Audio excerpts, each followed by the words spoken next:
Chapter 144 Making Skincare Products. Home visit to Express thanks _7 Ni Yang bought a shop. She actually bought a shop.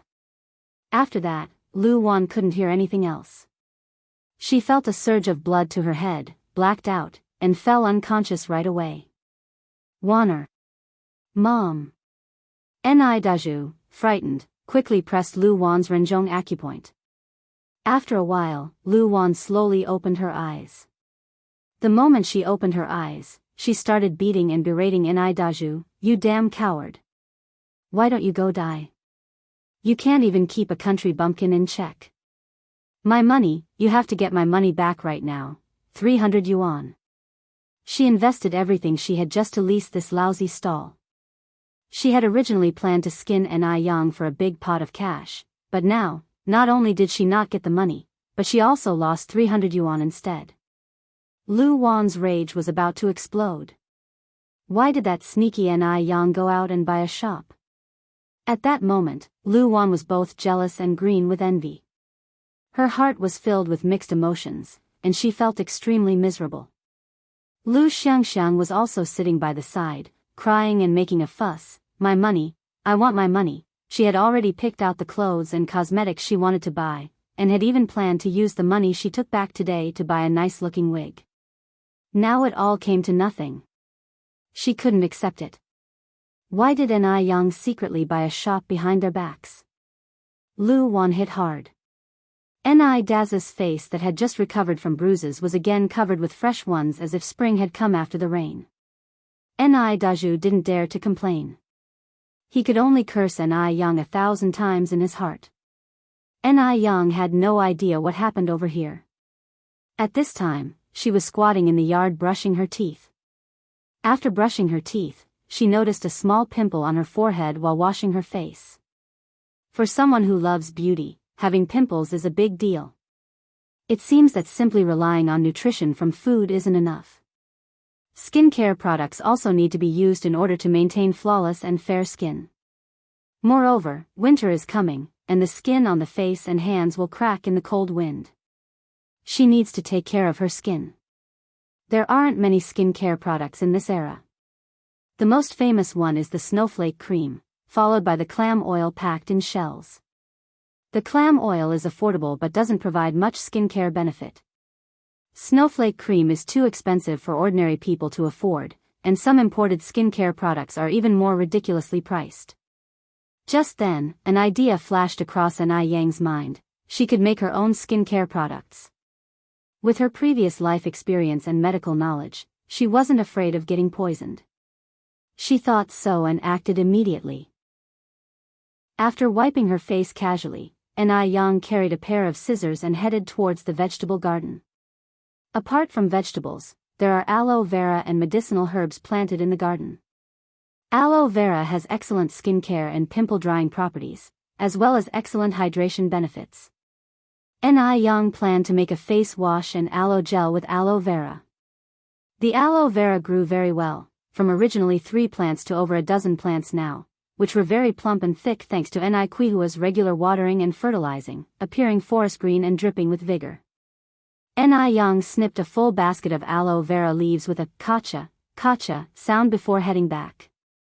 Seeing Ni Yang carrying back aloe leaves, Ni Chenggui exclaimed surprisingly, "No way, Yang. Can these aloe leaves be eaten too?" Because Ni Yang's culinary skills are really good, this causes Ni Chenggui to immediately think of food whenever he sees Ni Yang carrying anything. Ni Yang smiled and said, "No, I plan to use it to make facial cleanser and aloe vera gel." Facial cleanser? Ni Chenggui asked curiously, "Is it a type of milk drink?" "No, you can't drink it," Ni Yang explained. "It's for washing your face, cleansing your skin." "Oh."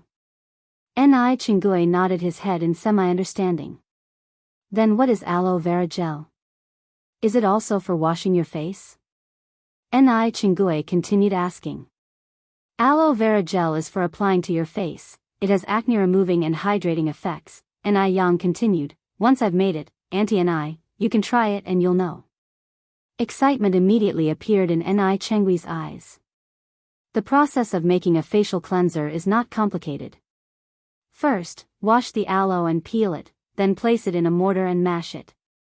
Following that, gradually mix in a spoonful of honey and half a cup of milk to form a milky substance. Because there was no milk at home, Yang specially went to Xiaohua's house in the village, which had dairy cows, to buy a can of milk. But Xiaohua's grandmother was insistent on not taking money. Yang laughed and said, "Granny, if you're not taking the money, I won't dare to come to your house to buy milk next time. Our village is so far from the city, do you really want to see me running all the way there?" Helpless, Xiaohua's grandmother finally took the money, but instantly asked Xiaohua to send over a basket of homemade vermicelli. Xiaohua squatted next to Yang and curiously asked, "Sister Yang, what are you doing?" Yang explained to Xiaohua about the facial cleanser and aloe vera gel. After hearing the explanation, Xiaohua exclaimed in surprise, "Sister Yang, you're so amazing."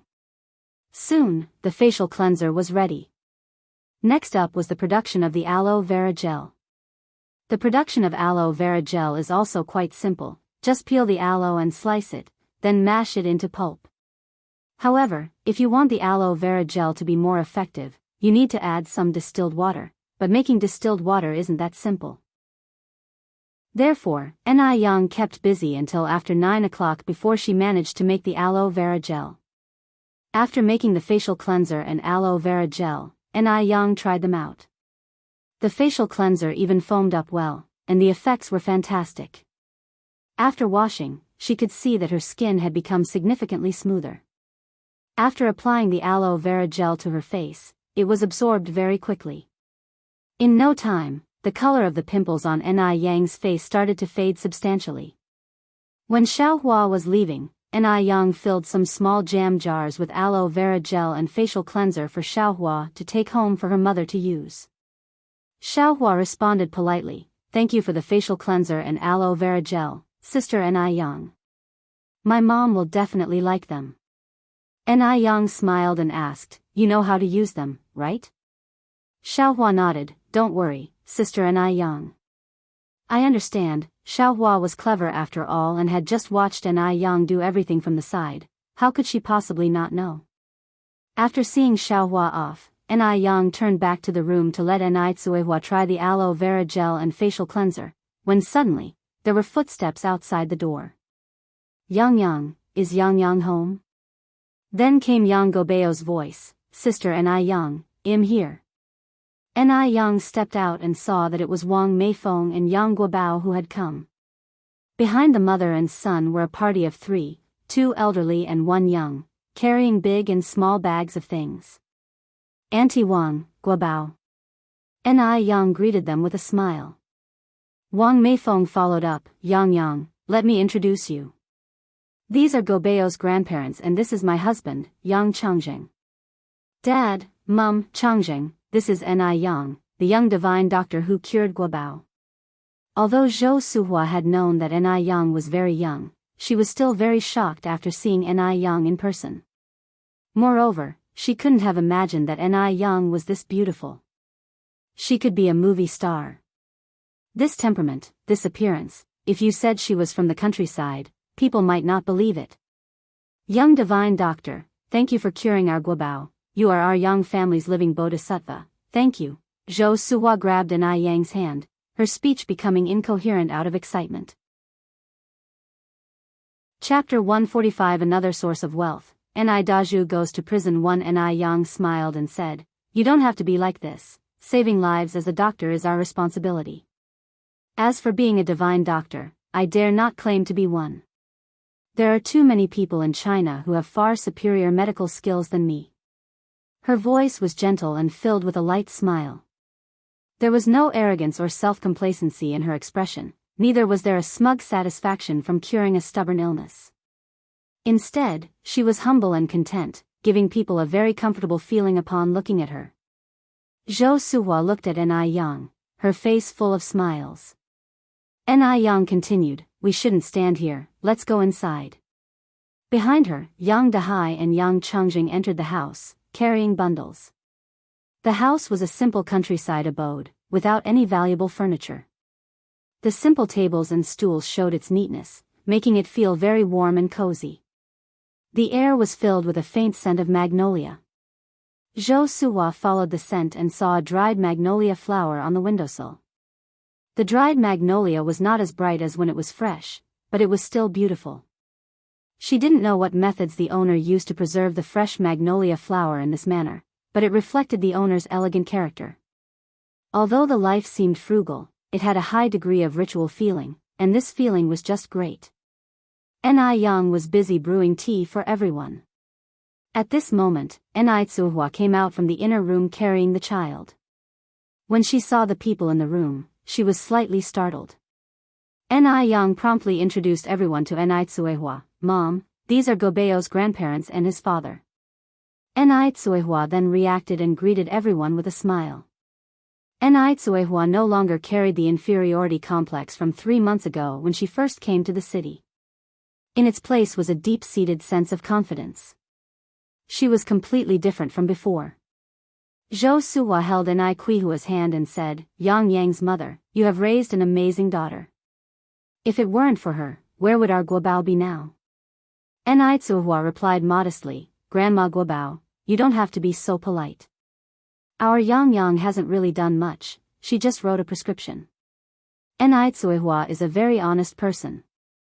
Although she was proud of her daughter in her heart, she didn't think this merited a grand visit from the Yang family to show their gratitude.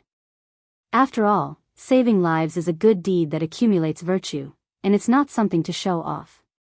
Despite being just a prescription, it did save the life of Yang Guobao.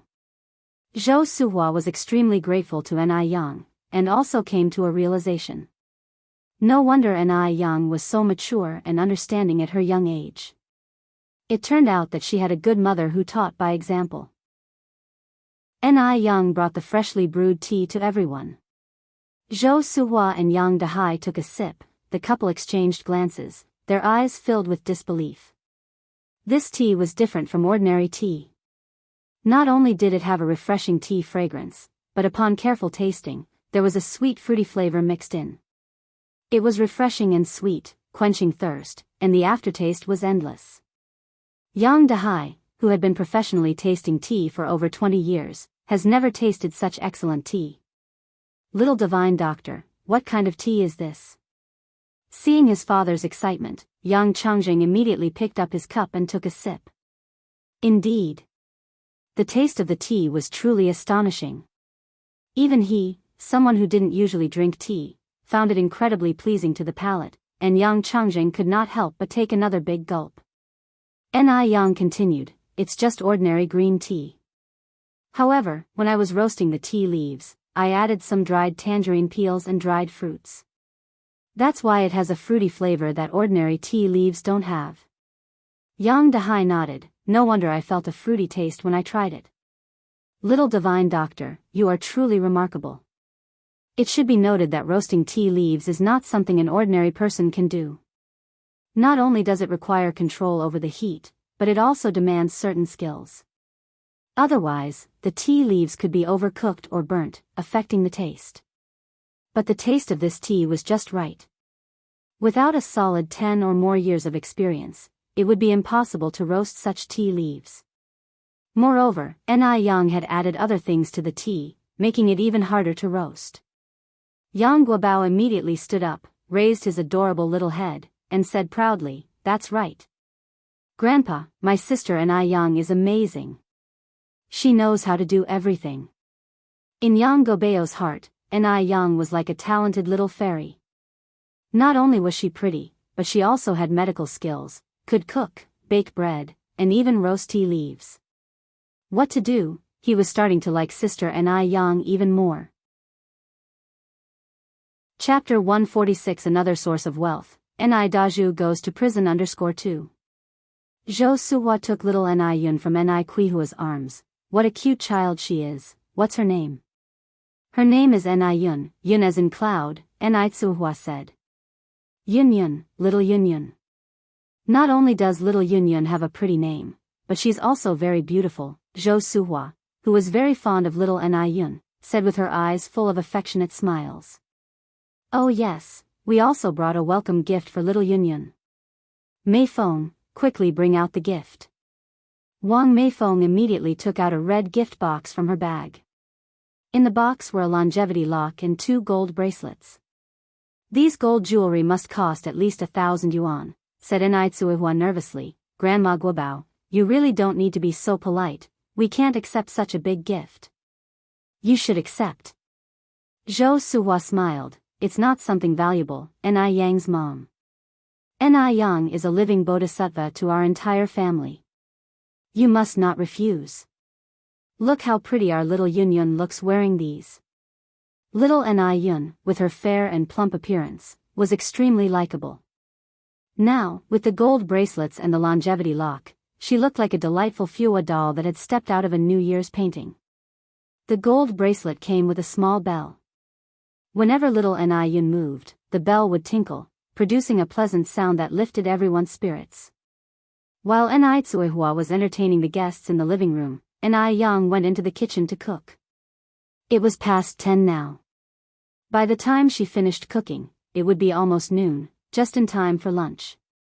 She planned to cook sour fish, braised pork belly, spicy fried river snails, and a roasted chicken as the main courses. As for the side dishes, she would make black fungus with milk cabbage, and stir-fried cabbage with vermicelli. The vermicelli was a gift from Xiaohua. It was homemade and not only healthy and free of pollution, but also had a great texture. She would also prepare a cold mixed liangpi as a chilled dish. Enai Yang looked and found a chunk of tofu left over from what Tai Dawn mother had given her the day before. She decided to make shrimp and tofu soup with it. Meat and vegetables are paired well, with fish, meat, and chicken all included. Although there are only 7 dishes and 1 soup, it is an incredibly sumptuous meal for the average person during this era. Once the menu was finalized, Enai Yang started the bread oven and then went to slaughter the big rooster they had bought the day before. Although Enai Yang looked fair and pretty as a girl, she was very decisive when it came to slaughtering the chicken. With one hand holding the chicken and the other holding the kitchen knife, the scene was somewhat bloody, but it gave a sense of tranquility. Wang Meifeng came over to help Enai Yang pluck the chicken's feathers. Enai Yang grinned and said, Auntie Wang, you don't need to help, I can handle it myself. Wang Meifeng laughed and said, not a problem, I'm free. It wouldn't be fair for them all to idle around, while Enai Yang had to cook the meal by herself. Having grown up in the village, Wang Meifeng, even though she had later moved to the city, was still quite proficient in these chores. She quickly finished plucking the chicken feathers, then washed the chicken and went on to clean the other vegetables. Despite Enai Yang's efforts to stop her, she carried on. After washing the vegetables, Wang Meifeng sat down by the stove to start the fire. The flame reflected in Wang Meifeng's smiling face, while the sound of stir-frying and the delicious aroma began to fill the kitchen. Despite having eaten Enai Yang's cooking before, Wang Meifeng couldn't help but be amazed. She was truly amazing. Despite being only 17, Enai Yang was already far superior to many adults. She was truly a lady who was equally proficient in the affairs of the hall and the kitchen. Around noon, Enai Yang had perfectly prepared the 7 dishes with 1 soup. The dining room table was filled with constant exclamations of admiration. Delicious. The taste is spot on. Little divine doctor, you're so amazing.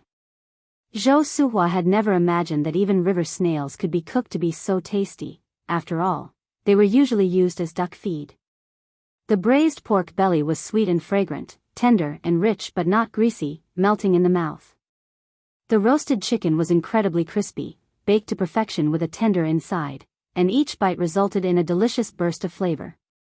Of all, the most outstanding one was the sour fish. The caudal fish was coated with starch and egg liquid, which made it tender, refreshing, appetizing, and perfect for eating with rice. Combined with the sour and spicy taste of pickled cabbage and hot pepper, it was mouth-wateringly good. After finishing the fish, one would surely crave to drink all the soup. Even at a fancy restaurant, it would be hard to find such delicious dishes. Who would have thought that a beautiful young girl with impressive medical skills can cook so well too? The taste was simply astonishing. Little divine doctor, how did you roast this chicken? Yang Changjing curiously inquired. He didn't see any grill in the house, and since the chicken was served hot, it couldn't have been bought. Moreover, things like roasted chicken or duck were in short supply and hard to find. Chapter 147 Another Source of Wealth, Ni Daju Goes to Prison _3. Ni Yang explained, it was baked in an outdoor bread oven. A bread oven? Yang Changjing stood up and asked, could I see it? Of course. Ni Yang nodded. Seeing Ni Yang nod, Guobao excitedly said, Dad, I'll show you. Ni Yang and I built this bread oven together. Guobao led Yang Changjing to the courtyard. The bread oven was located in the corner of the yard. It wasn't large and was shaped like a bear's head. Below it, dry logs were stacked. On the left side of the bear head, two little figures were drawn with the words, Summer 1983, Sister and Guobao, beside them. The first few words were written boldly, the latter few somewhat childish, yet combined, they were not incongruous but rather endearingly artistic. This bread oven was personally made by your sister Ni Yang? Yang Changjing asked in disbelief. Guobao nodded, yes. Ni Yang is incredibly talented. Dad, let me tell you, this bread oven is amazing too.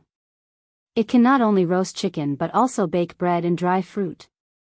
Thinking about all the food, Guobao's eyes sparkled. Hearing this, Yang Changjing was full of awe. Actually, this was not his first encounter with a bread oven. He had seen them during his overseas business trips as bread ovens produce superior results compared to conventional ovens, hence, they are common in foreign households. However, this was the first time he had seen a bread oven in his own country. Making a bread oven may seem simple, but it is actually complex and requires professional skills. He couldn't imagine how a young girl like Ni Yang managed to build this. This young girl was far stronger than she appeared on the surface. Even Yang Changjing, an adult, felt he couldn't compare. Having spent over 3 months in the countryside, Guobao was familiar with the surroundings. He took Yang Changjing around for a stroll, and after a while, their grandfather Yang Dahai also came out. In the living room, the women were engaged in a lively conversation.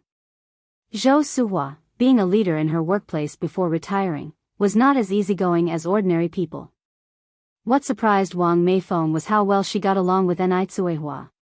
Indeed, it must be fate.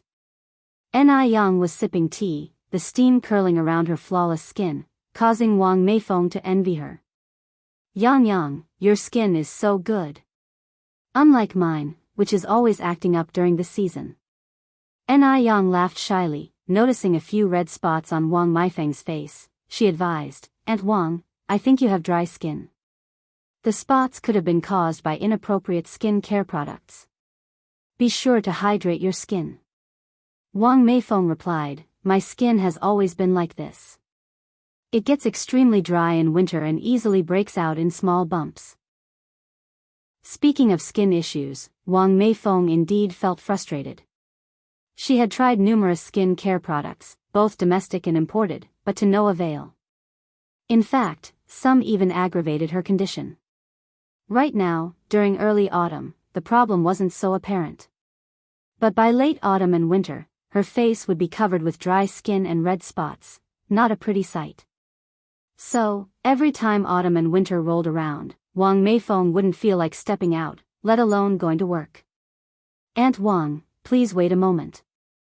Ni Yang suddenly stood up and walked toward the house. Wang Meifeng was puzzled. In a short while, Ni Yang returned, holding 2 small white porcelain jars. Aunt, try these. I made them myself. This one is for washing your face, and this one is for applying. The small porcelain containers were originally for storing pills, but Ni Yang couldn't find suitable containers for her face wash and aloe vera gel, so she improvised using the small jars.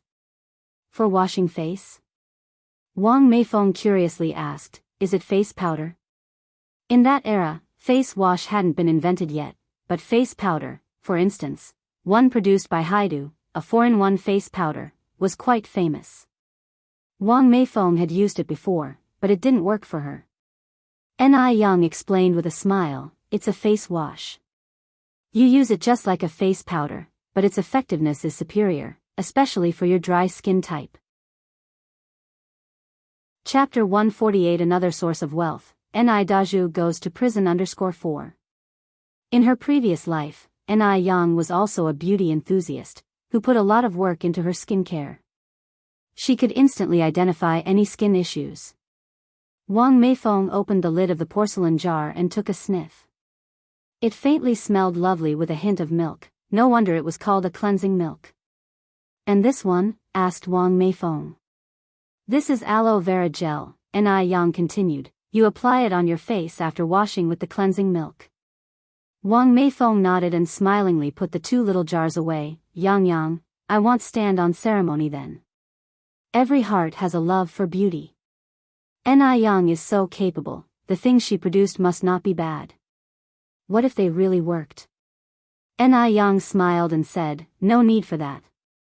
Time flew by, and soon it was past 3 in the afternoon, and Wang Meifeng and the others proposed their farewells. Because Yang Changjing really liked the tea leaves that Ni Yang had fried, she packed a large bucket of tea leaves for them. Chinese are polite and reciprocate kindness, Ni Yang couldn't let them return empty-handed. Initially, Yang Dahai wouldn't accept it. They were treated well here by Ni Yang, and she was also so polite and not arrogant like a divine doctor at all. How could they accept her things? Don't underestimate the tea, frying it takes a fair amount of time. But Ni Yang insisted again and again, Grandpa Yang, you brought so many gifts, this is just a small gesture from me. If you don't accept it, I might not welcome you next time to our house as a guest. Upon hearing this, Yang Dahai had no choice but to accept the tea. In that case, I'll accept it gratefully. Little divine doctor, we are all friends now.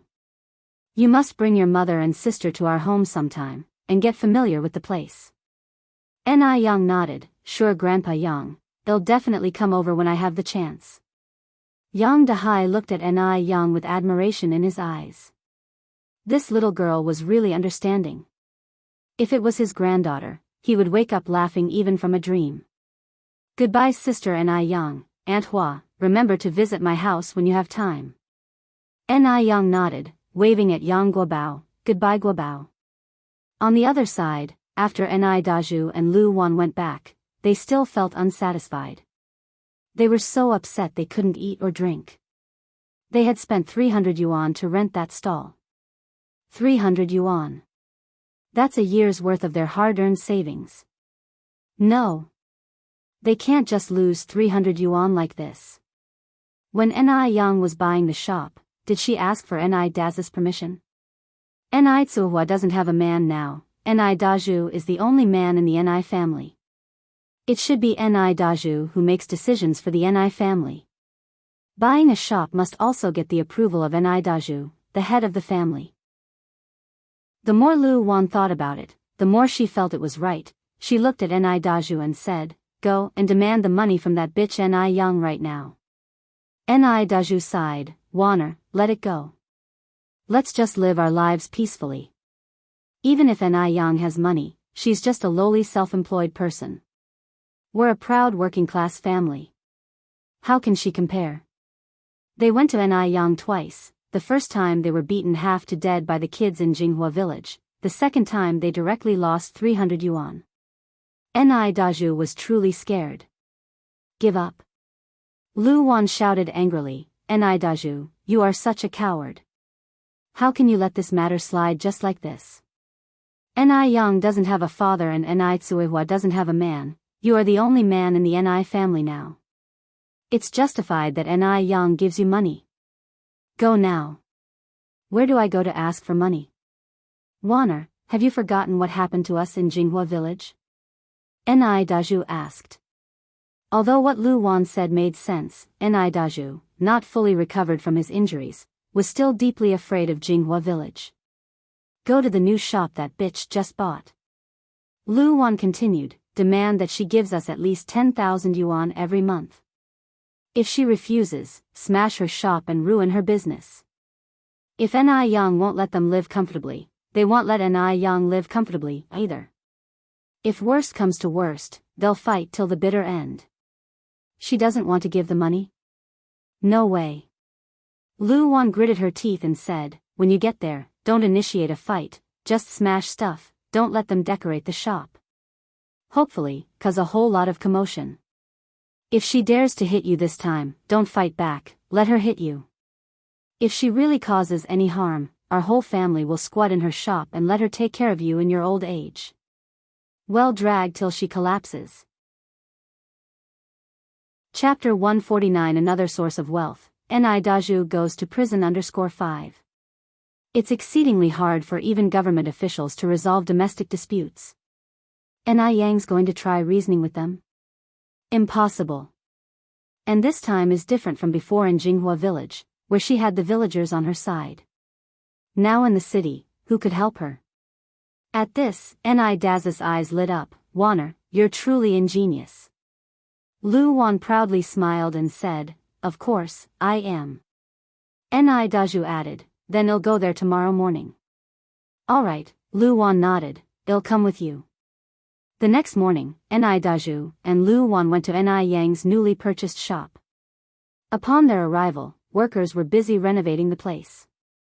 Without uttering a word, Ni Daju snatched a wall-scraping knife from a worker's hand and flung it onto the ground, scattering the sand and cement across the entire room. Instantaneously, the place descended into chaos.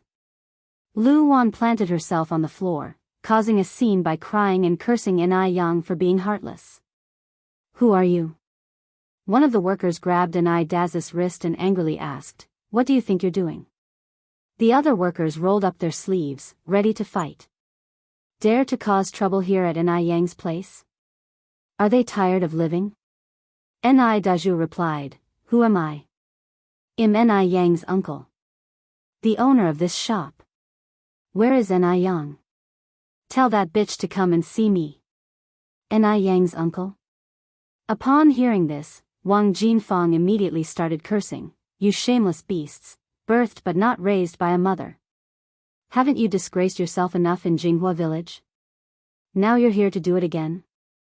When it comes to cursing, Wang Jinfang is a master.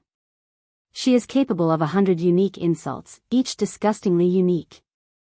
Ni Yang and Wang Tiniu were inside discussing renovation plans. Inside Twitter when they heard the commotion outside, they both quickly rushed out.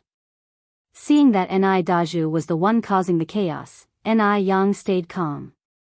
She held back an infuriated Wang Tiniu and whispered, Uncle Tiniu, let them make a scene. The bigger, the better. Please tell Aunt Jinfang not to interfere, and could you also make a trip to the police station? Ni Daju cannot carry on like this. There must be an end to this matter. Ni Yang was profoundly relieved that this incident drama didn't take place on the day of opening. Wouldn't that be a disaster? Hearing this, Wang Tiniu instantly understood Ni Yang's intention and immediately ran outside. He whispered something to Wang Jinfang, who was about to roll up her sleeves and confront the pair. Wang Jinfang then chuckled and reluctantly let down her sleeve. After speaking, Wang Tiniu quietly left the shop, while Wang Jinfang relayed Wang Tinius' words to the others at a low volume. Oblivious to the situation, the others carried on with their work, paying no mind to Ni Daju. Upon seeing this, Ni Daju assumed that they were scared by his relation to Ni Yang, and grown even more arrogant.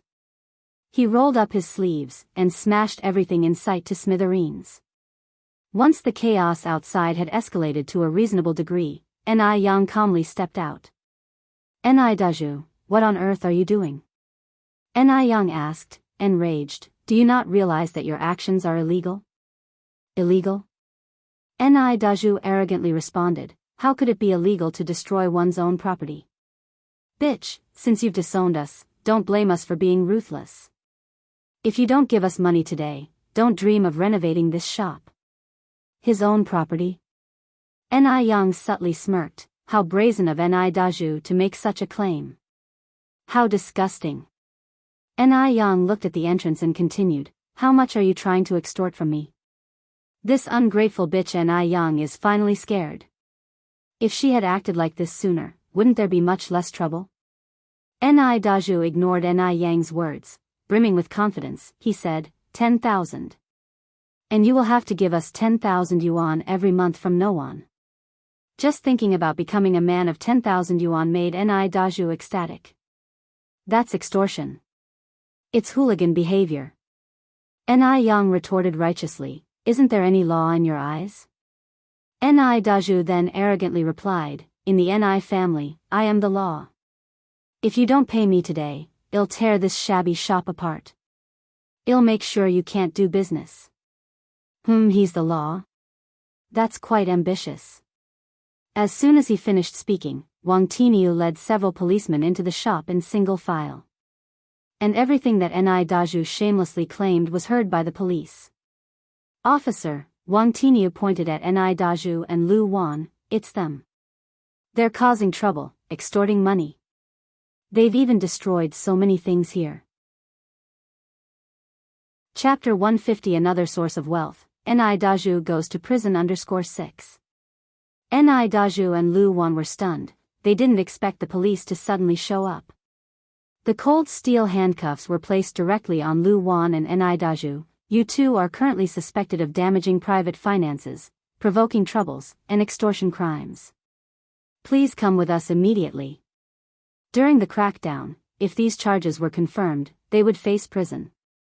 Lu Wan cried for innocence, officers, it's a misunderstanding. We didn't do anything wrong. It was just a family dispute.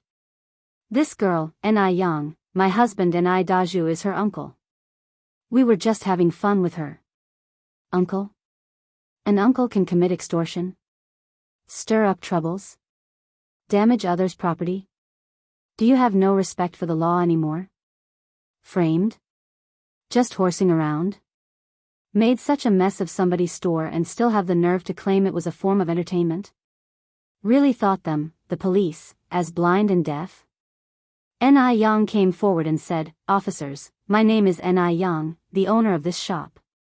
My mom was an orphan since she was young, she doesn't have any siblings at all. This person probably just grew up with my mom, but he's certainly not my uncle. Ni Dazhu's original household registration had long been revoked and transferred to Lu Wan. While Ni Tsuihua also has an independent household registration, and there is no blood relationship between Ni Dazhu and Ni Tsuihua, it would be challenging to prove that they are siblings. The lead police officer nodded, Comrade Ni Yang, please rest assured, we, the People's Police, will bring justice to this case. Thank you, officers. Lu Wan was so angry that she cursed, you little wench, Ni Yang. You don't even recognize your own uncle. Do you have a conscience?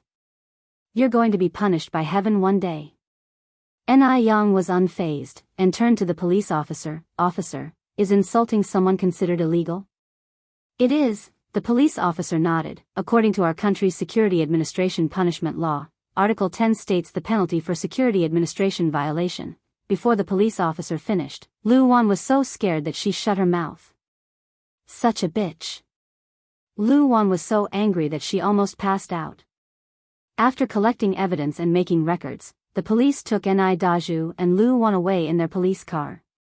3 days later, news came from the police station. Ni Dazhu was sentenced to 5 years in prison for extortion and provoking troubles, while Lu Wan, being a participant in the crime, was fined 2 yuan and detained for 15 days. Not only that, Lu Wan also has to compensate Ni Yang for the damaged finances. As evaluated, the compensation was 50 yuan. Lu Wan's younger brother Lu Chang came to bail her out. As soon as Lu Wan saw Lu Chang, she started crying. She never imagined that the situation would have turned out like this. Not only did she lose her money, but now her husband was also taken away. All right, sister. Stop crying. Lu Chang advised. I've told you before, Ni Dazhu is too wimpy for you. It's good that this happened. Well, go to the court and file for divorce tomorrow. You are still young and can find someone 100 times better than Ni Dazhu. Lu Wan is not only beautiful, she also has a great figure and a city residence registration. Many people at the factory have been envying her. Previously, it was to Ni Dazhu's advantage. Hearing this, Lu Wan felt a bit better. She nodded and said, all right, Xianxia, I'll listen to you. When Ni Yang received the 50 yuan sent by the police, and learned about Ni Daz's final outcome, she sighed in relief. She had finally eliminated a significant problem. As for Ni Dazhu, he deserved what he got and was not worth sympathizing. Lu Wan got off easy. Only detained for 15 days. She should be locked up for 10 to 15 years. When Ni Yang got home, she told Ni Tsuehua about it. Ni Tsuehua, hearing the news, didn't react much and replied with a smile, "Before, I was worried about them causing trouble at the store. Now I can finally stop worrying." Seeing Ni Tsuehua like this, Ni Yang finally let go completely. After Wang Meifeng returned home, she tried the facial cleanser and aloe gel that Ni Yang gave her out of curiosity. To her surprise, they worked incredibly well. Not only had the bumps and dry skin on her face completely disappeared, but her skin had also become extremely smooth. The change was very noticeable and made her co-workers very envious. "Meifeng, what skincare products have you been using lately? Your skin looks so good. Recommend it to me too." Chapter 151 Another Source of Wealth, Ni Dazhu Goes to Prison. Yes, recommend it to us too, will you? You cannot keep a good thing to yourself. If one is beautiful, everyone should be. That is right. Wang Meifeng works for a foreign company, and her colleagues are not money-starved. Seeing that the cosmetics made by Ni Yang are so popular, she is also delighted. Maybe she can help Ni Yang unintentionally. Wang Meifeng mysteriously said, "I use facial cleanser and aloe vera gel myself, but these two things cannot be bought outside. They were developed by a highly reputed divine doctor. The same one who cured my son's epilepsy." What Wang Meifeng said was true because in her eyes, Ni Yang was a capable divine doctor. Really? Doctors can make skincare products too? Someone expressed doubt. Wang Meifeng smiled and said, "Is it true or false, can't you guys tell? You all know what my face looked like in autumn before. For this face, I have detoured many paths and wasted a lot of money. Luckily, one met that divine doctor." Hearing this, her co-workers all nodded and agreed. They had been colleagues with Wang Meifeng for several years. They knew too well what her circumstances were before. Moreover, Wang Meifeng has always been very friendly, so she shouldn't cheat people. "Meifeng, how much did you pay for these two things? Can you buy one on my behalf from the divine doctor?" Wang Meifeng continued, "I'm not very clear about the specific price because the divine doctor offered me a sample to try. If you really want it, I will help you ask him when the time comes. It's not just about asking, I really want to buy it. Meifeng, how about you bring me two as long as it doesn't exceed Lu Yuan? No woman does not cherish beauty.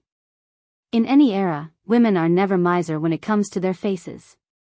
If the effect is as good as Wang Meifeng said, it would be worth it even if it is 200 yuan. I want it too. Bring me one too." "Me too." Wang Meifeng took out paper and pen. "Don't rush, one by one, I'll note it down for you. But one have to make it clear to you all, I don't know if the divine doctor will sell these, so better not keep your hopes too high." All right, as long as you help us ask, it's enough." Wang Meifeng also has a quick temper. She took leave the next day and went to Ni Yang. After Ni Yang heard about this, she was surprised and said, "Are the facial cleanser and aloe vera gel really that popular?" Wang Meifeng laughed and said, "Well, indeed they are.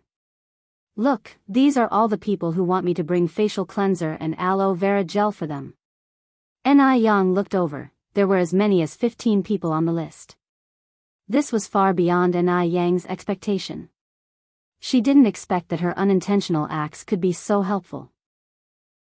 Maybe this method could also be a way for her to make money. "What do you think, Yang? Do you want to sell it?" Wang Meifeng asked in succession. Ni Yang laughed and said, "Sell. Of course sell. However, Aunt Wang, one don't have ready-made cleansers and aloe vera gel at hand. How about one make some and deliver them to you the day after tomorrow?" "Okay." Wang Meifeng nodded and continued, "So, how much are you selling these two products for?" One will go back and tell them. After all, skincare products are used on the face. If it's too cheap, it will inevitably raise doubts and distrust. Moreover, the natural materials and labor used by Ni Yang would undermine profits if sold too cheaply. No one would make things without profit. Ni Yang continued, the facial cleanser would be 15 yuan per bottle and the aloe vera gel 20. Upon hearing this, Wang Meifeng was surprised and said, Yang, are you sure you want to sell it at such a cheap price? She had earlier bought some skincare products, each costing over 30 yuan, and the effect was not good. Ni Yang nodded, the prices will be set tentatively like this. For Ni Yang, this price was already quite high. If she could cement a place in the market and keep the sales steady, it would earn much more than selling pickled vegetable noodles. Wang Meifeng nodded, okay, then I will go back and share this good news with everyone. Wait a minute, Aunt Wang. Ni Yang called out to Wang Meifeng's retreating figure. Wang Meifeng stopped. Ni Yang turned around and walked into the house. After a moment, she handed over the remaining cleanser and aloe vera gel in her home to Wang Meifeng. Here, take this. Wang Meifeng took the cleanser and aloe vera gel, took out money from her bag, and handed it to Ni Yang. She had already taken it for free once. She certainly couldn't take it for free this time. Ni Yang smiled and declined, Aunt Wang, don't you treat me this way, it's disparaging. You helped me so much this time. According to reason, I should be paying you for promotion. Wang Meifeng laughed and said, Yang, by saying this, you are treating me as an outsider. If such good skincare products are available, even if one didn't know you, I will help with the promotion. Good things should be shared by everyone, right? How can it be exclusive only for me? Ni Yang said further, if you really treat me as one of your own, stop talking about money and put it back. With no other choice, Wang Meifeng had to take her money back. After sending Wang Meifeng away, Ni Yang greeted Ni Tsuehua and rode her bicycle to the market. Now that she has decided to sell cosmetics, of course, she needs to be prepared with the right containers. The bottles for skincare products don't need to be fancy, plain-looking ones will do. So Ni Yang chose transparent glass bottles. The bottle cap was made of wood and looked very refreshing. If this path can be followed successfully, Ni Yang plans to customize a batch of exclusive bottles from the factory in the future. After buying the bottles, Ni Yang went to buy equipment for making distilled water. All these things cost her a total of 15 yuan. After returning home, Ni Yang bought a large bucket of fresh milk from Xiaowa's home. Fresh milk is not expensive. A large bucket weighing 5 kilograms costs only 2.5 yuan. 5 kilograms can make a lot of facial cleanser. After preparing all the things, Ni Yang began to peel the aloe vera. Ni Tsuhua came over and said, Yang, let me help you. Just remove the skin of the aloe vera and slice it, right? Ni Yang looked up and said, Mom, you don't need to help here. You can take care of my sister. Ni Tsuhua said, no problem, your sister is asleep. The mother and daughter worked together, and the work efficiency was much higher. In a short while, a large amount of aloe vera was peeled. At the Mo family. These days, Mo Hudi's condition has become more and more serious, and old lady Mo is increasingly anxious.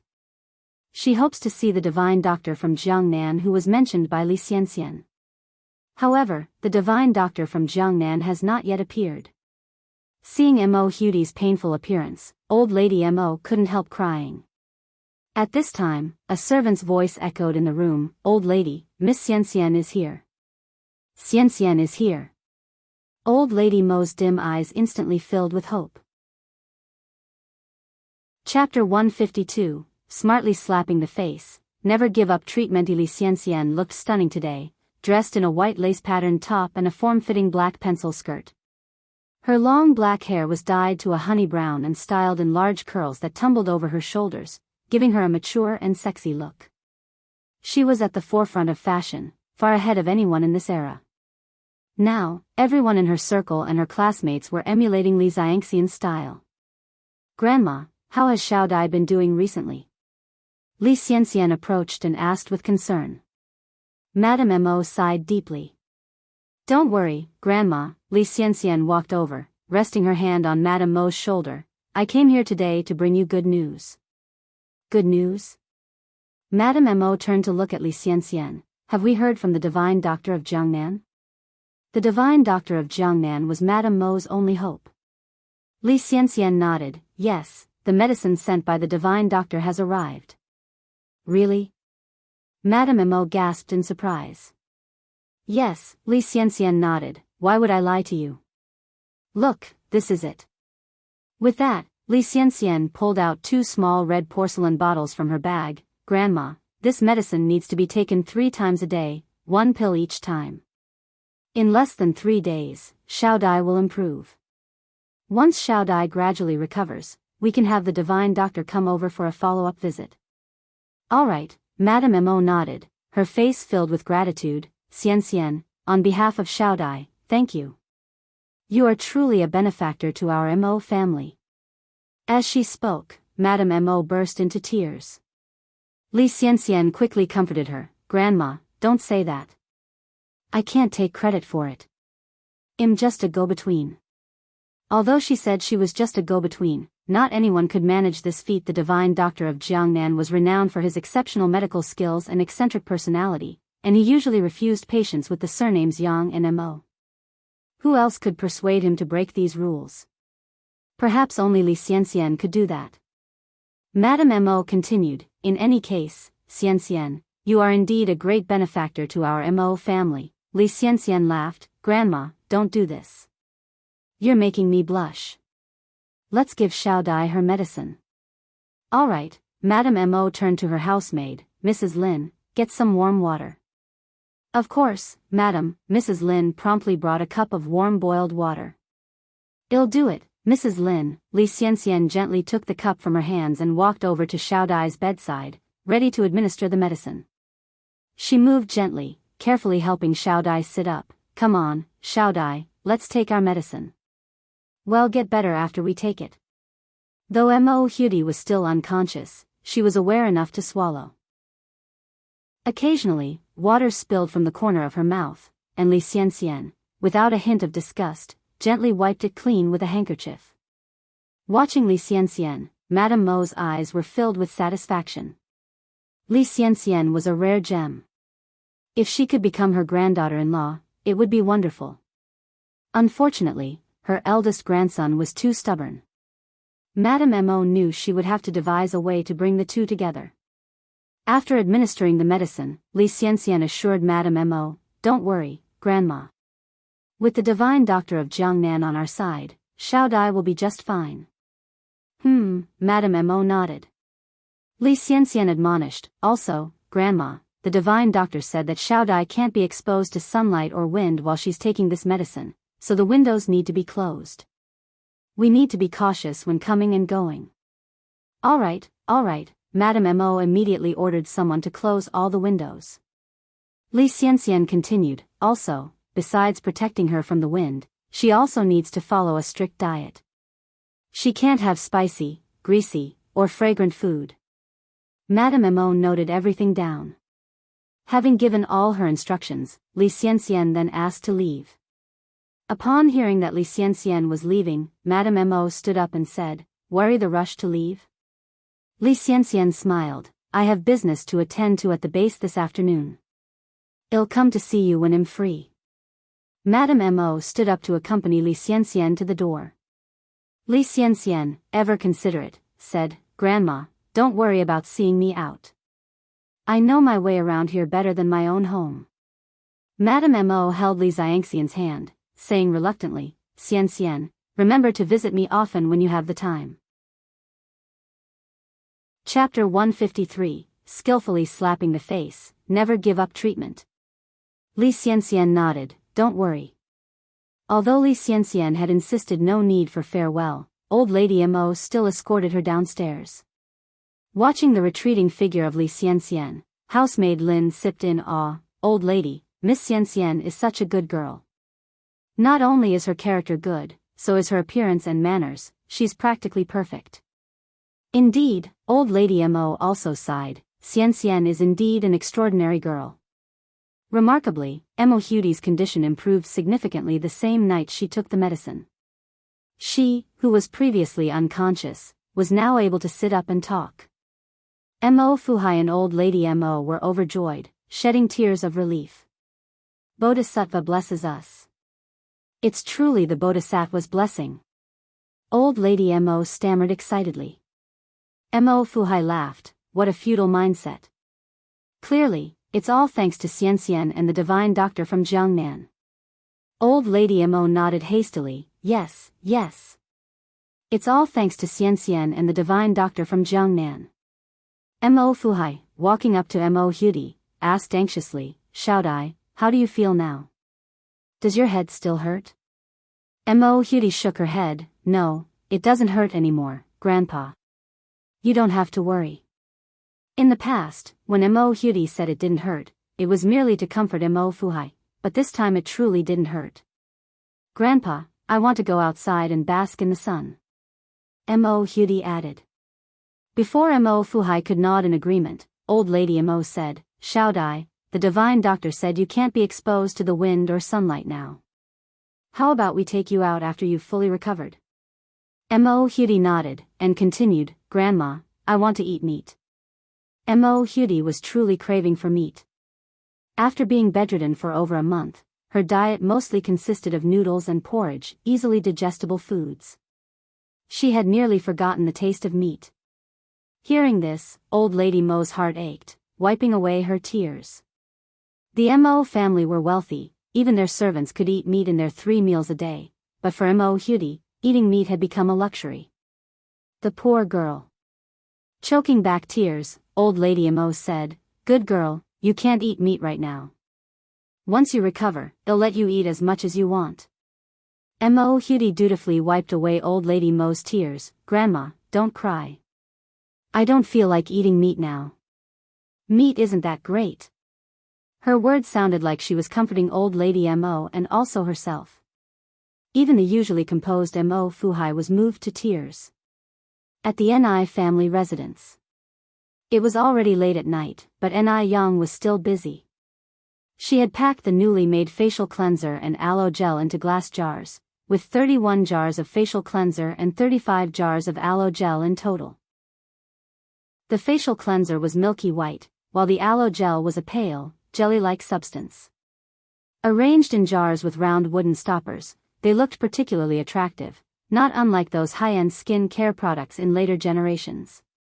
Omitting the labor cost, these products had cost nearly 20 yuan in total. Selling a single jar of aloe gel would cover the cost, and this time, she had 15 pre-orders. Each order was for a jar of facial cleanser and a jar of aloe gel, totaling 35 yuan. 15 orders meant a total of 525 yuan. The thought of how a day's effort could rake in so much money made Ni Yang tireless. Her spirits were high. If she could open up the market for domestic skincare through this endeavor, that would be even better. In her prior world, famous skincare brands like SKI, Lamer, Ferma, Lancome, Helena, and so forth all originated from overseas. Domestic skincare products could hardly compete within the country. Unscrupulous merchants, in order to make money and save costs, would often substitute inferior chemical substances for natural ingredients. This led to tragedies like ruined skin and glow-in-the-dark face masks, gradually eroding the public's trust in domestic skincare products. People preferred to splurge on foreign brands, even at 10 to 100 times the price, rather than settling for domestic brands. Her goal was to carve out new territory within the domestic skincare industry while these major brands were still absent from the local market. In the past, foreigners capitalized on the exorbitant prices to make money from the Chinese. Ni Yang had a clear goal. She not only wanted to secure a foothold domestically, but also planned to market her skincare products overseas and earn a good deal of foreign money. It was high time for a resurgence of domestic skincare products. Seeing this, Ni Yang refueled her determination. As it was now autumn, she didn't need to store these skincare products in the fridge, a cool, dry place would suffice. Chapter 154, skillfully slapping the face, never give up treatment. As having sorted through the skincare products, Yang went back to her room to sleep. The next morning, Yang was awakened by the scent of delicious food. Usually, Yang would prepare breakfast, but Tsuehua, seeing that her daughter was not getting enough sleep, would get up early to prepare breakfast. All Yang had to do was to prepare Mrs. Mo's meals the night before. "Mum, what are we having this morning?" "It smells wonderful," asked Yang, still brushing her teeth, and she walked over to the stove. Tsuehua answered laughingly, "When your aunt and I were out in the city the other day, everyone seemed to be eating fried dough sticks. They looked really appetizing, so I tried making some. Hurry up and finish brushing your teeth to taste it." In the past, without Yang by her side, Tsuehua would have found it difficult to get around in Beijing, but now things were different. With enough money, she had no problem making her way around the city or even between several cities. The changes in Tsuehua were not just on the surface. "All right." Yang nodded, quickly brushed her teeth, washed her face and came to the living room for breakfast. The main breakfast was porridge, boiled eggs, and fried dough sticks. The side dish was spicy radish strips. Savoring the porridge with some spicy radish strips, followed by the crispy fried dough stick, was nothing short of delicious. Quihua's cooking skills were quite good. She controlled the heat of the dough sticks just right. They tasted crispy and fluffy, leaving a lingering fragrance after bites, and the spicy radish strips perfectly balanced out the greasiness of the fried dough sticks. "Mom, this tastes great." Yang gave her mother a thumbs up. Tsuehua laughed, "You know just how to please me."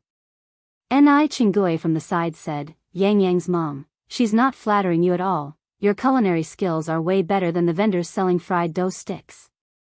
No wonder Yang's cooking skills were so good. It turns out Tsuehua was also quite talented. Upon hearing this, Tsuehua laughed even more joyously. "If it's tasty, then eat more." After breakfast, Chinggui left for work, and Yang went to bring Wang Meifeng her skincare products. Wang Meifeng's workplace was in the center of Beijing. When Yang arrived, Wang Meifeng had already been waiting. "Yang, over here." "Auntie Wang." Yang stopped her car with a smile. "Yang, here is the money, please count it." Wang Meifeng handed Yang an envelope. Yang took the envelope, smiling, "No need to count, don't I trust you? By the way, these are the face wash and aloe gel." She unloaded a cardboard box from the back seat of her car. "Shall I help you bring it in?" Wang Meifeng said, "No need, Yang, I can do it myself. You go ahead with your work." Yang handed the bag hanging from her car to Wang Meifeng and laughed, "You have worked hard, Auntie Wang." "Oh, these are the dried fruits and sour plum soup that I made myself. Please share them with your colleagues. And this is the bread I made for Guobao." Before even opening the package, a mouth-watering aroma filled the air. Feeling uncomfortable accepting Yang's gifts for no reason, Wang Meifeng insisted that these were not a big deal to her. It was Yang who had been a great help to her family. If it hadn't been for Yang Guobao would still be sick. Without Yang, would her skin have become so good? Seeing Wang Meifeng's rejections, Yang swiftly filled Wang Meifeng's arms with the items, hopped onto her bike, and turned to depart, hollering back, "Bye, Auntie Wang." Wang Meifeng chuckled and shook her head, "This child." Back in her office, Wang Meifeng put aside the things that Yang had given for Yang Guobao. She then distributed the skincare products along with the dried fruits and sour plum soup to her colleagues. "Wow! Meifeng, this sour plum soup is incredible. Where did you buy it from? The dried fruits are also good. They are even tastier than the imported ones." The office filled up with the rustling sound of munching on dried fruits and words of praise. Wang Meifeng said, "Both the dried fruits and sour plum soup were handmade by the divine doctor. She asked me to bring them and share with you all. That divine doctor is amazing. How does she know how to do everything? Absolutely. She is quite extraordinary, isn't she?" Suddenly, a voice sourer than vinegar piped up, "This tactic of attracting popularity is indeed good. Who knows if she really is that good? You all shouldn't count someone's money after being sold." The speaker was Lu Fun, who usually butted heads with Wang Meifeng. Lu Fun had once pursued Wang Meifeng's husband, Yang Changjing. After Wang Meifeng and Yang Changjing became a couple, Lu Fun believed that Wang Meifeng had come between her and Yang Changjing's relationship, so she often targeted Wang Meifeng, dreaming of shattering Wang Meifeng and Yang Changjing's marital bliss, hoping for a prompt divorce. Chapter 155, Cleverly Slapping the Face, Never Give Up Treatment Carrot. Lu Fun had once heard that the relationship between Wang Meifeng and Zhou Suhua was a strained mother-in-law and daughter-in-law relationship, which made Lu Fun ecstatic to the point where she couldn't sleep for 3 days and 3 nights. Wang Meifeng wasn't afraid of Lu Fun either. Immediately, she retorted, "Whether someone is really impressive or not, time will tell everyone. There's no need for you to poke your nose into everything." Lu Fun, I just don't understand. A long enough rope can be knotted, why can't your tongue be? Cultured people truly have a unique way of swearing, without a single dirty word. Lu Fun hadn't even graduated from junior high, the only reason she could work here was nepotism. When she said this, a wave of laughter immediately swept through the crowd. Lu Fen's face had turned beet red and she felt like cursing those who had bought skincare products to get facial abscesses and become disfigured immediately. After some time, Lu Fen turned to a coworker she was relatively close with and said, "Nana, remember skincare products are put on the face. Be careful with these unverified products, without any manufacturing date or brand. I'm worried they might disfigure you. I have a relative who was cheated by a known person and used skincare products of unknown origin. She is 35 now, and still can't find a husband." To discredit Wang Meifeng and the unknown divine doctor, Lu Fen even didn't hesitate to curse her own relatives. At these words, Zhou Nana was a bit surprised and said, "Sister Fun, is that really true?" Lu Fen nodded, and dead serious, said, "Of course, would I joke around about my own relative? Let me tell you, she now hides at home, too ashamed to face people with her disfigured face that even ghosts would be scared of." A disfigured face. This was no joking matter. And what Lu Fen said made sense. Would you use a skincare product with no label? Once she said this, not only Zhou Nana but the faces of other coworkers also weren't looking too good. Seeing everyone like this, Lu Fen showed a pleased smile on her face. Wang Meifeng laughed and said, "Rest assured. Not only is Divine Doctor skillful in medical skills, his craft in making skincare products is also top-notch. You all are worried about your faces being ruined, but does my face look damaged to you? Don't listen to Lu Fen's alarmist talk. She just can't stand to see others doing better than her." Wang Meifeng spoke directly without any fear of offending Lu Fen. Even though Wang Meifeng said so, everyone was still somewhat apprehensive. After all, the face is one's identity, and it matters a lot. If problems crop up later, who would they go to for help? They should be more cautious. Feeling a bit remorseful, Zhou Nana mused, "I'm sorry, Sister Meifeng, could I return this skincare product to you? If not, forget it. I'll just consider this 35 yuan spent as a lesson learned."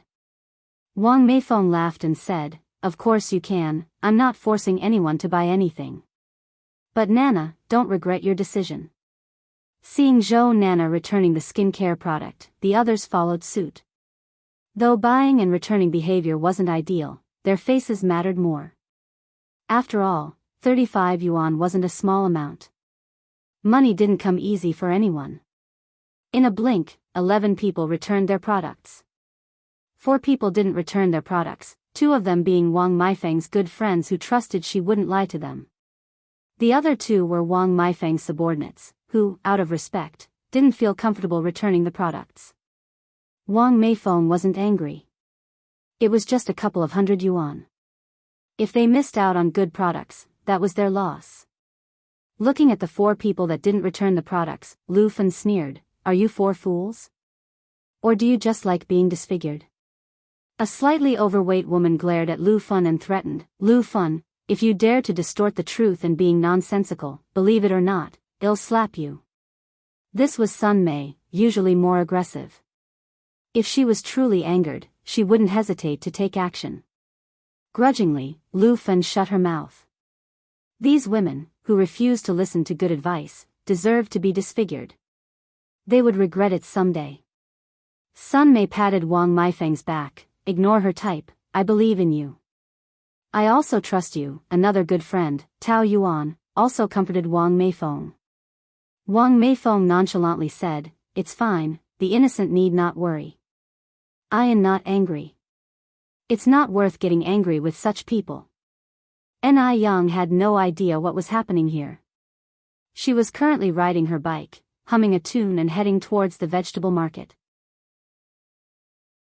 Chapter 156, Cleverly Slapping the Face, Never Give Up Treatment. A black car was driving straight towards her. Seated in the back was none other than Mo Baichuan. Mo Baichuan spotted Ni Yang almost instantly. Her, again. Had a few days of peace, and now? Why was she back in front of him? Could this really be a coincidence? Who would believe that? Mo Baichuan narrowed his eyes, and ordered, Xiao Zhao, pull over. All right. His driver, Xiao Zhao, did as he was instructed. Mo Baichuan opened his door, getting out of the car and standing in the middle of the road with his arm out, blocking Ni Yang's car. If Ni Yang was going to keep trying to get his attention, he might as well play the game once. Someone suddenly jumping out into the middle of the road startled Ni Yang so much she almost swore. Her fast reaction was the only thing that saved her from hitting him. Are you insane? Ni Yang looked up furiously to indeed see a madman. Mo Baichuan. Ni Yang, tell me, what's the point of all this? Mo Baichuan glared coldly, I'll tell you straight, no matter what you do, I'll never be attracted to someone like you. Even if Ni Yang has the face of Su Daji, he isn't King Zhou of Shang. Ni Yang picked at her ear disbelievingly, what did you say? Mo Baichuan continued, did you not understand me? I'll repeat it for you then, I will never be attracted to a scheming woman like you. Ni Yang laughed out of pure frustration. She had been on this earth for 2 lifetimes, and she had never met another as narcissistic and shameless as Mo Baichuan. Ni Yang took a deep breath, pulled the watch out of her pocket, and shoved it into Mo Baichuan's hands. Thank you for promising never to be attracted to a conniving woman like me. Hey, erase your watch, and please stay out of my sight in the future. You might enjoy it, but I, the scheming woman, have a strong sense of hygiene. She deliberately emphasized the word strong sense of hygiene. And delusion is an illness that needs treatment. Before Mo Baichuan could react, Ni Yang pulled out a 1-cent note and placed it in Mo Baichuan's hand. You're still young, don't ever give up on getting treatment. Consider the money my good deed for the day. Ni Yang had initially planned to give him a bigger note, but upon second thought, she decided that Mo Baichuan wasn't worth wasting it on. A cent was more than enough. If there were even smaller amounts, she wouldn't have given him a cent, leaving her parting words ringing in the air. Ni Yang didn't wait for Mo Baichuan's reactions. She hopped onto her bicycle and left. Mo Baichuan was on the verge of exploding with rage. His handsome face seemed to have a layer of frost, sending chills down your spine. What did Ni Yang mean by all this? Was she doing the exact opposite of what he expected? For the first time, Mo Baichuan was infuriated not once, but 3 times by the same woman. Daring. She was so daring. The 1-cent note in his hand was crumpled into a ball by Mo Baichuan. His knuckles turned white from clenching his fist. This was the first time he had ever been this angry. No woman had met would dare behave anything less than a docile kitten around him, yet Ni Yang was acting like a hedgehog. One day, he would expose her true face. Through the car window, his driver, Xiao Zhao, seemed to see a familiar scene. It seemed that only Ni Yang had the ability to make Mo Baichuan lose control. Xiao Zhao couldn't muster the courage to approach Mo Baichuan, and could only sit stiffly in the car. With the arrival of chilly autumn wind, the weather had begun to turn cold. So tonight, Yang planned on cooking grilled fish. Due to the weather, fish and shrimp were no longer available from local ponds, so she went to the vegetable market. She bought a catfish, along with some bean sprouts, tofu skin, and kelp to accompany it. After finishing her grocery shopping, Yang visited the hardware store to buy a pan for grilling fish. However, after a thorough search, she couldn't find a pan similar to the one she had had in her previous life. So, Yang explained what the fish grilling pan looked like to the shopkeeper. The shop owner replied with a smile, "We don't have the kind of pan you're looking for, but we do have another that won't stick to the fish." Yang asked, "Could you please show it to me?" In a brief moment, the shopkeeper presented her with a round stainless steel pan, quite similar to the pancake griddles, but without a long handle, just two knobs. This pan. It could work. Then Yang asked, "I'll take this one then. How much is it?" Chapter 157, Cleverly Slapping the Face, Never Give Up Treatment _6. 8 yuan. The boss must really think she's a kid to mess around with. An old pot that hasn't sold for over 800 years and he wants to sell it for 8 yuan?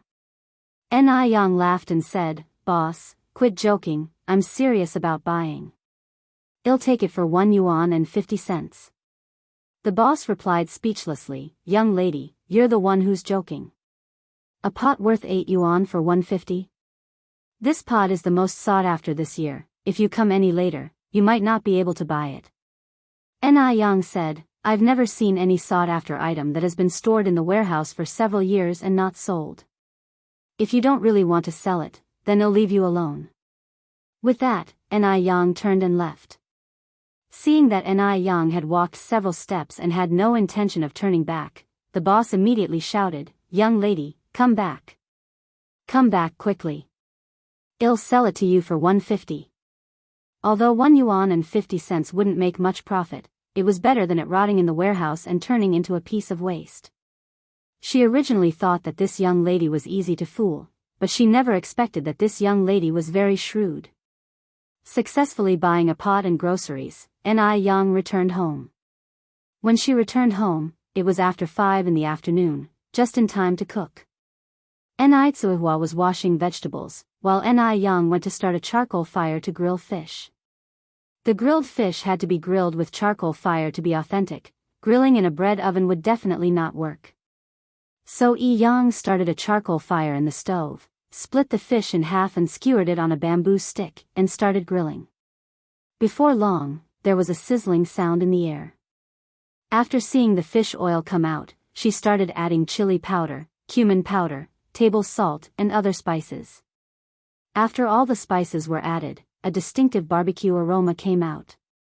Yang seemed to have returned to the time in her past life when she sat on the street grilling skewers.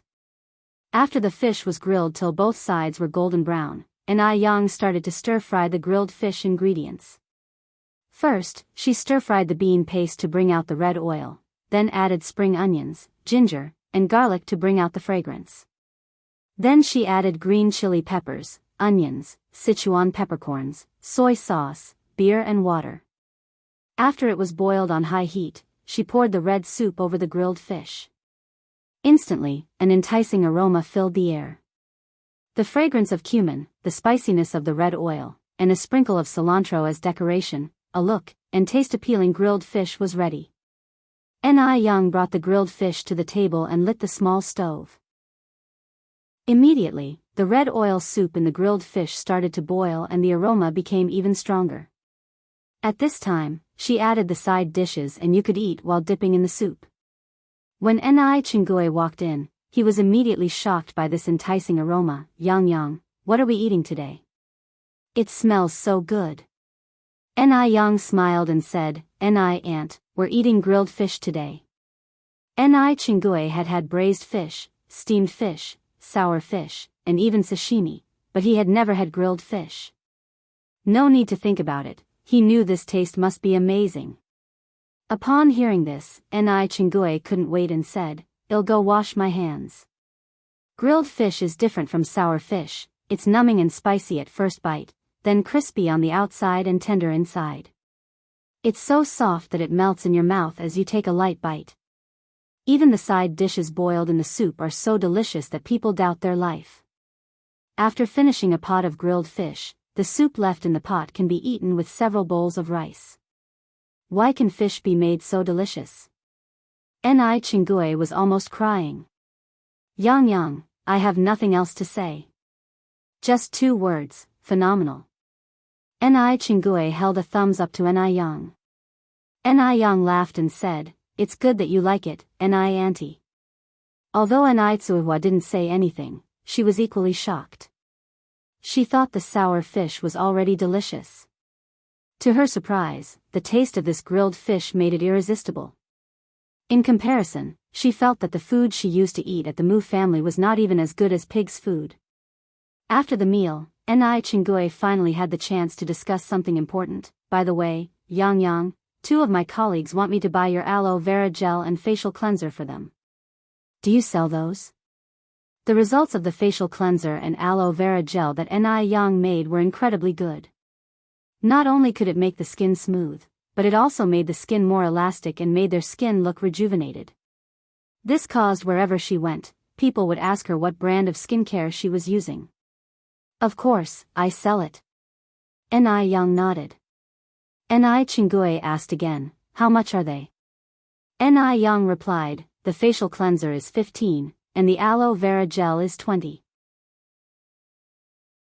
Chapter 158, Skillfully Slapping the Face, Never Give Up Treatment. 2 bottles for 35 yuan really isn't expensive. After all, these skincare products work so well. Ni Chinggui then said, "Then get me 2 sets, no, 3 sets, I need a kit too." Ni Yang had given her some last time, which she had nearly used up. Ni Yang turned around, fetched 3 sets of skincare products from her house and handed them to her. Ni Chinggui took out 105 yuan from her pocket and gave it to Ni Yang. Ni Yang took out 35 yuan and returned it to Ni Chinggui. "Aunt Ni, you've helped me promote my skincare products and even sold 2 sets for me, how can I take your money? From now on, it'll cover all your skincare products. If you run out, just let me know directly. A good product is important, but knowing how to drive your business is even more important." Ni Yang wouldn't sacrifice greater benefits for a little profit. No employee is obliged to do overtime for their boss. Although Ni Chinggui is not her employee, the principle is the same. As the saying goes, even brothers keep accounts. Ni Chinggui felt embarrassed and said, "How can this be, Yang? It's not easy for you to do business." Ni Yang laughed and replied, "Nothing is impossible, Aunt Ni, please take it at ease, we're family, you've always taken great care of me.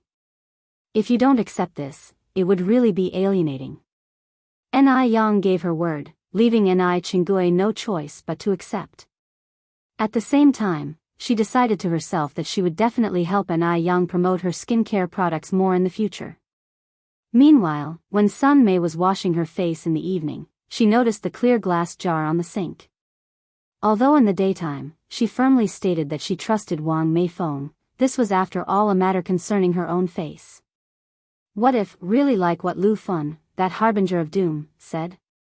Between using it and not using it, she hesitated for a long time. Eventually, she decided to take a risk and give it a try.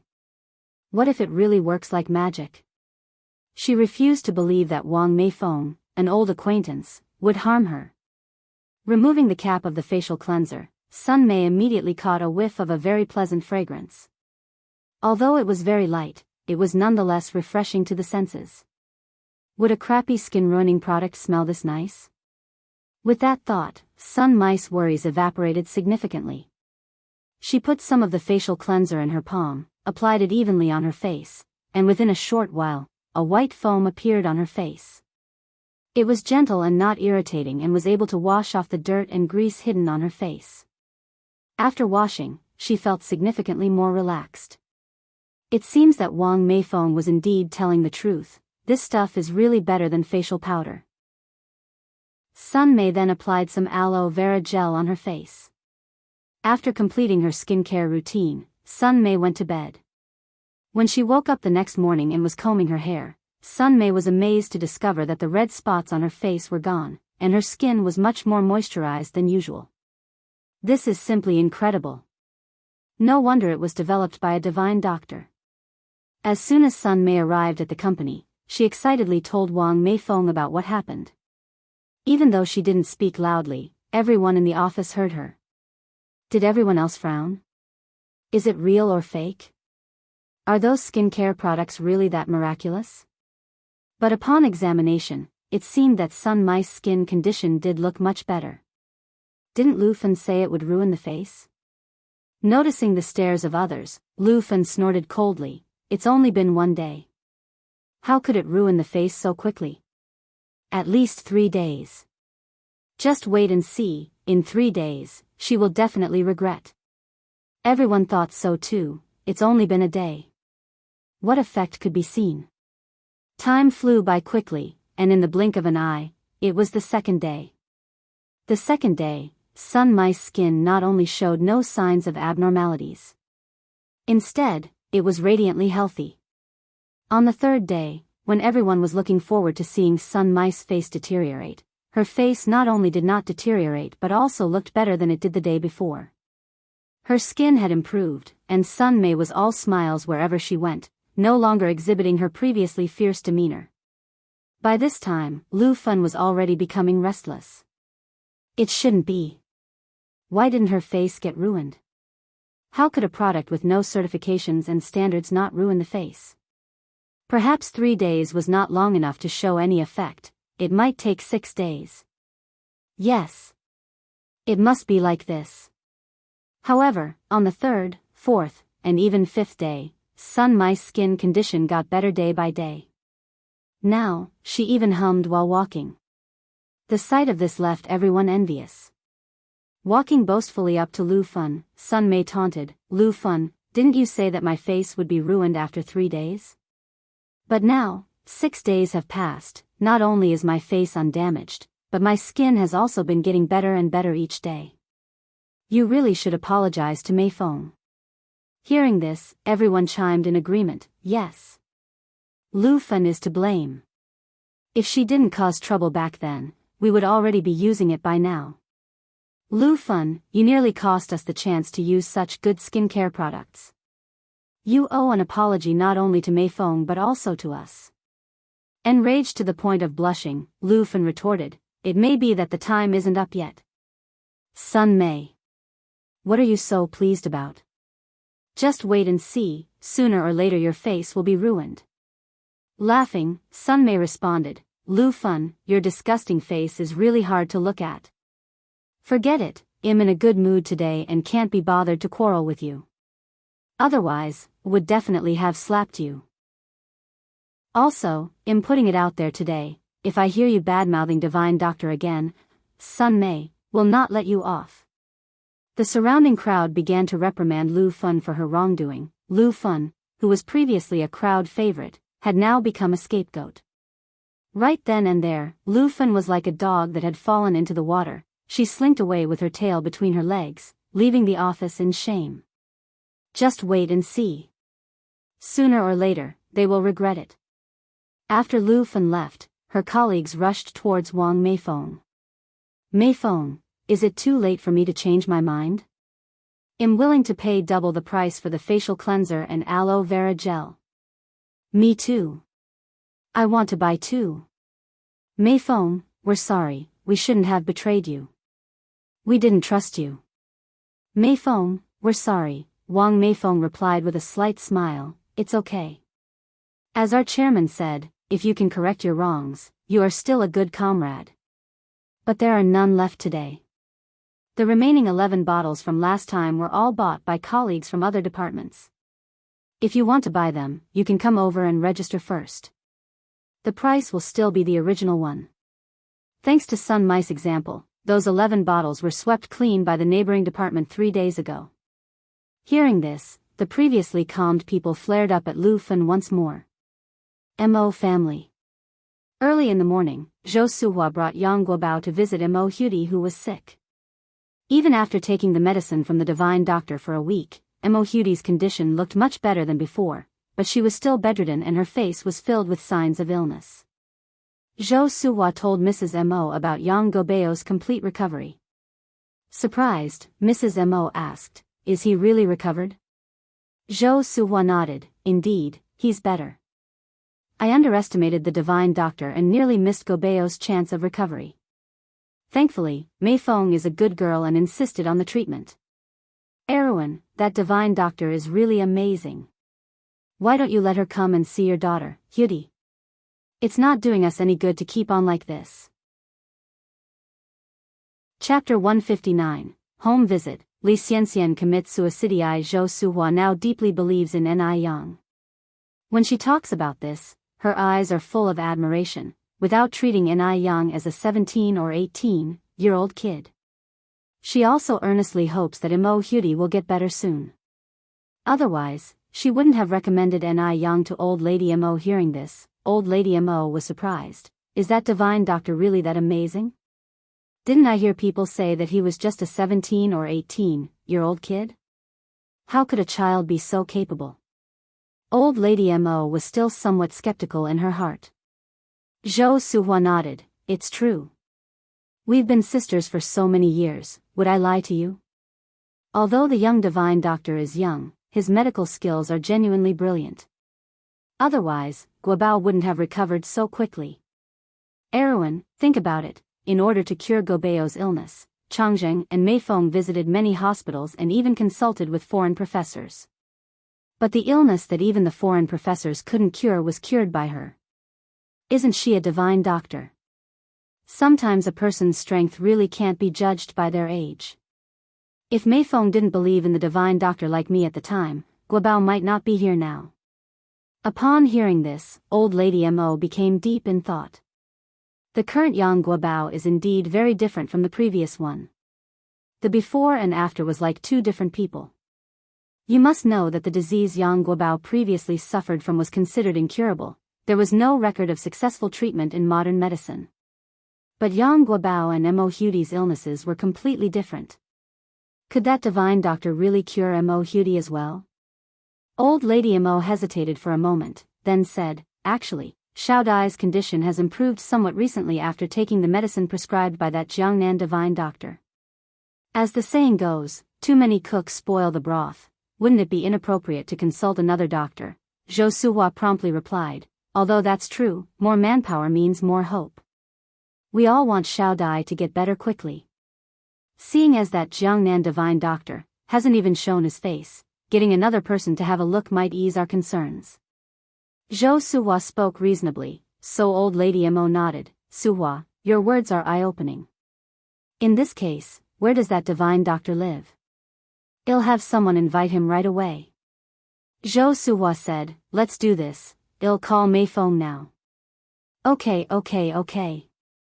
Old Lady Mo kept nodding. "Then I will have to trouble your family's Mei Feng." Zhou Suhua laughed and said, "We've known each other for so many years. There's no need to mention anything burdensome." Zhou Suhua got up to make the call. Wang Mei Feng is also a warm-hearted person. Upon hearing her mother-in-law's words, she immediately dropped her work, and had Yang Changjing drive her to Ni Yang's place. Yang Guobao bounced over. "Grandma, Old Lady Mo, is Sister Ni Yang coming to treat Xiao Dai?"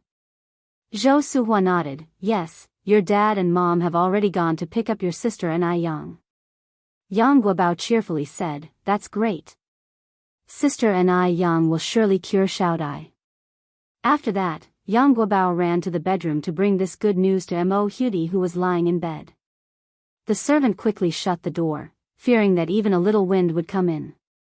Yang Guobao ran to Mo Hyudi's bedside, excitedly saying, "Xiao Dai, let me tell you, Sister Ni Yang is really amazing."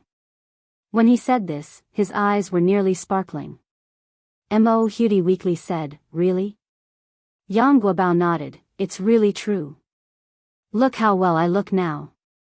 It's Sister Ni Yang who cured me.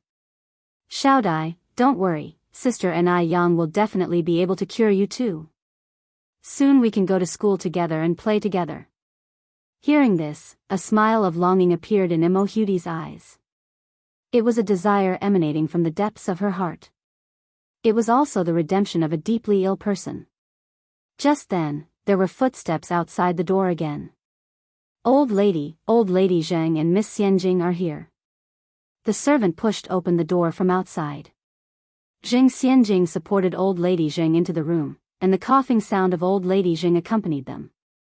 Old Lady Mo, seeing Zhou Suhua, Jing Xianjing exclaimed in surprise, "Oh! Old Lady Yang is here too." Xianjing. Zhou Suhua greeted her with a smile. Jing Xianjing was a sweet and pretty girl who performed well in her studies. She was quite liked by the elderly folks. Chapter 160, Home Visit, Li Xianxian commits suicide _2.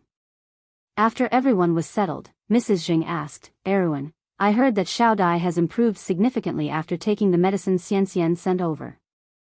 Is that true?" Madame Mo nodded, "Yes, Xiao Dai has indeed improved a lot thanks to Xianxian. But later, a divine doctor will be coming to check on Xiao Dai." "Is it that divine doctor from Jiangnan?" Mrs. Jing continued to ask. Madame Mo said, "No, it's the doctor who cured Guobao." "Guobao is well?" Mrs. Jing expressed her surprise. "Suhua, is this true?" Zhou Suhua nodded, "It's true." Mrs. Jing went on, "Where is Guobao?" Zhou Suhua replied with a smile, "He's inside chatting with Xiao Dai." "Let me call him out for you." "All right." Mrs. Jing nodded. Shortly after, Zhou Suhua brought Yang Guobao out from the room. "Hello, Granny Zheng and Sister Xianjing," Yang Guobao greeted politely. "Come here. Let me take a good look at you." Mrs. Jing summoned Yang Guobao. Yang Guobao approached.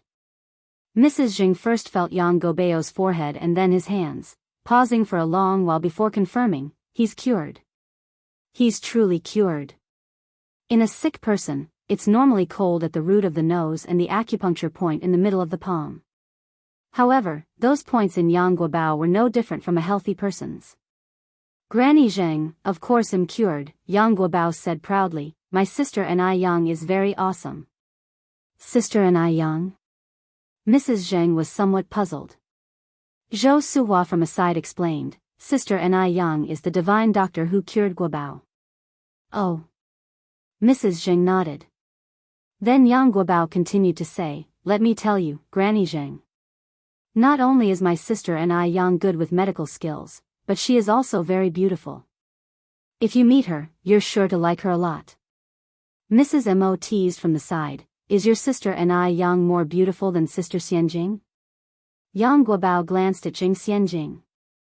After a moment, resting his chin on his hand, he answered seriously, "Well, Sister and I Yang is a bit more beautiful than Sister Xianjing. In truth, she was much more beautiful." But Yang Guobao felt shy to say it out loud. His mother had taught him that one should not only be honest, but also diplomatic, in dealing with others. One should always leave some face for the other party. By declaring that Sister and I Yang was multiple times more beautiful than Sister Xianjing, he was sure to embarrass her. Yang Guobao's earnest demeanor amused the three elderly people and made them laugh heartily. Jing Xianjing was also smiling, but there was a flash of strong resentment hidden in her bowed eyes. What a brat! Does he even know what to say? Even Li Xianxian isn't as beautiful as her. How could a simple country doctor possibly compare to her? Her previously good mood was completely ruined by the child's words. When Wang Meifeng arrived at the Ni family's home, she found Ni Yang watering the plants in the vegetable garden. Wang Meifeng relayed the situation regarding Mo Huti to Ni Yang. After bidding Ni Tsuehua goodbye, Ni Yang took some emergency medicine and got into the car with Wang Meifeng. Xiao Dai is 13 this year. She got sick when she was around 9 or 10 and has been bedridden since then. She's a pitiful child. Yang, you don't need to stress. Well, just go and take a look. If we can't treat her, it's okay. After all, Mo Huti's illness was completely different from Yang Guobao's, and Wang Meifeng didn't want to put too much pressure on Ni Yang. Ni Yang nodded, "I understand." The car was fast, and they soon arrived at the Mo's residence. As soon as the car door was opened, Yang Guobao rushed out from the courtyard and hugged Ni Yang. Sister Ni Yang, you're here. Guobao. Ni Yang patted Yang Guobao's head. Then, Yang Guobao introduced Ni Yang to Mrs. Mo and Mrs. Zheng who were standing behind him. Granny Mo, Granny Zheng, this is my sister Ni Yang. Ni Yang nodded politely, nice to meet you. Mrs. Zheng stared at Ni Yang, momentarily at a loss for words. This girl. Why did she find this girl so familiar? Mrs. Zheng even had a sudden impulse to embrace Ni Yang. Jiang Xianjing glanced at Mrs. Zheng and suddenly felt a sense of irritation. This expression on Mrs. Zheng's face was all too familiar. It was the same face she wore every time she thought about her deceased daughter. That person was already dead. Couldn't she care a little bit more about the feelings of the living beside her? Chapter 161, Home Visit, Li Xianxian commits suicide _3. Despite showing our filial piety to this damned old woman all these years, we end up being deemed worse than a corpse. How utterly ridiculous. This ungrateful hag deserves to have no descendants. Although Jiang Xianjing cursed the old woman hundreds of times in her heart, she still put on a polite and understanding face. Zhou Suhua next to her said, Erwin, Aching, this is the young divine doctor, Ni Yang, whom I told you about. Even though old lady Mo was aware that the person who had treated Yang Guobao was youthful, she hadn't expected them to be a child. Moreover, she was incredibly beautiful. Old lady Mo once thought Jiang Xianjing was the most beautiful girl she had ever seen, but now compared to Ni Yang, Jiang Xianjing seemed like a mere commoner. It is often said that when God opens a door, he also closes a window. Generally, people with exceptional talents have some slight deficiencies. This little girl was so beautiful, flawless in fact. Could her medical skills be as impeccable? After all, they do say that beauty lacks brains. So in old lady Mo's mind, usually people who were too beautiful weren't all that bright. Every saying does have its origin, after all. Although old lady Mo had her doubts, she still smiled and said, Hello, young divine doctor, I am Xiao Dai's grandmother, I appreciate your attention to Xiao Dai. Ni Yang smiled lightly, you're too kind. As a doctor, it's my duty to treat and save people. This child was quite modest. Not impatient. Not bad at all. Well, why not let her try? Maybe she is indeed talented. Good child, how old are you this year? Old lady Jing asked, holding Ni Yang's hand with a somewhat moved expression. Ni Yang politely answered, Old lady, I am 17 today. Old lady Jing nodded, 17, 2 years younger than Artingting. Where are you from? Before the old lady could continue her question, Jing Tingting interjected surprisingly, I can't believe the young divine doctor is only 17. At 17 I was just a child, but the young divine doctor is already famous. It's quite a shame to our generation. Even though this remark seemed to praise Ni Yang, it actually had a sting. Famous?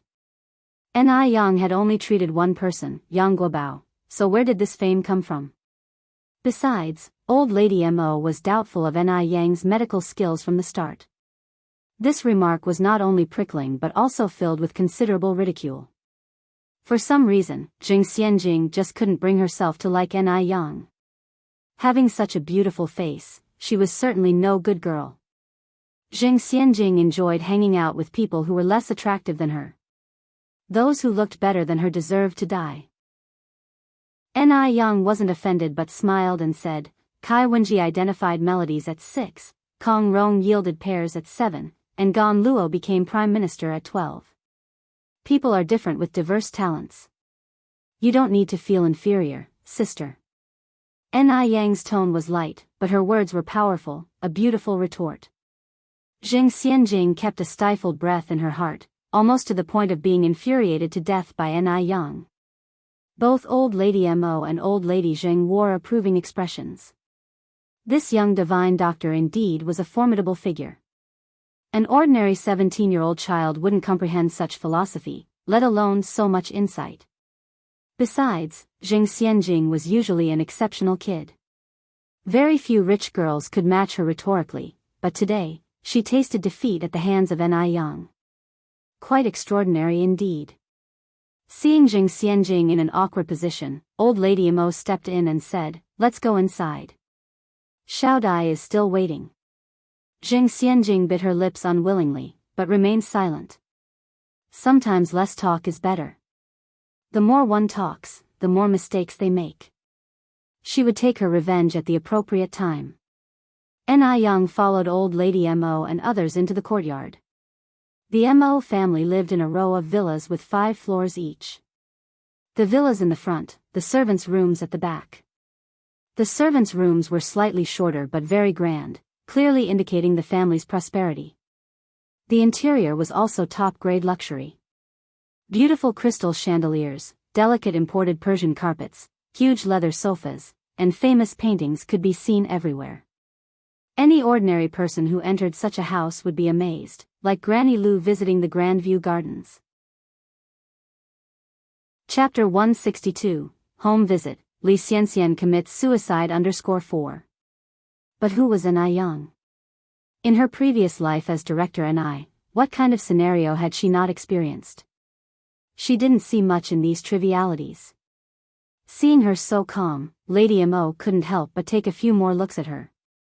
This child was a bit beyond her expectations. Looking at her attire, she didn't seem to be from a wealthy family. Yet, after seeing these things, there was no trace of greed in her eyes, just sheer clarity and tranquility.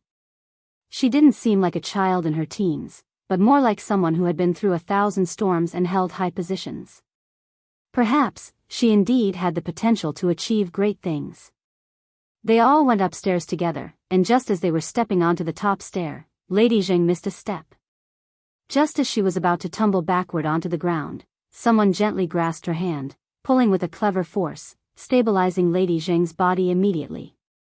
She heard a soft voice beside her, "Be careful, old lady." Looking up, Lady Zheng saw it was Ni Yang who had assisted her, and she gratefully said, "Thank you, young divine doctor." "It was nothing." Ni Yang replied with a light smile, 2 shallow dimples appearing on her cheeks. For a moment, Lady Zheng lost herself. She remembered that her Tingting also had such small dimples. "Grandma, are you all right?" Zheng Tingting, who was leading the way, noticed something was wrong. She stopped and held onto Lady Zheng's arm, asking concernedly. Only then was Lady Zheng jolted back to reality. She responded with a helpless smile, "I'm fine." Ni Yang softly reminded, "The elderly may have trouble with mobility, you should pay more attention, sister." How amusing. Was Ni Yang indirectly criticizing her lack of filial piety? Should she take a look at who she is first? A mere barefoot village doctor who accidentally cured Yang Gobeo's illness, what right does she have to judge her? For a moment, Jing Xianjing was even more irritated. Yet she still smiled and said, "Young divine doctor is correct, it was indeed my negligence this time." "Thank you, young divine doctor." "Grandma, let us go in quickly." Ni Yang said no further and followed everyone into the room. The moment she stepped into the room, Ni Yang discreetly furrowed her brows. The air in the room wasn't pleasant, it was outright disagreeable. Ni Yang looked around, realizing that all the doors and windows in the room were tightly closed, the curtains were drawn, and the only light was coming from a chandelier overhead. Based on the stale air, she guesstimated that the room had been closed off for at least 10 days, if not longer. Little Miss Mo Hudi, who was lying on the bed, was ominously pale and emaciated. If Wang Meifeng hadn't mentioned it earlier, Ni Yang would never have guessed that this child was already 13 years old. Yang Guobao ran over to Mo Hudi with excitement, Xiao Dai, this is the sister Ni Yang I told you about." Mo Hudi looked up at Ni Yang, graced her with a light smile, and politely greeted, "Hello, Sister Ni Yang." This sister Ni Yang was indeed as beautiful as Yang Guobao had claimed. Prettier even than Snow White on television. "Hello Xiao Dai." Ni Yang sat down, extending her hand towards Mo Hudi to feel her pulse. The air in the room grew still. Everyone was waiting for Ni Yang to speak. After a while, Ni Yang released her hand, raised Mo Hudi's chin and instructed, "Don't be nervous, close your eyes first. I need to check your pupils." Mo Hudi closed her eyes as instructed. After examining her pupils, Yang wore a complex expression. She looked up at Lady Mo and asked, "Has Xiao Dai been taking any medication lately? And did her condition improve after that?" "Yes." Lady Mo nodded. Yang continued, "Can you bring the medicine over for me to see?" "Certainly." Lady Mo nodded, retrieving a small red porcelain bottle from the drawer of the bedside table. After Yang received the porcelain bottle and sniffed it lightly, she proceeded, "The pills contain aconite, piperaceae, 7 dragons grass, puraria root, cherry seed, snake berry, dandelion, and other medicinal herbs. These herbs have astringent properties, warm regulation, and help to clear internal heat, but they have been erroneously prescribed for Xiao Dai's condition. If Xiao Dai seems to be improving, it is only due to the astringent properties working to alleviate her symptoms temporarily. This is treating the symptoms, not the cause. She must stop taking these immediately, because otherwise, within 3 days, not only will her condition not improve, but it will worsen to such an extent that it could be life-threatening." Yang spoke earnestly. There wasn't an ounce of jest in her expression. Lady Mo was taken aback, but this was personally sent by the divine doctor of Jiangnan. Chapter 163, Home Visit, Li Xianxian commits suicide _5. Could a medicine prescribed by the divine doctor be wrong? Moreover, Mo Hudi's condition has shown signs of improvement after taking the medicine. Could it be, as Yang said, a treatment of the symptoms but not the cause? One is the famous divine doctor of Jiangnan. The other is the divine doctor who cured Yang Guobao. For a moment, Elder Lady Mo was unsure about whom to trust. Seeing Elder Lady Mo's uncertainty, Yang continued, "I assume the divine doctor of Jiangnan has never met Xiao Dai in person, right?"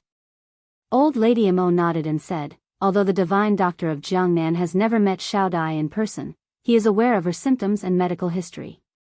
Yang responded, "Even Confucius, a sage, made mistakes. Let alone the divine doctor of Jiangnan who has never met Xiao Dai. Misdiagnoses are normal." Hearing this, Elder Lady Mo found herself contemplating deeply. Did the divine doctor of Jiangnan actually misdiagnose? Upon hearing this, Jing Xianjing almost laughed out loud. How shameless of Yang! Misdiagnosis? How could the divine doctor of Jiangnan possibly misdiagnose? And Yang, a novice village doctor, had the audacity to accuse the divine doctor of misdiagnosis? Absurd.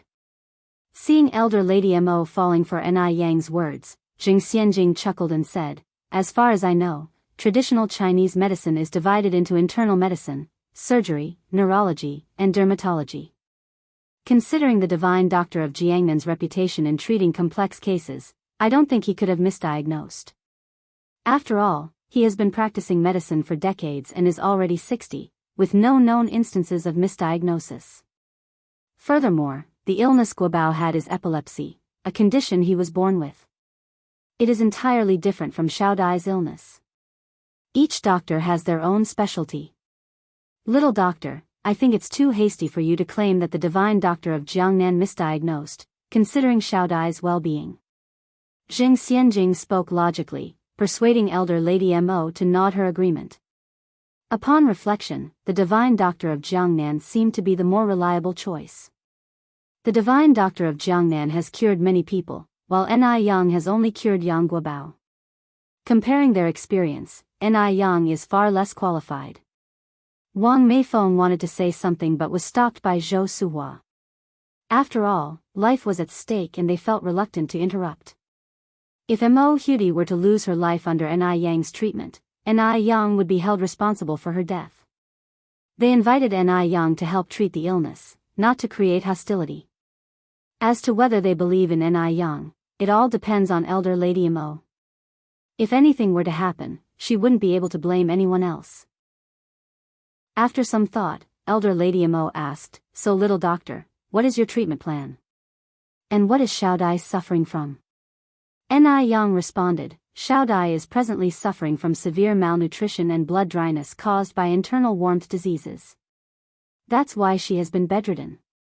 He paused before continuing, my plan is to immediately open all the doors and windows in this room to let the air circulate. Then, Xiao Dai needs to eat more nutritious foods, especially fish and meat, to replenish her energy. Finally, I will prescribe a formula and use acupuncture treatment. Within 6 months, Xiao Dai will be cured. 6 months are just a conservative estimate. In fact, with Ni Yang's skill, it only takes 2 to 3 months for a full recovery. Elder Lady Mo frowned slightly, but the divine doctor of Jiangnan expressly urged against exposing Xiao Dai to sunlight or wind, and she is not allowed to eat oily and spicy foods. Little doctor, are you sure your treatment will work? This was a direct contradiction to the divine doctor of Jiangnan's orders. Ni Yang explained, continuously closing doors and windows reduces air circulation, which can lead to indoor bacterial infection and weaken the body's immune system, especially in the case of someone like Xiao Dai who has been bedridden for a long time. As for diet, Xiao Dai's illness doesn't restrict her food intake. Constant dietary restrictions wouldn't alleviate her condition, but rather lead to malnutrition, worsening her illness. Ni Yang's argument made sense, leaving Elder Lady Mo speechless. Jing Xianjing sneered at him under her lowered eyes. Did this Ni Yang actually consider himself a divine doctor? He had the audacity to refute the divine doctor of Jiangnan. How shameless. Jing Xianjing looked at Ni Yang and mockingly asked, so you're saying that Xiao Dai must receive acupuncture? Yes, Ni Yang nodded, there's no other way. Jing Xianjing continued, but I heard that only seasoned practitioners of traditional Chinese medicine can perform acupuncture. After all, if a single acupoint is wrong, the consequences could range from paralysis to life-threatening. Chapter 164, Home Visit, Li Xianxian commits suicide _6. At these words, Mrs. Mo Sr. was taken aback. Xiao Dai was the only bloodline of her daughter left, which she could not risk endangering. No matter whether it was whole-body paralysis or life-threatening, she could not bear it. Seeing Mrs. Mo Sr. in extreme panic, Jing Xianjing added, acupuncture isn't a joke, even some regular large hospitals dare not do it. Divine doctor, can you ensure it's completely safe? Finally finding an opportunity for revenge and to show off in front of Mrs. Mo Sr., Jing Xianjing naturally would not miss this opportunity. Once she saved Mo Hudi's life, Mrs. Mo Sr. would definitely thank her. At that time, she would become a great benefactor of the Mo family. Ni Yang smiled lightly, saying, every operation carries a risk. I can't guarantee what might happen during the acupuncture treatment, but I can ensure that as long as the procedure goes smoothly and medication treatment is used in combination, Xiao Dai will definitely recover within half a year. Any highly skilled doctor would never give a 100% guarantee to their patients. Because no one knows which will come first, tomorrow or an accident. No one can predict if there will be any rejection or loss of blood during the surgical procedure. Ni Yang is just a doctor, she isn't a god, she can't stop accidents from happening. If an accident happens then, she would be labeled as a killer. Ni Yang had witnessed too many medical disputes in her previous life, so she didn't want to risk her hard-earned second life by playing games with her future. Jing Xianjing smiled, since the divine doctor cannot ensure it's completely safe, I think we should follow the method of the Jiangnan divine doctor. After all, the Jiangnan divine doctor has so much experience. Mrs. Mo, what do you think? Mrs. Mo Sr. was in a dilemma now. As after all, Ni Yang was recommended by Zhou Suhua. If she rejected Ni Yang outright, she was afraid it would somewhat harm Zhou Suhua's face. But if she didn't refuse, it would risk Mo Hudi's life. Seeing Mrs. Mo Sr.'s dilemma, Ni Yang smiled and said, practicing medicine and saving lives depends on destiny. Since Mrs. Mo Sr. doesn't trust me, I won't bother you anymore. Seeing Ni Yang about to leave, Yang Guobao shouted anxiously, Mrs. Mo, please trust Sister Ni Yang. Sister Ni Yang can truly save Xiao Dai. Jing Xianjing walked to Yang Guobao, tenderly saying, good boy, don't interrupt while grown-ups talk. Yang Guobao pushed away Jing Xianjing's hand, and quickly caught up to Ni Yang, Sister Ni Yang. A malicious glimmer flashed in the depth of Jing Xianjing's eyes. Damn kid. Better if he falls and dies on the stairs. Mo Hudi turned her eyes to Mrs. Mo Sr. Grandma. Mrs. Mo Sr. looked at Mo Hudi said, "Don't worry, Grandma knows what to do." After Wang Meifeng and Zhou Suhua greeted Mrs. Mo Sr. and Madame Zheng, they followed Ni Yang. Wang Meifeng rushed to Ni Yang, apologized. "Yang, I'm sorry, making you run here in vain." Ni Yang smiled and said, "It's okay, Auntie Wang, I'm inexperienced and young, it's understandable that everyone doesn't trust me. As for Xiao Dai's case, I just need to speak honestly and not regret, trust cannot be forced." Hearing this, Zhou Suhua nodded in agreement on one side. "It's really good that you can think like this, Yang. Xiao Dai's case is complicated after all. If you insist on staying to treat her and something goes wrong, it'll be too late to explain." "Sister Ni Yang, will Xiao Dai get better?" Yang Guobao was holding Ni Yang's hand, his voice holding a bit of a sob. Ni Yang bent down, gently comforting, "Guobao, don't worry. Xiao Dai has natural fortunes, she will definitely get better." "Really?" Yang Guobao wiped his tears. "Really?" Nayang nodded. After getting in the car, Wang Meifeng finally got the chance to talk with Ni Yang about other things, and also Yang, everyone is reacting well to the skincare products you made. My colleagues have ordered 16 sets this time, do you have any ready stock? Wang Meifeng always reported good news, not worries, hence Ni Yang did not know that the skincare products were initially returned by her colleagues. Wang Meifeng originally thought of keeping the skincare products for herself if nobody else wanted to buy them. Unexpectedly, a truly good product has nothing to fear from slander and defamation. Whether it's good or not, everyone has eyes and can see for themselves. Chapter 165, Home Visit. Li Xianxian commits suicide. Ni Yang nodded, "Sure, Aunt Wang, I will deliver it to you tomorrow morning." Zhou Suhua continued, Yang, it's still early, why don't you come and sit at our house for a while?" Upon hearing this, Yang Guobao tagged along excitedly, yes. "Sister Ni Yang, come and play at my house with me. Later, I'll have my dad bring over my sister and Aunt Hua." Ni Yang laughed, "I'm afraid I can't today. I have some things to do in the city center later. It will be enough trouble for Uncle Yang to stop the car up front." There had been ongoing renovations at the shop for more than 10 days, and now many trivial matters awaited Ni Yang. Upon hearing this, Yang Guobao pouted immediately, portraying an unhappy appearance. Ni Yang consoled, "Don't worry, Guobao, as soon as I have time, I'll definitely come and play at your house." "Really?" Yang Guobao was suddenly excited. "Really?" Ni Yang nodded. "Sister Ni Yang, let's make a pinky promise." Yang Guobao extended his little pinky to Ni Yang.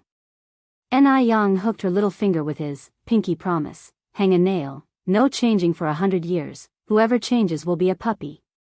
Yang Guobao exclaimed in surprise, "Sister Ni Yang, you know this too?" Ni Yang laughed softly, "Because I also grew up from your age." After Ni Yang left, Mo Hudi had been taking her medication from the divine doctor of Jiangnan on time, and her condition was gradually improving. Seeing Mo Hudi getting better and better, the smile on old lady Mo's face gradually increased. So many years had passed. She finally saw hope. The second day, the third day, Mo Hudi's condition remained very stable. By the afternoon of the third day, not only had Mo Hudi's condition not worsened as Ni Yang had said, but she was even able to walk on her own. Old Lady Mo and Mo Fuhai were beside themselves with excitement. Old Lady Mo expressed her gratitude more than once, as it was fortunate that Jing Xianjing was there to give timely advice, resulting in them not giving Mo Hudi acupuncture. If they had done the acupuncture, Mo Hudi would not have been in her current condition. Thank goodness. Old Lady Mo immediately sent a gift to Jing Xianjing as a token of thanks. Upon seeing the gift, Jing Xianjing knew that her judgment was not wrong. How could a despicable woman like Ni Yang have the ability to heal? Fortunately, she acted fast and saved Mo Hudi's life. Seeing her daughter being so capable made Jing Lingling extremely pleased. "Xianjing, if you work hard, you can marry into the Mo family, and become old lady Mo's granddaughter-in-law." Granddaughter-in-law? Jing Xianjing sneered in her heart. Her target was not Mo Baichuan. Compared to that man, Mo Baichuan was not even 1 in 10,000. Xianjing, Jing Lingling implored discontentedly, pushing Jing Xianjing. Are you still thinking about the eldest of the Mo family, that disappointing sixth son? Jing Xianjing did not reply. Jing Lingling drew a long breath, speaking with seriousness. Xianjing, you are a smart girl. You've never given me any worries growing up. But why are you so infatuated with this? Mo Qishan is a loser. A loser that even Zhao Jingrong looks down on. Tell me, how on earth can you like such a person? Just wait and see, Zhao Jingrong will regret her refusal one of these days. Jing Xianjing curled her lip. Jing Lingling was scared half to death. My darling. You haven't really taken a liking to that loser, have you?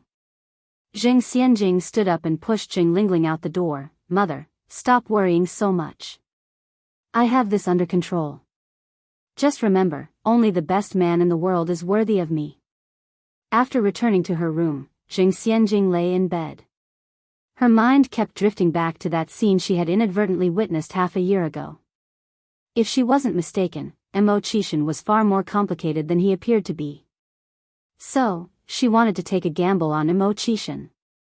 Now she needed to go to bed early, and then wake up early tomorrow to go congratulate the Mo family. Mo Qishan should have returned after being away for so long. However, chaos had descended upon the Mo family. Mo Hudi's condition suddenly worsened.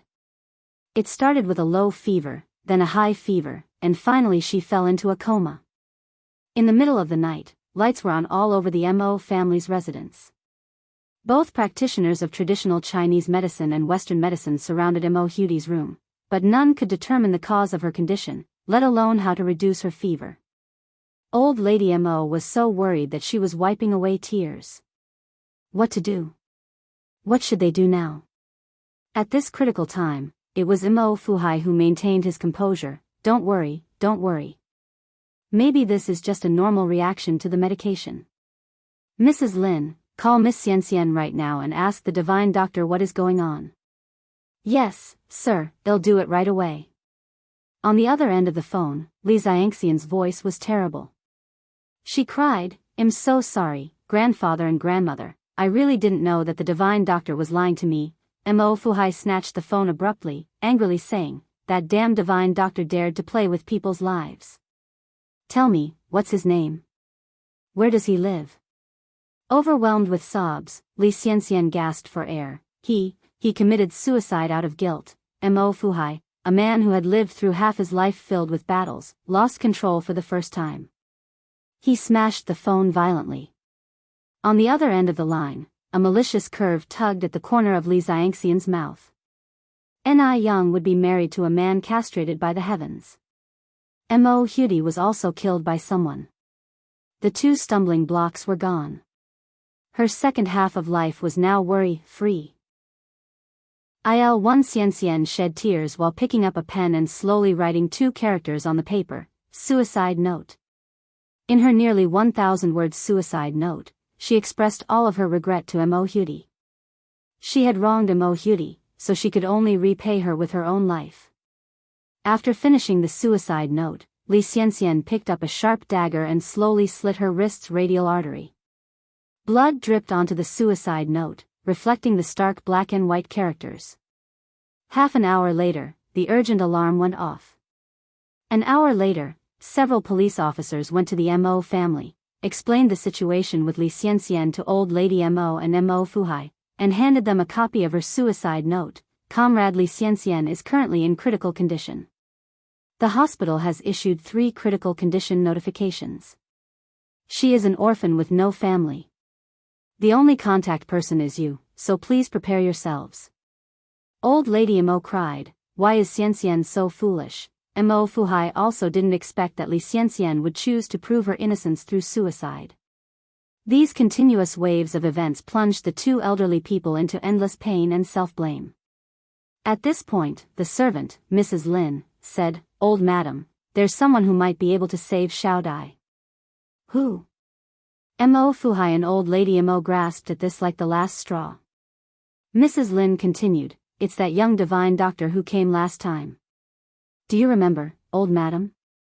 He said that Xiao Dai's condition would worsen within 3 days. Today is the 3rd day." Chapter 166, Uncle and Nephew Standoff, Believe in Yang Yang Yes. And Nayang. Madame Mo took Auntie Lin's hand. "Auntie Lin, contact the divine doctor Ni Yang immediately."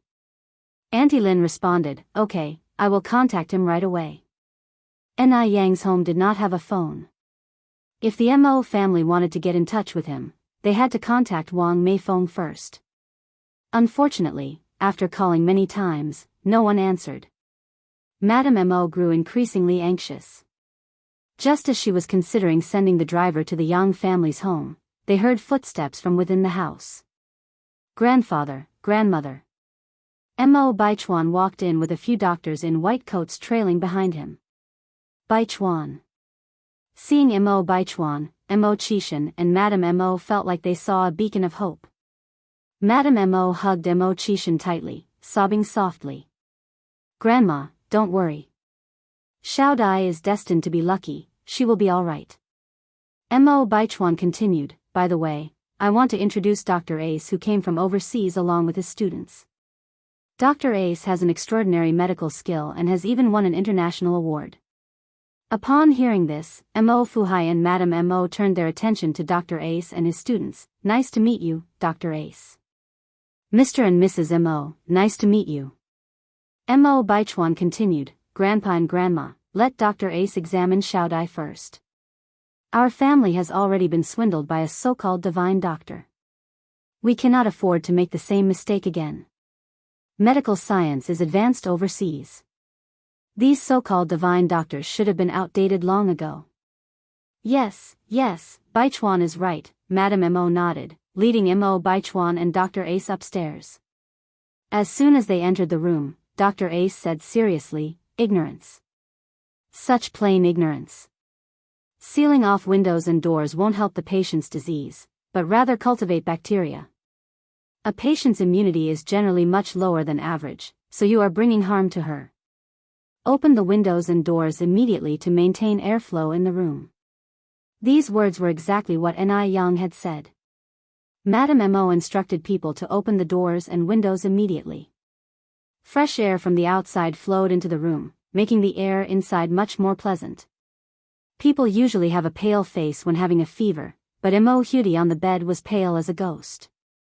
The students prepared medical equipment while Dr. Ace conducted a full-body examination on Mo Hudi. Mo Baichuan checked his watch before saying, "Grandpa and Grandma, I will leave for a while and come back soon. If Dr. Ace needs anything, please cooperate with him." Mo Fuhai nodded, "You go first, no need to worry about us." Mo Baichuan grabbed his coat and hurried out. By this time, the sky was beginning to light up. Dr. Ace continued to examine Mo Hudi.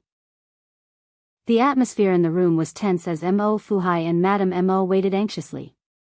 As time passed, Dr. Ace eventually put down his stethoscope. Mo Fuhai and Madame Mo immediately approached Dr. Ace. "How is Xiao Dai, Dr. Ace? Is there any hope for her?" Dr. Ace responded, "Given the current situation, there is generally no hope. However, there is one last method we can try." "Tell us." Madame Mo hurriedly said, "We will do anything to save Xiao Dai." Mo Fuhai echoed, "Yes. Dr. Ace, as long as you tell us, we will cooperate." "A total blood transfusion," Dr. Ace continued, "however, this operation only has a 30% success rate. As guardians, please consider whether to proceed with this surgery." Total blood transfusion? Blood is the source of life in a human body.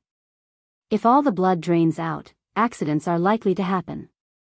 A total blood transfusion might lead to multiple complications, and even if the patient recovers, their physical condition would not be as good as before. Ni Yang had never mentioned a total blood transfusion before. Madame Mo was very hesitant at the moment. After a while, Madame Mo resolutely said, "No. We want." "No?" Dr. Ace almost thought he had misheard. Yes, we want. Madame Mo turned to Auntie Lin. Auntie Lin, immediately have old Wang take you to Gobeo's home and bring the divine doctor here.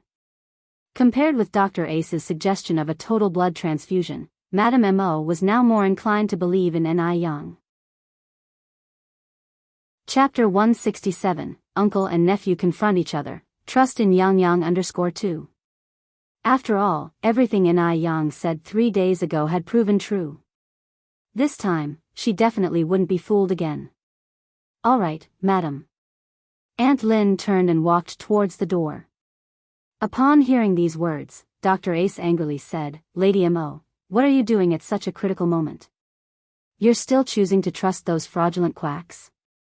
Forgive me for saying, your Chinese backward medical approach, especially in a place where medical resources are not fully equipped, is impossible to provide hope for the treatment of difficult diseases. Xiao Dai may have been theoretically failed by the misapplication of medicine, but the actual murderer is the caregivers like yourselves. If they employ the procedure of blood replacement surgery, Mo Hudi has at least a 30% chance of recovery. If the Mo family continues to let quacks treat her, it's like pushing Mo Hudi directly into the grave. Preposterous. Absolutely ridiculous. Dr. Ace's face turned red with fury. Mo Fuhai continued, Dr. Ace, I don't deny that foreign medical technology is indeed very advanced, but you can't deny the existence of our divine doctor in China. The history of China has been handed down over 5,000 years and has produced many legendary doctors. Dr. Ace responded speechlessly, now I finally know how the Qing dynasty fell. It's because of ignorant people like you. You will regret this. There will be no pill for regret later. As a doctor, the situation they hated the most was when patients clearly had a chance to survive, but were delayed by their family's decisions. Dr. Ace was so angry that he was at a loss for words. If it weren't for his students holding him back, he might have already turned violent. Let's go. Dr. Ace didn't want to stay here any longer. He led his students away from the Mo's house. Looking at Dr. Ace's retreating figure, Mo Fuhai turned to Lady Mo and asked, Erwin, have you really decided to trust this young divine doctor? Yes. Lady Mo nodded, I have faith in her, she'll be able to cure our Xiao Dai. Let's try it again. There was a far-off look in Mo Fuhai's eyes. Aunt Lin immediately went to Yang's house by car. It wasn't until approximate 2 hours later that the car once again appeared in front of the Mo family mansion. Lady Mo and Mo Fuhai personally met them at the door. Little divine doctor, you finally arrived. Madame Mo grabbed Ni Yang's hand tightly, like a drowning person clutching the last straw for survival. Yang Yang. When Mo Fuhai saw Ni Yang, he was stunned. He hadn't expected that the divine doctor Lady Mo had been talking about was Ni Yang. Seeing Ni Yang somehow reassured him a lot. Because he knew that Ni Yang never did anything she wasn't confident about. Ni Yang seemed a bit surprised too, Grandpa Mo. Lady Mo looked puzzled, do you know each other? Mo Fuhai continued, Yang Yang is the young friend I told you about who I met while fishing in Jinghua village. Lady Mo replied, what a wonderful coincidence. Little divine doctor, our Xiao Dai is in a critical situation right now, please take a look at her quickly. All right. Ni Yang nodded, and they head upstairs together. Compared to 3 days ago, Mo Hudi's current situation was far more severe. Xiao Dai, Lady Mo covered her mouth, sobbing in low voice. Her emotional state was nearing the breaking point. Mo Fuhai sighed deeply and patted Lady Mo's shoulder, comforting her, Xiao Dai will be all right. Ni Yang sat by the bed, took Mo Hudi's pulse with a very serious face. A moment later, Ni Yang took a pill from her bag and put it in Mo Hudi's mouth. Yang Yang, how is Xiao Dai now? Mo Fuhai asked anxiously. Not hiding anything, Ni Yang bluntly stated, the situation isn't good. What do we do then? Is there really no hope left?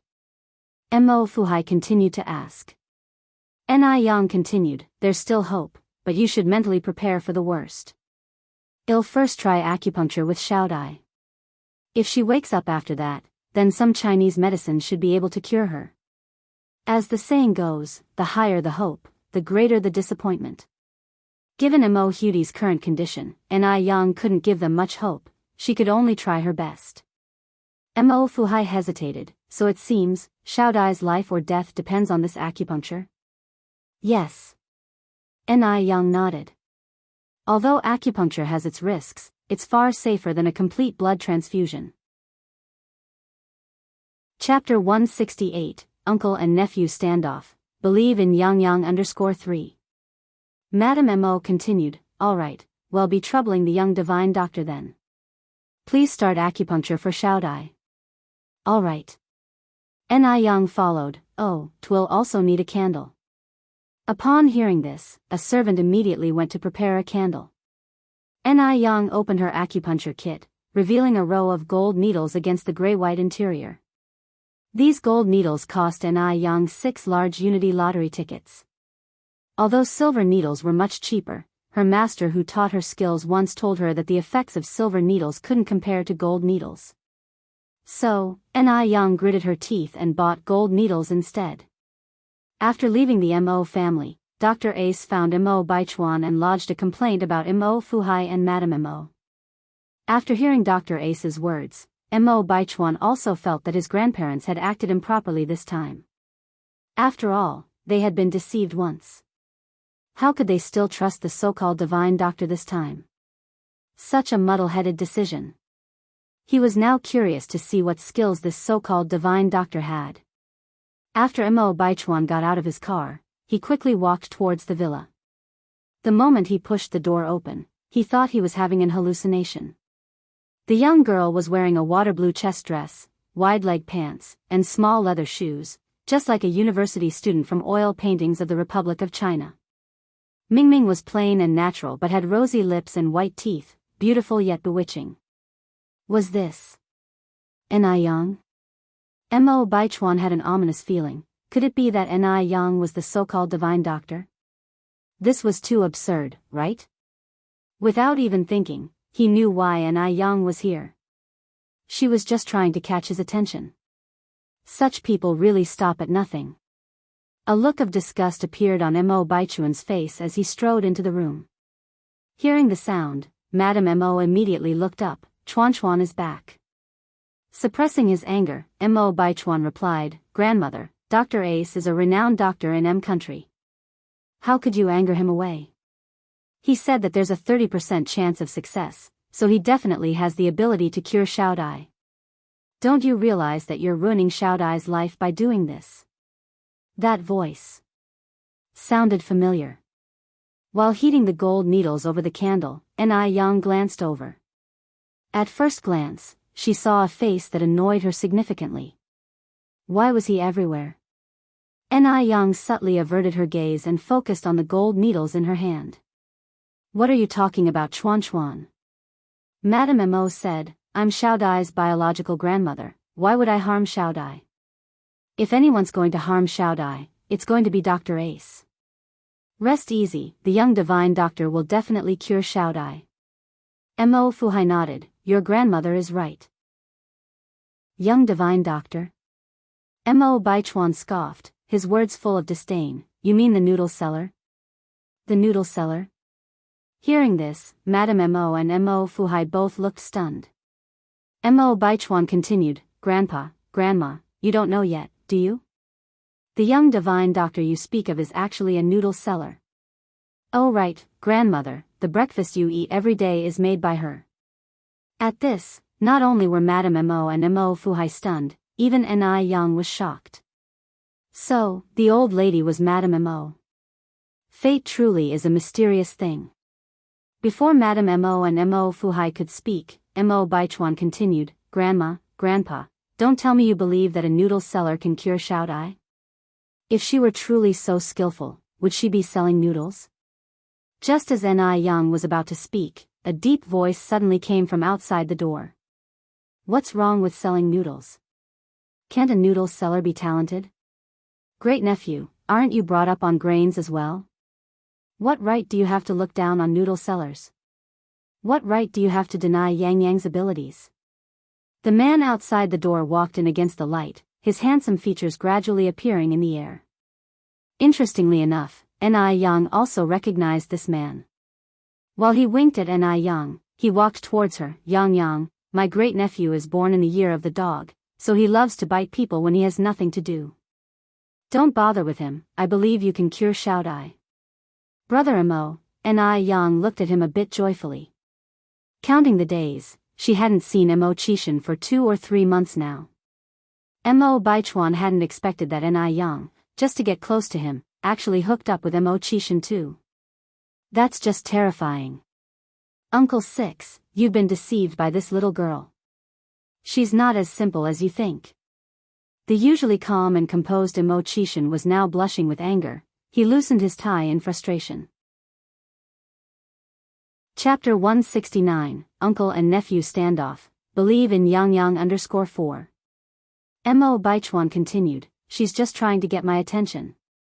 That's why she's not leaving any stone unturned to approach you all.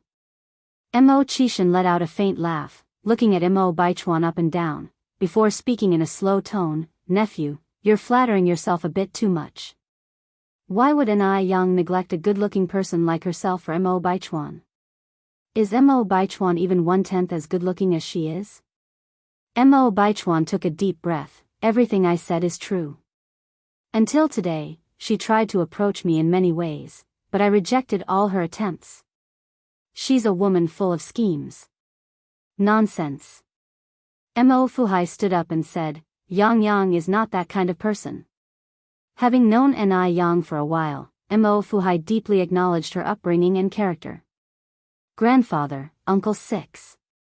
Ni Yang's aim is simple. She wants to please you all, then marry me smoothly and become the eldest son's wife of the Mo family. You all better wake up. Mo Baichuan could hardly wait for his family members to see Ni Yang's true colors. This woman is too intimidating, to the extent where she is able to fool all the members of the Mo family. Yang Yang is not blind, would she choose you, nephew? Mo Qishan said as he turned to look at Mo Baichuan, pointing to his own head, in beginning to suspect that there's something wrong here, and it's more than just a little. After finishing the sentence, Mo Qishan slightly leaned towards Ni Yang. Yang Yang, don't mind him, he's not in his right mind, you just continue to help Xiaodai with the acupuncture treatment.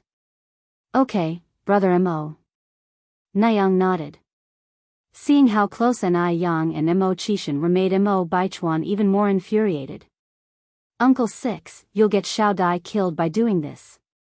Mo Baichuan turned his head to look at Grandma Mo and Mo Fuhai. Grandfather, Grandma, please believe me, Ni Yang is just a noodle seller, how can she possibly cure Xiaodai?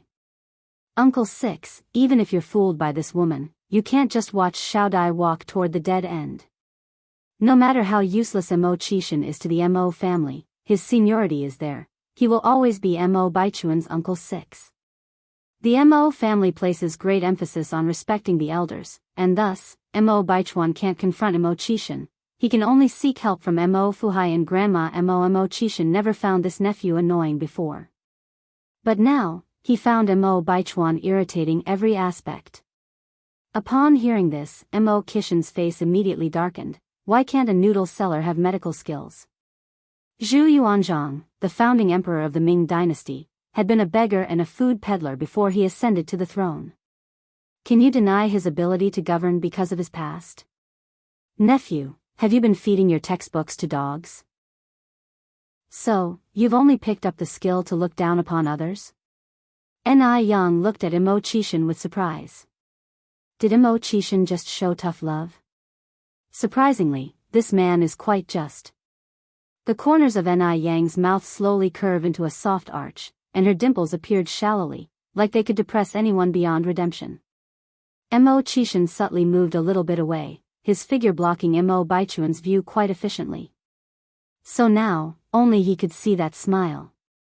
Mo Baichuan clenched his fists. Uncle Six, you're going to regret this. Mo Qishan turned again to Ni Yang, hooking his lips. Yang Yang, will you make me regret this? Of course not. Ni Yang answered casually, as she pierced the last golden needle into Mo Hudi's Baihui acupoint. The needle just went in, and immediately turned black. At the same time, Mo Hudi, who was lying on the bed, slowly opened her eyes. Xiao Dai. Both Mo Fuhai and Grandma Mo exclaimed in unison. Grandma and Grandpa Mo Hudy spoke in a weak voice. What happened to me? Grandma Mo was overwhelmed with joy and started to cry. It's all right, Xiao Dai, you're all right now. Mo Baichuan was stunned. Was this a coincidence, or just pure luck? Aside from her beauty, how could an Ai Yang possibly save people's lives? Mo Qishan glanced at Mo Baichuan, then walked over to Ai Yang. Yang, thank you. You're welcome. Ai Yang gave the prescription she had written to Mo Baichuan. According to this prescription, prepare the medicine, once a day, continuous for 3 months, Xiao Dai will be fully healed. Mo Qishan took the prescription. Okay. Grandma Mo walked over, holding Ai Yang's hand. She was so overwhelmed with emotions that she didn't know what she was supposed to say. Mo Qishan gently joked, Mom, you're going to scare Yang. I'm just too happy, too excited. Grandma Mo choked back her tears. Little divine Dr. Yang, I can't thank you enough. Thank you. Chapter 170, Uncle and Nephew Standoff, Believe in Yang_5. Ai Yang smiled slightly. Madam, you don't need to do this, it's all part of a doctor's duty. Mo Baichuan stood by, with a very complicated look on his face. Now, he finally understood that Ai Yang's medical skills were genuine. Her desire to be close to him was also real. Perhaps, from the very beginning, she was seeking an opportunity through curing Mo Hudy, to gain his recognition. This game she was playing, it was much bigger than he thought. Old Madame Mo turned her gaze to Mo Baichuan. Chuan, aren't you going to apologize to Yang? I will never apologize to this kind of woman. Mo Baichuan left angrily after giving Ai Yang a glance. On the side, Mo Qishan's eyes flashed dangerously, but it disappeared quickly. Once she confirmed that Mo Hudy was out of danger, Ai Yang left a small bottle of pills, and proposed to leave. Old Madame Mo said, I will have the driver take you. Mo Qishan picked up his coat with a smile. I will take Yang home. Ai Yang smiled and said, then I have to trouble brother Mo. This was her chance to thank Mo Qishan alone. To thank him for his trust and protection. Mo Baichuan looked at Ai Yang, and all that was left in his eyes were 4 words, putting on a show. She was deliberately getting close to Mo Qishan just to make him jealous. Otherwise, she would have never taken an interest in Mo Qishan, a man who has never achieved anything. Mo Qishan, who had never achieved anything and also had simple thinking, was being used by Ai Yang. Although he wanted to pull Mo Qishan out of the mud, if Mo Qishan didn't want to stand up but instead chose to roll in the mud, it wasn't surprising that Zhao Jingrong had broken off their engagement. He deserved it. Mo Qishan and Ai Yang walked shoulder to shoulder towards the downstairs, followed by old Madame Mo and Mo Fuhai. As they walked down the stairs, they saw the elegantly dressed Zheng Xianjing walking in from the outside. As soon as Zheng Xianjing saw Ai Yang, her smile froze on her face, followed by an expression of thick sarcasm. How dare Ai Yang, who nearly killed Mo Hudy, show her face here? Didn't she have any shame? Zheng Xianjing steadied her heart and walked up to the group, greeting them politely, Grandfather Mo, Grandma Mo, 6th Uncle Mo. When old Madame Mo saw Zheng Xianjing, her smile was nowhere to be seen. She only curtly replied, Xianjing is here. If it weren't for Zheng Xianjing's meddling 3 days ago, Mo Hudy wouldn't have suffered, nor come close to death. What on earth is going on? Zheng Xianjing began to sweat nervously. By all rights, she had saved Mo Hudy's life. Old Madame Mo shouldn't react this way. What went wrong? Just yesterday afternoon, old Madame Mo had sent her a thank you gift. No, she had to shift the blame onto Ai Yang. Zheng Xianjing looked at Ai Yang and laughed. Little divine doctor, why have you come again? Do you think Grandfather Mo and Grandma Mo are easy to fool? Do you know, 3 days ago, you nearly killed Xiao Dai. If not for her timely intervention, Mo Hudy would already be dead. Old Madame Mo turned her gaze to Zheng Xianjing. Xianjing, some issues should be left alone after a new chapter has begun.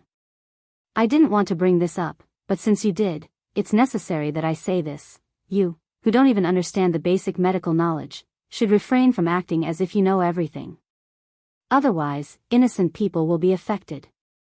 Also, Yang is now a benefactor to our Mo family, so I hope you show her more respect in the future. If it wasn't for the fact that Jing Xianjing was Jing's granddaughter, old Madame Mo would definitely have held her responsible. Upon hearing this, Jing Xianjing visibly panicked. What did old Madame Mo mean? What did she mean by implicating innocent people?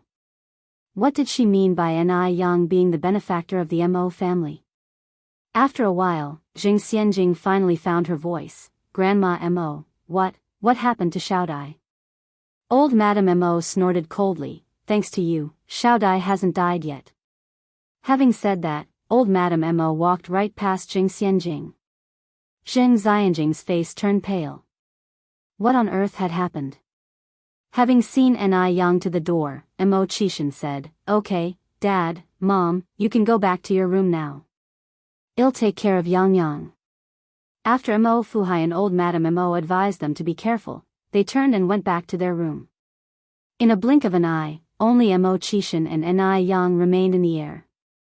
Mo Qishan then said, Yang, wait for me here for a moment while I fetch the car. Chapter 171, Uncle and Nephew Standoff, Believe in Yang_6. Okay. Yang nodded. Shortly after, Mo Qishan pushed over a Phoenix-branded bicycle. Yang, don't look at me as Mo Baichuan's uncle. Actually, in everyone's eyes, I'm nothing but a wastrel who only knows indulgences, resented by all for being mediocre. Every person in my family is more accomplished than me. Even my fiancé has broken off our engagement because of this. I don't even have my own car at home. If you mind, I can drive one of the family's cars. Yang leaned to sit on the bike's back seat, smiling. It's all right, a bicycle is pretty good. After her rebirth, she had cycled almost daily, yet had never tried the back seat. Mo Qishan continued, knowing that I'm a wastrel despised by everyone, would you still be willing to be friends with me? Yang slightly smiled, responding, why wouldn't I? I'm friends with you because of who you are, not your status. When she first met Mo Qishan, Yang didn't know about his status. Status is not important. All she needed to know was that Mo Qishan was a person worth trusting. Hearing this, Mo Qishan's mouth traced into a smile. Then, let's get going. Hold on tight, Yang. The moment he finished speaking, Mo Qishan pedaled forward, and the bicycle shot off like an arrow that left the bowstring. Yang never knew that a bicycle could be ridden so fast, and she was so frightened that she tightly clutched the corner of Mo Qishan's clothes. There was a gust of fresh wind carrying a mild scent of tobacco. In a short while, they reached Jinghua village. The bike was going too fast. Before the villagers could make out who was on the back seat, the bike had already disappeared from their sight. Wasn't that Yang just now? It looked a bit like her. Could the guy pedaling the bike be Yang's boyfriend? He looks rather handsome. That lad does indeed seem spirited, but he was riding so fast, I didn't get a good look. I was thinking of introducing Yang to my nephew last time, but it looks like I won't get the chance now. I was planning to introduce Yang to my baby brother. Such a pity. Although the relationships between men and women at that time were not completely liberal, it was still acceptable for boyfriends and girlfriends to date normally, as long as they weren't behaving indecently and kissing or cuddling in public places. As they approached the Ni family's house, Mo Qishan stopped the bike. Yang, you should hurry home. In response, Yang said, let's ride over, and you can have a cup of tea before leaving. Aren't you scared your mom will misunderstand? Mo Qishan looked at her surprisingly. Happiness came so fast that he was a bit overwhelmed. Yang laughed, if you have nothing to hide, you have nothing to fear. What's so frightening about this? So Mo Qishan didn't refuse any further and rode the bike in. Ni Tsuehua and Ni Chinggui were having a conversation in the courtyard. Seeing someone coming, they both looked in that direction. Ni Chenggui's first reaction was, my goodness, this lad is handsome. He looked like an attractive actor fresh off the TV screens. Xiaoma. Zuhua looked surprised at Qishan. Although she had only met Qishan once, she deeply remembered his face, because at that time, she had thought of taking Qishan as her son-in-law. Hello, Auntie. Qishan greeted politely. Yang hopped off the back seat of the bike. Brother Mo, this is Auntie and I. Hello, Auntie and I. Chinggui smiled. Hello. Xiaoma, come on in and sit. Zuehua enthusiastically ushered Qishan into the living room. Yang took out some snacks from her house to entertain Qishan. Brother Mo, don't be shy, eat whatever you want. Looking at the table full of snacks, Qishan was indeed not shy and immediately peeled a piece of candy. It was quite sweet. Brother Mo, have some tea. Yang then handed over a hot cup of tea. Qishan stood up immediately, accepting the cup with both hands. Yang, you don't need to go through all the trouble, they'll be leaving shortly. Yang smiled, it's okay, it's just a cup of tea. Qishan took a cautious sip of the green tea. The tea had a strong aroma, yet it was sweet, the taste was excellent. A while later, a bang-bang sound came through the air. Qishan looked up in confusion. What's that noise? Yang explained, that's my mom pounding aloe vera. Pounding aloe vera? Yang laughed, come on, brother Mo, let me show you. Qishan followed Yang's steps into the courtyard. There, they saw Zuehua holding a large mallet, pounding something in a stone mortar. Inside the mortar was a pale green transparent liquid, emitting a faint fragrance. Chapter 172, Uncle and Nephew Standoff. Believe in Yang_7 and Zuehua is drenched in sweat. Qishan rolls up his sleeves, revealing a robust and powerful wrist, approaches Zuehua. Auntie, let me do it. Zuehua paused for a moment, then smiled, no need, you're our guest. We can't have you do this. Qishan said, it's fine Auntie, I needed some exercise anyway. Without waiting for Zuehua to respond, he grabs the pestle from her and starts pounding. The strength of a man was far greater than that of a woman. The bulky wooden pestle seemed weightless in Qishan's hands. It seems that having a man in the house does have its advantages. Zuehua watches the young man before her, a satisfied expression in her eyes. Yang, you stay here and chat with Xiaoma, I'll go check on Yunyun. Alright, Mum, you go. Yang nods in agreement. Qishan looks up at Yang, what are you using this mashed aloe for?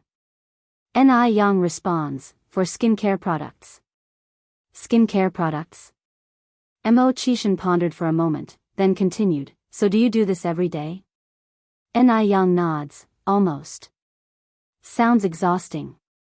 Manual labor like this isn't suited for a girl like you, Qishan added. Have you ever considered buying a blender? It could mash up all these aloes directly. Yang, of course, had thought about this before. Currently, the market for aloe vera gel and facial cleanser was booming. Fresh aloe juice was needed almost every day. If she continued to manually mash the aloes, it would not only drain her physical strength but also waste time. However, because technology at this time was not well developed, many advanced machines needed to be imported from abroad. Imported products were not only expensive but also scarce. Typically, customers had to pre-order from the seller. Moreover, the inconvenient transportation and poor economy significantly restricted the circulation of goods. It was not easy for ordinary people to purchase everyday goods. Even for Yang, she had yet to find a way to buy a blender. Qishan seemed to understand Yang's predicament. He then said, I happen to have a friend who deals with these imported machines. I can ask him for you. Really? Yang looked up in surprise, a flicker of joy in her eyes. Yes. Qishan nodded, why would I lie to you? Thank you so much, brother Mo. Yang said, if indeed Qishan could help her find a solution, it would be a massive help for her. Qishan laughed and replied, it's just a matter of a phone call. No need to thank me. Mo Qishan pounded the aloe non-stop without appearing to get tired. Even after a long period, there wasn't a single drop of sweat on his forehead. Ni Yang tried to take over but was refused by Mo Qishan. He couldn't possibly stand by while a frail girl did such heavy work.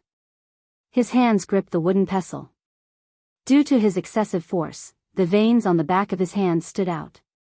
His hands were well-proportioned and muscular, any hand fetishist's dream. In a short while, the aloe was pounded into a thick paste. Ni Yang began to laugh. Brother Mo, that's enough. That's enough? Mo Qishan looked stunned. He thought he was supposed to continue until nightfall. If he had known this, he would have pounded slower.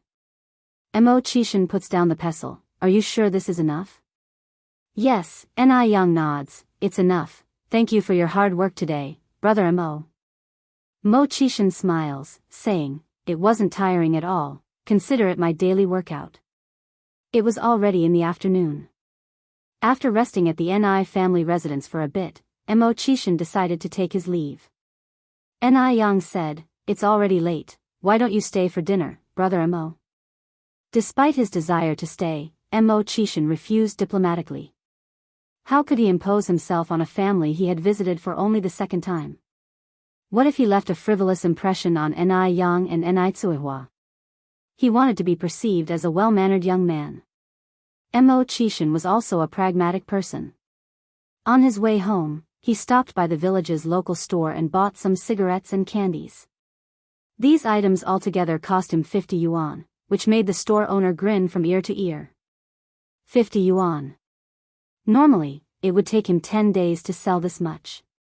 This young man was incredibly generous, like the god of wealth reincarnated. Young man, you seem unfamiliar. Are you related to someone in the village? The store owner asked. Old man, I'm a friend of Ni Yang. The store owner nods his head. Oh, you're a friend of Yang Yang. Wait a minute, young man. With a puzzled expression, Mo Qishan pauses.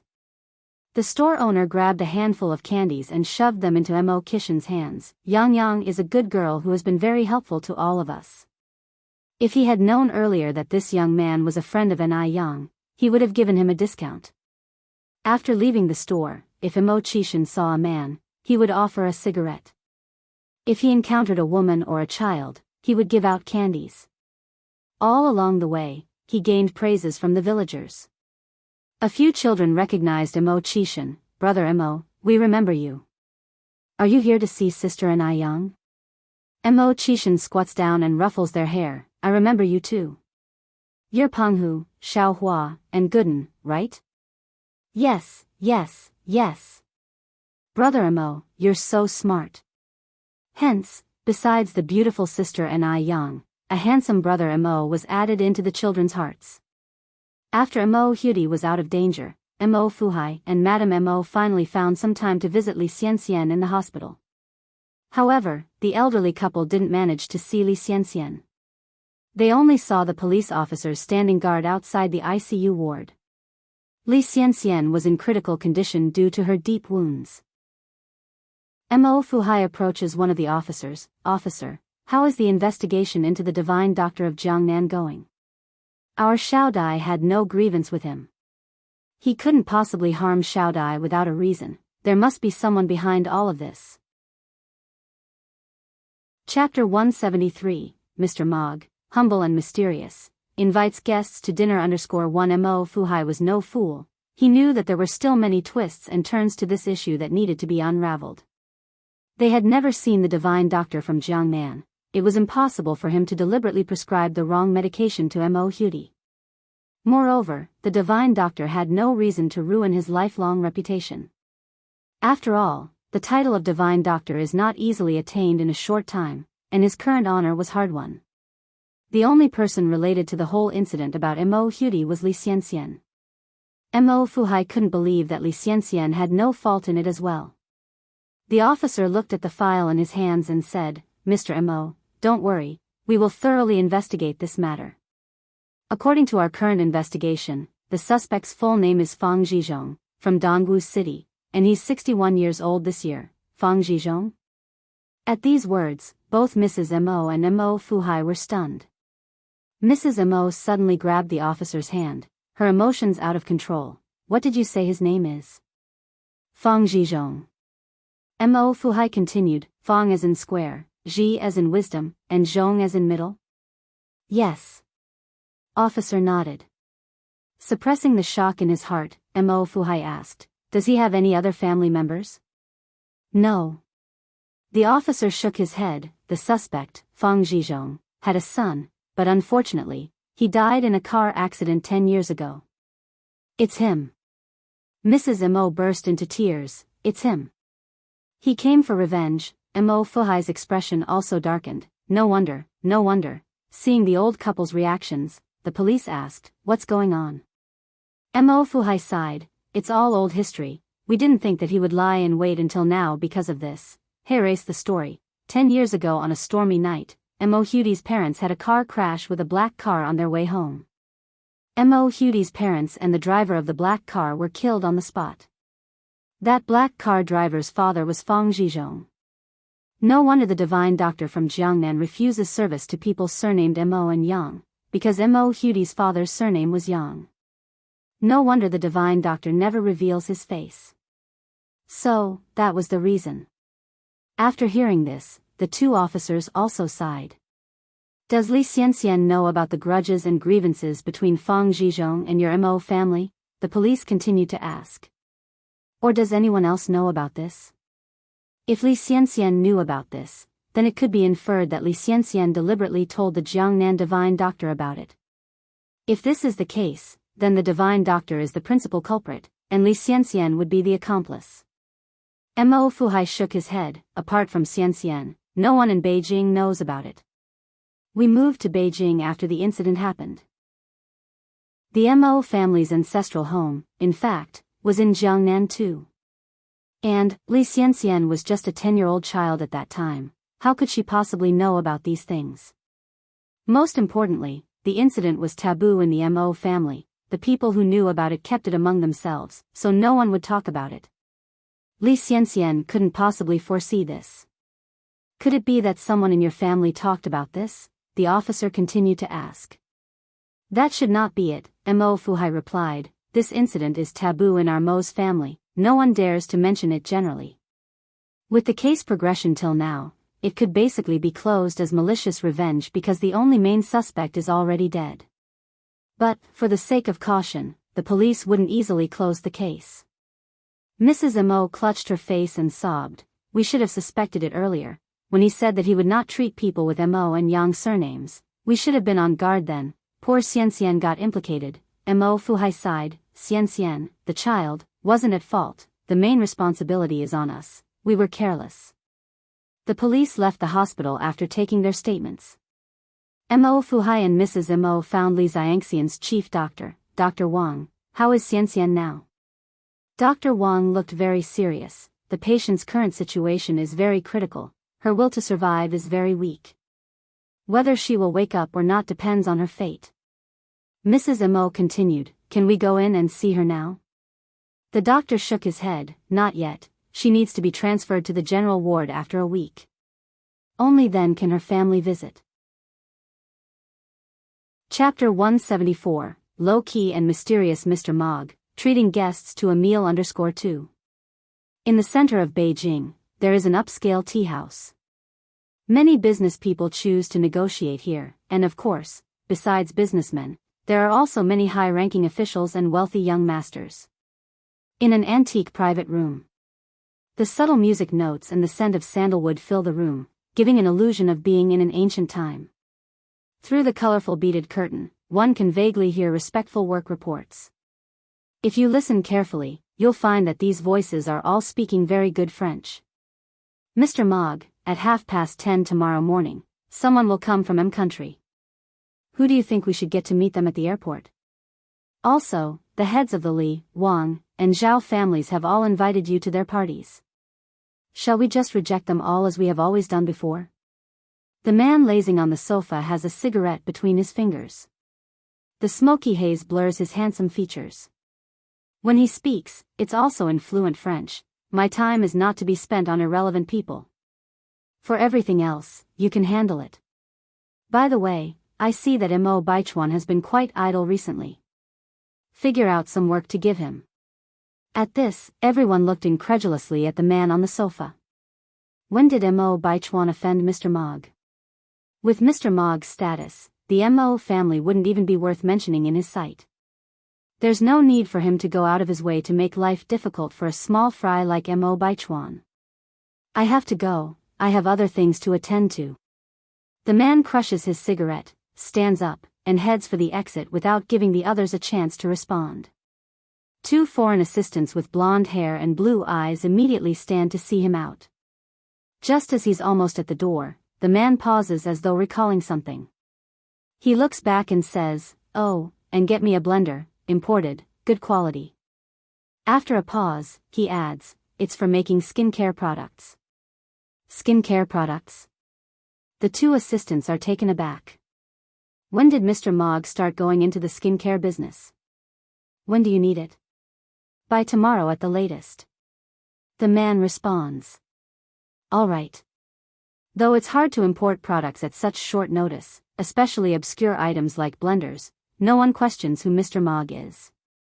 As long as he gives the word, even the stars would be plucked from the sky and personally delivered to him. Wherever he goes, Mr. Mog is a symbol of power. After giving these instructions, the man leaves the tea house, leaving the two assistants looking at each other in bewilderment. Zhao Jingrong, dressed flamboyantly, walks into the main hall of the tea house. Because she received reliable gossip that Mr. Mog would be visiting the tea house today, Zhao Jingrong naturally came to accidentally bump into Mr. Mog. With her credentials, as long as she's willing to put in the effort, and as long as Mr. Mog isn't blind, he is sure to fall for her. Once she wins over Mr. Mog, then she will be the most honored woman in the entire Beijing. With this thought, Zhao Jingrong lifts her chin high, her eyes filled with disdain wherever they fall. Suddenly, Zhao Jingrong tenses up. The familiar figure ahead looked somewhat familiar. The first thing that meets her gaze are polished leather shoes, then tailored custom suit pants, a white shirt paired with a black suit, a very successful businessman's attire. Moving further up, there's a sexy Adam's apple, a delicate jawline, thin lips, a high and straight nose like it was carved from a knife, and the slightly uplifted phoenix eyes, filled with infinite light, are like the starry sea. There's no lack of handsome people in this circle, but ones as handsome as this man are hard to come by. Zhao Jingrong's heart skips a beat wildly, but in the next second, the admiration in her eyes is completely replaced by thick disgust. Because she suddenly recognizes that this man is none other than her ex-fiancé, Mo Qishan. What a shame, such a good-looking face, how did it end up on Mo Qishan's face? If Mo Qishan wasn't a complete loser, he might have been worthy of her. What a pity. She doesn't need to guess why Mo Qishan would show up here. He must have known that she would come here today, so he came here to wait by the rabbit's den, hoping to create an accidental meeting. Such a man is really horrifying. Isn't he done already? They're clearly divorced, yet he still wants to pester her. Just like a fly. Disgusting. Chapter 175, Mr. Mog, humble and mysterious, invites guests to dinner for a lady of her caliber. How could she possibly be suitable for a good-for-nothing like Mo Qishan? Zhao Jingrong swallowed her disgust and walked straight to Mo Qishan. Mo Qishan. Yes? Mo Qishan raised an eyebrow slightly. Zhao Jingrong angrily said, Mo Qishan. What the hell do you want? Didn't I make it clear when I was at your Missouri family's place last time? We won't have any relationship in the future. Can you please be aware of your own situation? Is it fun to keep pestering me like this? Does he have no shame at all? Mo Qishan chuckled, Ma'am, it seems like you're the one who's not realizing your own situation. Is it fun to throw yourself at me like this? Throw herself at him? Would she throw herself at this loser? Zhao Jingrong snorted lightly, her eyes filled with sarcasm. I would throw myself at you? Don't daydream. If that's not the case, could you please step aside? Mo Qishan looked down on Zhao Jingrong and spoke slowly. Good dogs don't stand in the way. The last sentence, although a dirty retort, came off rather elegantly from his lips, without a hint of discord. With that, Mo Qishan pushed past Zhao Jingrong, strides towards the exit whilst taking out a handkerchief from his pocket to carefully wipe his fingers, as if they'd been dirted. Upon passing a garbage bin, he promptly threw the soiled handkerchief in. This scene had Zhao Jingrong trembling with fury. For someone so despised, how dare he treat her like this? Mo Qishan walked directly out to the tea room, pushing away a Phoenix brand bicycle and left. A bicycle? This loser isn't even ashamed of riding an old bicycle. Indeed, you can't make a silk purse out of a sow's ear. Seeing this, Zhao Jingrong's eyes filled with disdain, and much of her anger dissipated. Although a bicycle is a rarity in this era, and an unattainable luxury for the average family, in the wealthy circles, the cost of a bicycle is less than what they'd spend on an afternoon tea. Mo Qishan will only ever amount to riding a bicycle in this life. Second floor of the tea room. Two blonde-haired, blue-eyed men stood on the balcony. One of them exclaimed, "Why would our Mr. Mogg go out on a bicycle? It just didn't fit his persona. For someone like Mr. Mogg, at the very least, he should be chauffeured around in a private jet, or if not, at least a car. What the hell is with the bicycle? Who would believe that the mighty Mr. Mogg's vehicle of choice would be a bicycle, if they hadn't seen it for themselves? It's truly a subversion of one's sense of reality." Another replied, "Mr. Mogg keeps a low profile. I've heard even his parents and friends don't know about his achievements. My God. That's seriously low-key. Ordinary people, if they have any achievement, can't wait for everyone to know about it. But Mr. Mogg, he keeps his success to himself. Ni family's home. Ni Yang's skincare products have been selling extremely well recently. Ni Yang calculated that she had made 2,000 yuan so far from her skincare line. Adding in her previous savings and deducting daily expenses, Ni Yang currently had a total of 4,250 yuan in her account. Just then, the voice of Ni Tsuhua could be heard from outside. "Yang, Xiaomo's here." Ni Yang promptly put away the money. "Oh, he's here."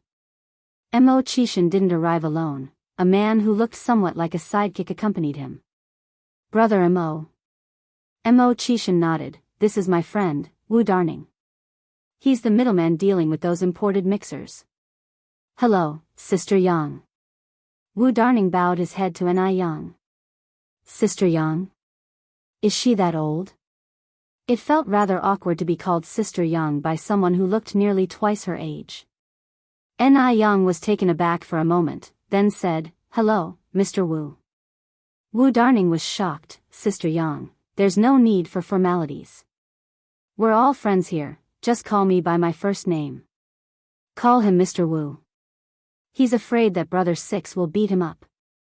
Mo Qishan continued, Yang, the mixer that Wu Darning brought over for you is here." "Really?"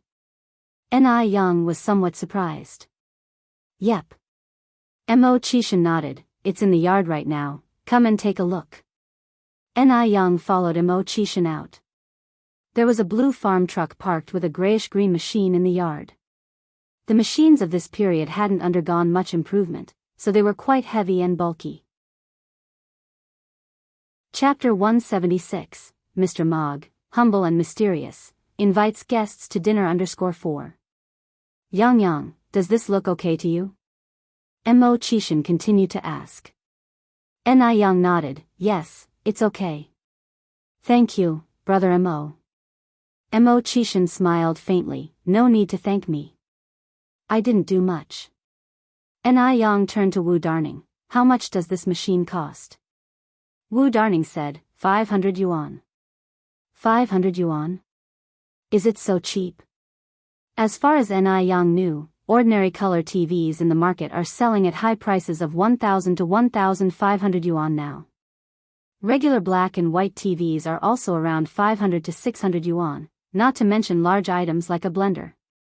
Ni Yang had previously asked about prices from secondary dealers too, to know that the price of a blender starts from at least a 5-figure sum. And even with such a high price, it wasn't available immediately, there was a waiting time, and an uncertain one at that. This 500 yuan was beyond Ni Yang's expectations.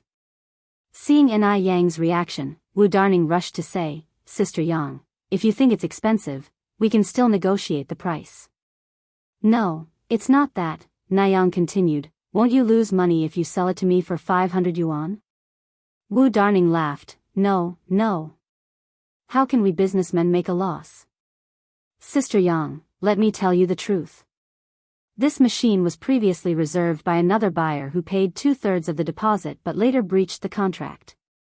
I don't need this machine, so I'm anxious to sell it off. If you think the price is not right, we can still negotiate." Upon hearing this, Ni Yang nodded. No wonder it was so cheap, it was because of this reason.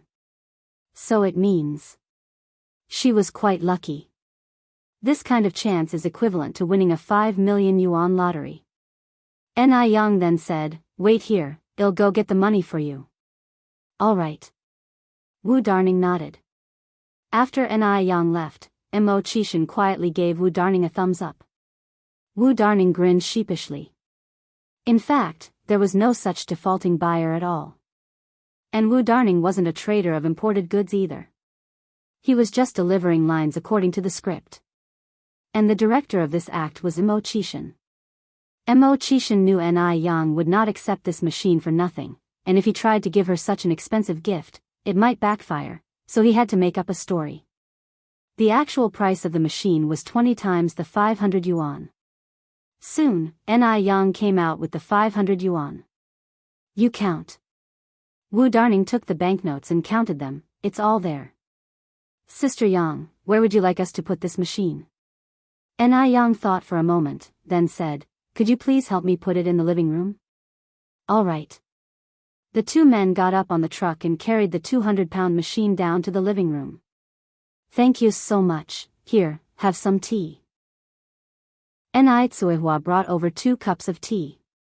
"Thank you, Auntie." Mo Qishan took the cup and politely replied, "No trouble at all."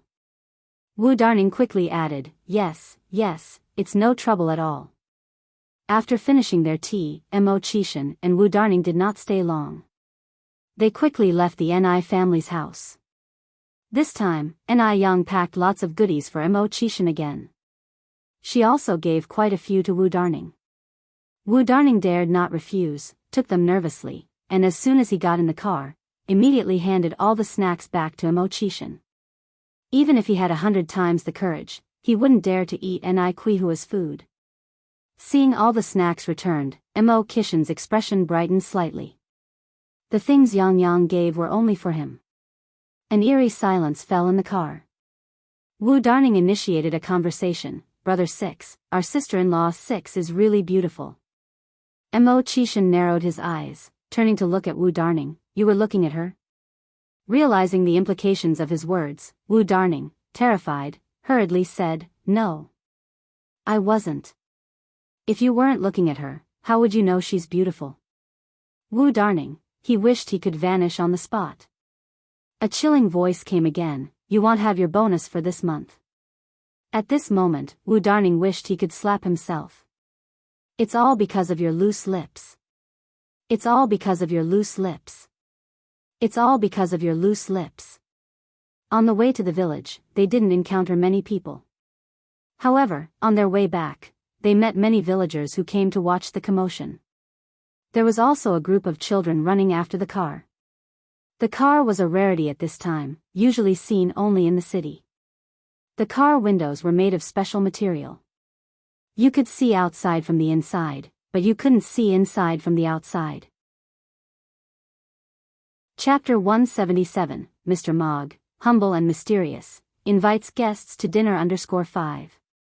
Mo Qishan lazily leaned back in his chair, crossing his legs, slowly unwrapped a candy and popped it into his mouth. So sweet. The candy from Yang was really tasty. It was a very casual posture, but he exuded an aristocratic aura. After Mo Qishan and Wu Darning left, Ni Yang tried using the mixer and found that its features were really powerful. Not only could it smash things up, it also had an automatic peeling function.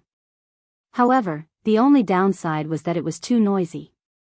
After all, the technology wasn't as mature as in the future. A bit of noise was understandable.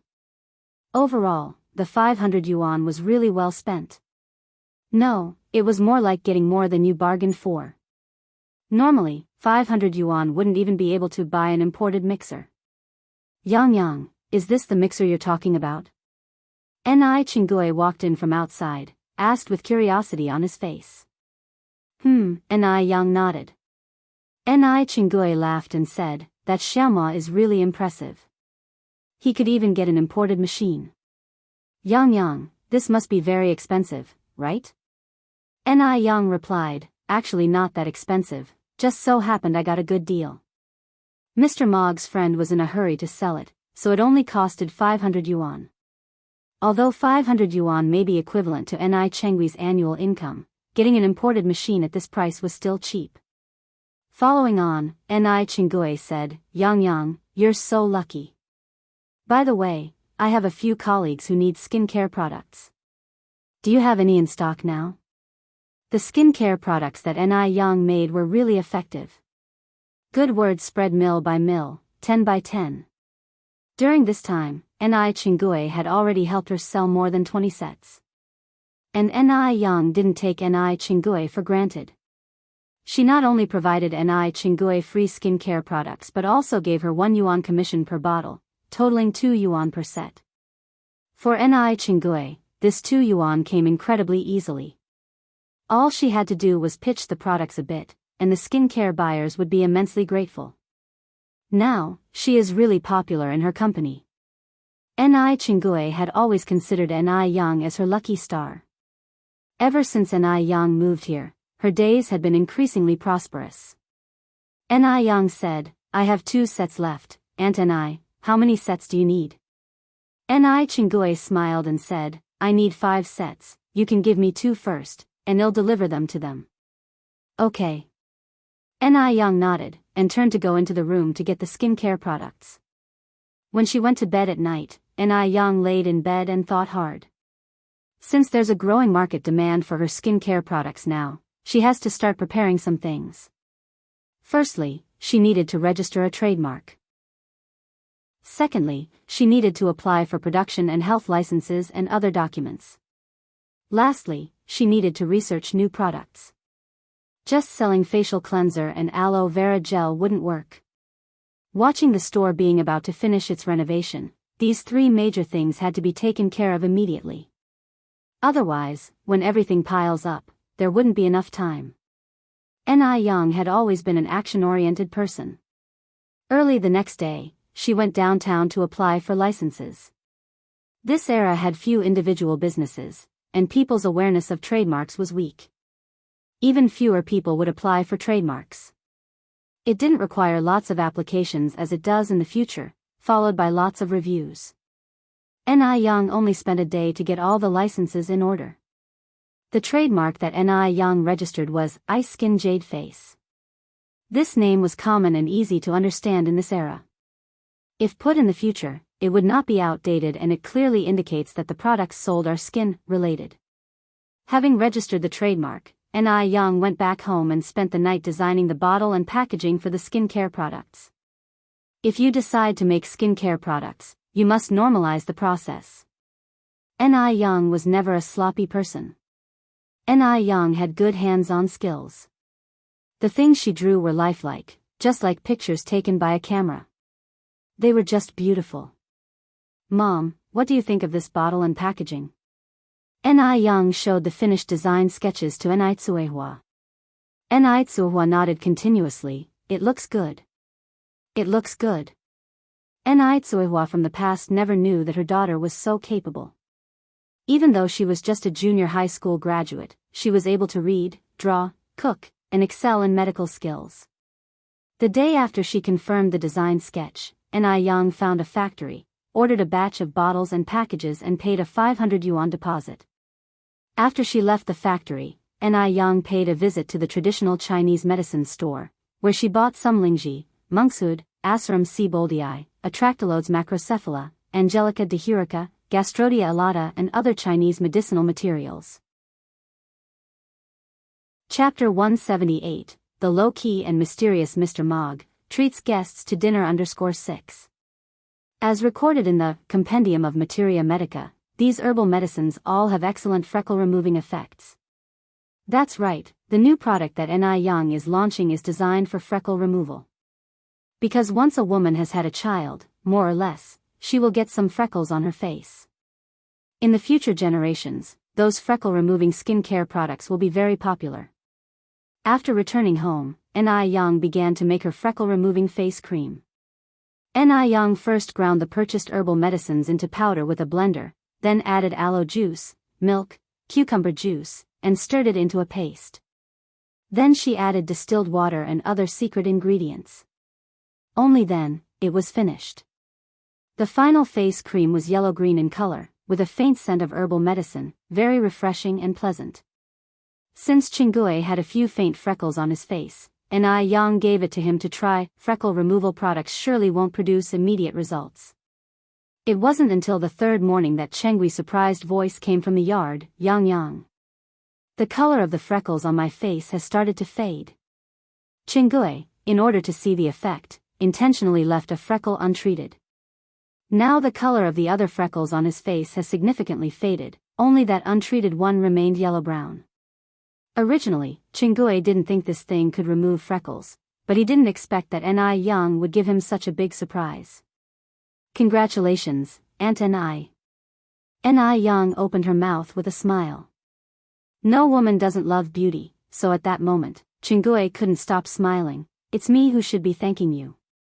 After that, Qingui asked, Yang Yang, do you want to sell this freckle-removing face cream? Not for sale yet. NI Young continued, I'll give you some samples. Distribute them to those who have bought facial cleanser and aloe gel. If they like it, they will definitely come back for more. There are very few freckle-removing products in this era, and there are even fewer with good effects. So, just by relying on Chengui's recommendation, most people certainly wouldn't believe it. Therefore, proof was needed through actual performance. The sample bottles were small, enough for about 3 days' usage, and by the time the cream was used up and the effect was visible, everyone who had sampled it would surely want to buy more. Qingui took the samples, nodding approvingly. Yang Yang, you are so smart. Not only could this strategy attract many customers, but it could also win over hearts. A free bottle of freckle cream. Who wouldn't be happy? Because the freckle cream worked so well, NI Young worked overtime to make plenty more. At this moment, Qingui came in from outside. Yang Yang, we are running out of aloe vera. NI Young had indeed planted a lot of aloe vera before, but because she had been making facial cleanser and aloe gel frequently lately, there wasn't much aloe vera left in the vegetable garden. NI Young thought for a moment and then said, in that case, Mom, could you go around the village tomorrow and let them know that we're buying aloe vera? 1 cent per pound. Aloe vera is a very common plant because it has the effect of healing burns. Almost every household in Jianghu village has planted it. Moreover, aloe vera is a kind of propagating plant. Usually, after successfully planting one, it will proliferate into many more. Tsuehua nodded her agreement. Okay, Yang Yang. The next day, Tsuehua, holding her baby, went to the big locust tree at the center of Jianghu village.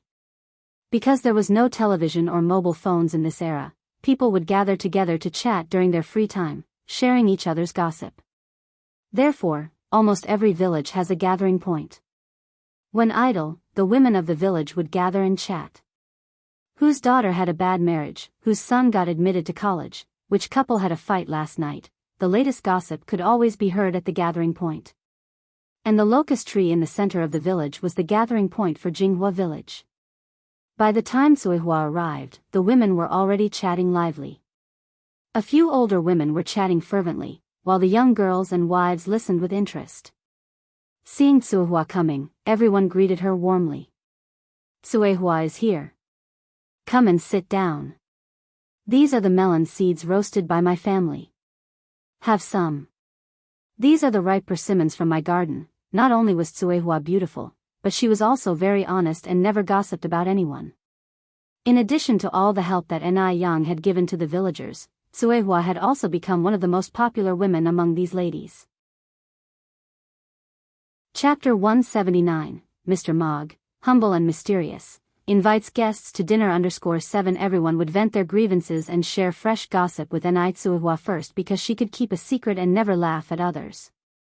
After Enai sat down, she told everyone about Enai Yang's plan to buy aloe vera. Everyone was stunned when they heard it. Yuans per kilogram? Was Enai joking? For Jinghua village inhabitants, the aloe vera was an insignificant wild plant. Even the local vegetables were only sold at 5 cents per kilogram, yet this wild plant was being sold at yuans per kilogram. In the eyes of the villagers, the price of yuans per kilogram was astronomical. Tsuehua, don't joke with us.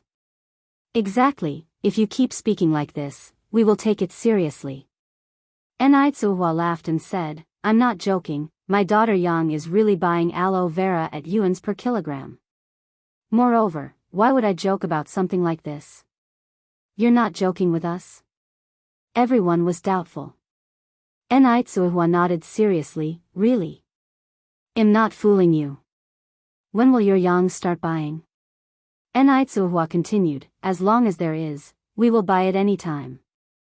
Enai Yang said that good goods were not afraid of stockpiling. Therefore, no matter how much aloe vera people brought, they would accept it all. So, does your Yang want the root, or not? It was best to clarify this. Enai Tsuehua replied, no need for the roots, you folks can just cut the whole aloe vera with a knife. After Enai Tsuehua finished speaking, those who were still chatting disappeared in an instant. Everyone went back to harvest aloe vera. When everyone had left, Enai Tsuehua also took the child home. Shortly after she arrived home, a villager came with half a bag of aloe vera.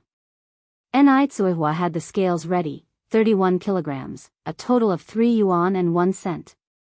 When the villager took the 3 yuan and 1 cent in hand, he was still in a daze. Only then did he truly believe that Enai Tsuehua hadn't lied to them. The more villagers came to the Enai family to deliver aloe vera, they went in with aloe vera and came out with money in their hands. Almost everyone had a smile on their face. In this era, it is not hard for someone who knows how to do business to earn money, but it is difficult for these honest villagers to make money. Common farmers work hard in the fields all year round and can't make 100 or 80 yuan. But today, they only sold a little aloe vera and made 3 or 4 yuan. You should know, aloe vera is much easier to manage than the crops in the field. It seems they can plant more aloe vera next spring. Since Enai Yang came to Jinghua village, their days in the village had been getting better and better. It seems that Enai Yang was truly their lucky star. After purchasing the aloe vera, Enai Yang rode her bike to the city. The shop renovation had been completed, and the final cleanup had begun. In 3 days, the shop could officially open for business. At this moment, Wang Jinfang was busy setting up tables and chairs. Seeing Enai Yang walking in, Wang Jinfang greeted her with a smile. Yang is here. Aunt Jinfang. Enai Yang continued, where are Uncle Tinu and the others? Wang Jinfang replied, your Uncle Tinu and the others are cleaning the kitchen and arranging the kitchen utensils. Oh. Enai Yang nodded. Aunt Jinfang, I have something to discuss with you. Go ahead. Wang Jinfang wiped her hands on her clothes and sat opposite Enai Yang. Enai Yang continued, I want to invite you and Aunt Zhou to work in the noodle restaurant after it opens. The salary will still be 2 yuan a day. I have already spoken to Aunt Zhou about this, what do you think? Enai Yang was busy with her skincare business, so if she didn't hire 2 more people for the restaurant, she wouldn't be able to handle it. After considering all aspects, Zhou Qingshang and Wang Jinfang seemed to be the best choices. Zhou Qingshang was educated and reasonable. Although Wang Jinfang was a bit spirited in character, sometimes, a spirited person was necessary to rule out evil. Enai Yang had experience running a catering business in her past life. She knew that sometimes there would be some extremely difficult customers, and even some who would come to cause trouble. Zhou Qingshang and Wang Jinfang could complement each other's personalities. Upon hearing this, Wang Jinfang looked at Enai Yang in surprise, unable to close her excited mouth. This was simply a surprise from heaven. 2 yuan a day. 60 yuan a month, 720 yuan a year. My goodness. She had not earned this much money in 3 years. Upon hearing this, Wang Jinfang nodded repeatedly, I am willing. I am willing. Ni Yang smiled and took out the labor contract, then please sign the labor contract. The labor contract system was not yet enforced at this time, but Ni Yang had seen too many things in her past life. The human heart was too difficult to measure, so some things that should be signed must be signed. Although Wang Jinfang couldn't read, she trusted Ni Yang. Yang, I can't read, can I press a handprint for you? Ni Yang nodded and flipped the contract to the last page. Yes, you can press a handprint here. The labor contract was in 2 copies, one for Wang Jinfang and one for Ni Yang to keep. Now that the shop was officially finished, Ni Yang was ready to invite everyone for a big meal. So, she talked to Wang Tiniu about this matter. Uncle Tiniu, I am going to the vegetable market now to buy some food. You invite everyone to come to my house for dinner tonight. Make sure they bring all the old people and children from their homes, don't keep formalities with me. Ni Yang is a grateful person, she always remembered the matter from last time, and because of that, she had the idea of leading the whole village to prosperity. Otherwise, she would not have bought aloe vera from the villagers. There is a reward for everything you do. Since the villagers of Jinghua village showed her the warmth of brightness, she would not behave like an ingrate. Wang Tiniu was a little embarrassed. Yang, you don't have to go through so much trouble, it's not easy for you to make money. But Ni Yang did not give Wang Tiniu a chance to refuse. Uncle Tiniu, let's consider it settled then, I am going to buy food now. Elsewhere. Mo Hudi's condition had improved greatly in recent days. After drinking Chinese medicine for several days, she could now go downstairs and play with Yang Guobao on her own. Both, old lady Mo and Mo Fuhai, were pleased to see this. After so many years, they finally witnessed this scene. However, the situation of Li Xianxian was not very good. She was still in a coma and was in a state of semi-vegetative. The old lady Mo came to the hospital to visit Li Xianxian and was anxious. At this moment, the maid Lin Sa said, Old lady, the young divine Dr. Ni Yang is so powerful, maybe, she has a way to wake Miss Xianxian? Chapter 180, Investigation of Li Xianxian and her mother. Noodle restaurant opens one. Upon hearing this, old Mrs. Mo's eyes lit up. That's right, we can find Ni Yang. Ni Yang's medical skills are so brilliant, she can definitely save Xianxian. In old Mrs. Mo's heart, Ni Yang was becoming an ever-present beacon of hope. Soon after, old Mrs. Mo continued, Isn't Ni Yang coming to Xiaodia for a follow-up examination tomorrow? Yes.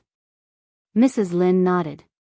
Old Mrs. Mo added, Then let's wait for Ni Yang to come and examine Xiao Dai tomorrow, then she can look at Xianxian.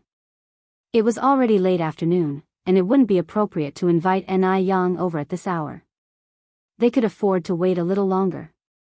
Old Mrs. Mo stayed in the ward for a while, then went to find the chief doctor to understand Li Xianxian's condition before leaving the hospital. Ni family. Since Ni Yang decided to invite all the villagers for dinner that night, she bought a lot of food. By Ni Yang's estimation, there were over 100 villagers in Jinghua village. A table of 10 would require 10 tables in total.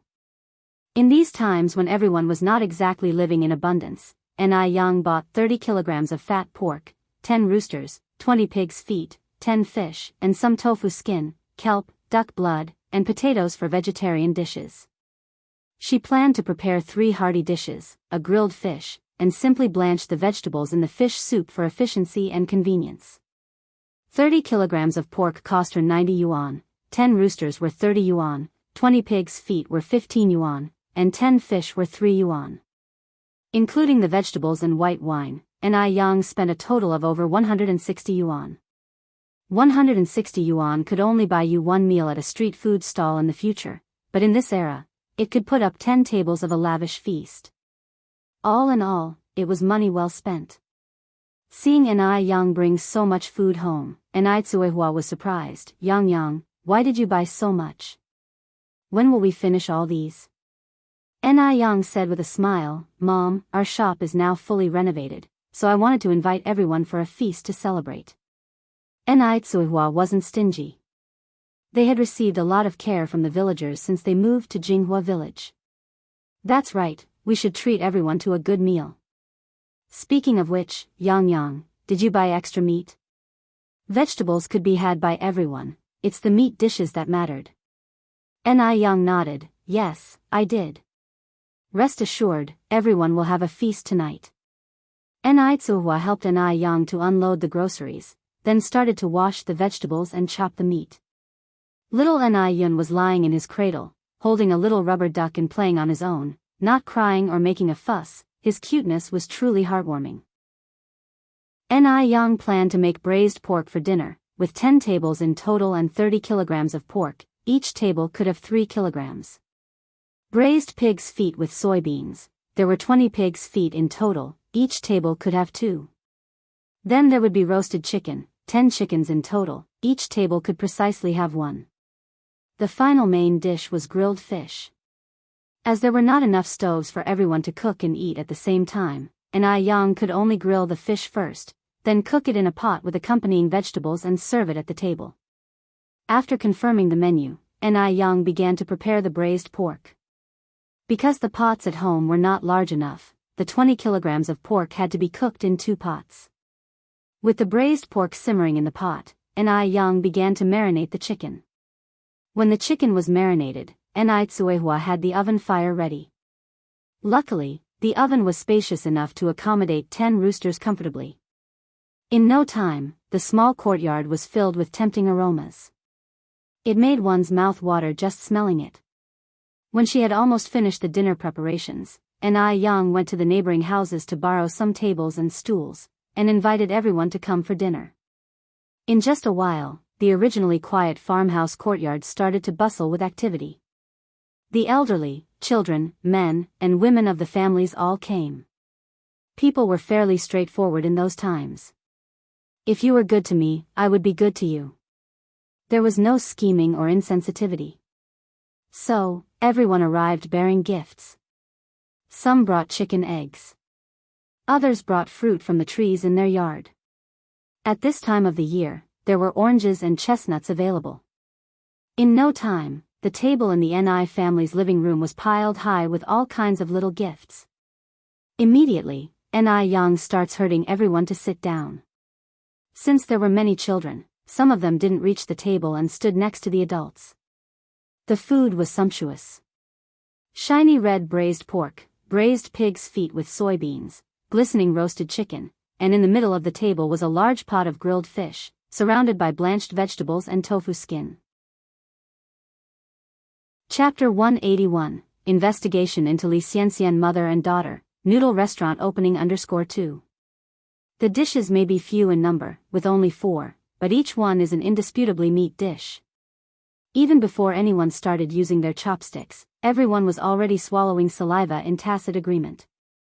Usually, even during the New Year, they had never seen so much meat. Yang, you really didn't have to be this considerate. Exactly, you two are being too polite. Yang chuckled and said, my mother and I owe much gratitude to everyone for their care and assistance during our time since moving to Jinghua village.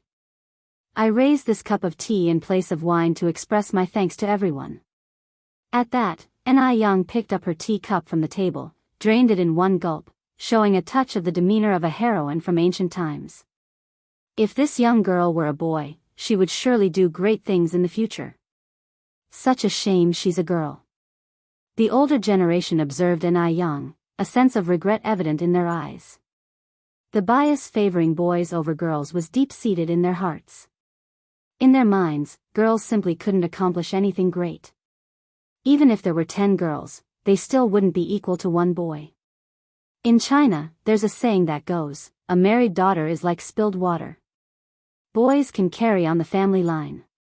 A family without a boy would be known as a family ending its line. At this time, even in Jinghua village, there were still numerous cases of newborn girls being abandoned. Girls had never been treated fairly or equitably. What Yang intended to do was subvert the weak status that girls held in people's hearts. To let people know that girls today can also hold up their own patch of sky. An elder with considerable respect in the village stood up and said, "Yang Yang, your words are too polite. We should be the ones thanking you and your mother. You too have done us many favors in our daily lives. Moreover, since you moved to Jinghua village, it shows that we are destined to be connected. Henceforth we are all part of Jinghua village. Old Sheng is correct. You and your mother are part of Jinghua village. We're all from the same village, let's not talk as if we're from two different ones." Ni Chengui had been married into Jinghua village for over 20 years, and this was the first time she realized that the villagers of Jinghua could be so united and welcoming. Previously, everyone seemed to be busy with their own things, and, except for funerals and weddings where they would gather, there were hardly opportunities to gather together. The relationship among neighbors was not as harmonious as it is now. Moreover, they were not easily accepting of outsiders. Outsiders also found it hard to integrate into the locals' way of life. The main reason why Ni Tsuehua and her daughter were so easily accepted by the villagers was because Ni Yang knew how to interact with people, was generous with money, and knew how to win people's hearts. It was hard to imagine that Ni Yang, a 17-year-old girl, could have such ability. Whether it was her business acumen or her interpersonal skills, she outperformed most adults. At the same time, Ni Chengui knew well that Jinghua village, a place so small, could not contain Ni Yang. This girl would one day dazzle everyone. If Ni Yang had been born in the Warring States period, she could easily have been a female general or an empress. Although China has a history of favoring males over females, over the past 5,000 years, there have been women who became queens and government officials. To avoid any possible suspicion, men and women sat separately during the meal. There were 5 tables for men, 5 for women, and some children eating at smaller tables by the side. Throughout the meal, there were exclamations of delight. "This fish is too delicious." And "this braised pork is excellent." "Is this chicken grilled?" These simple villagers had never eaten such delicious foods in their lives.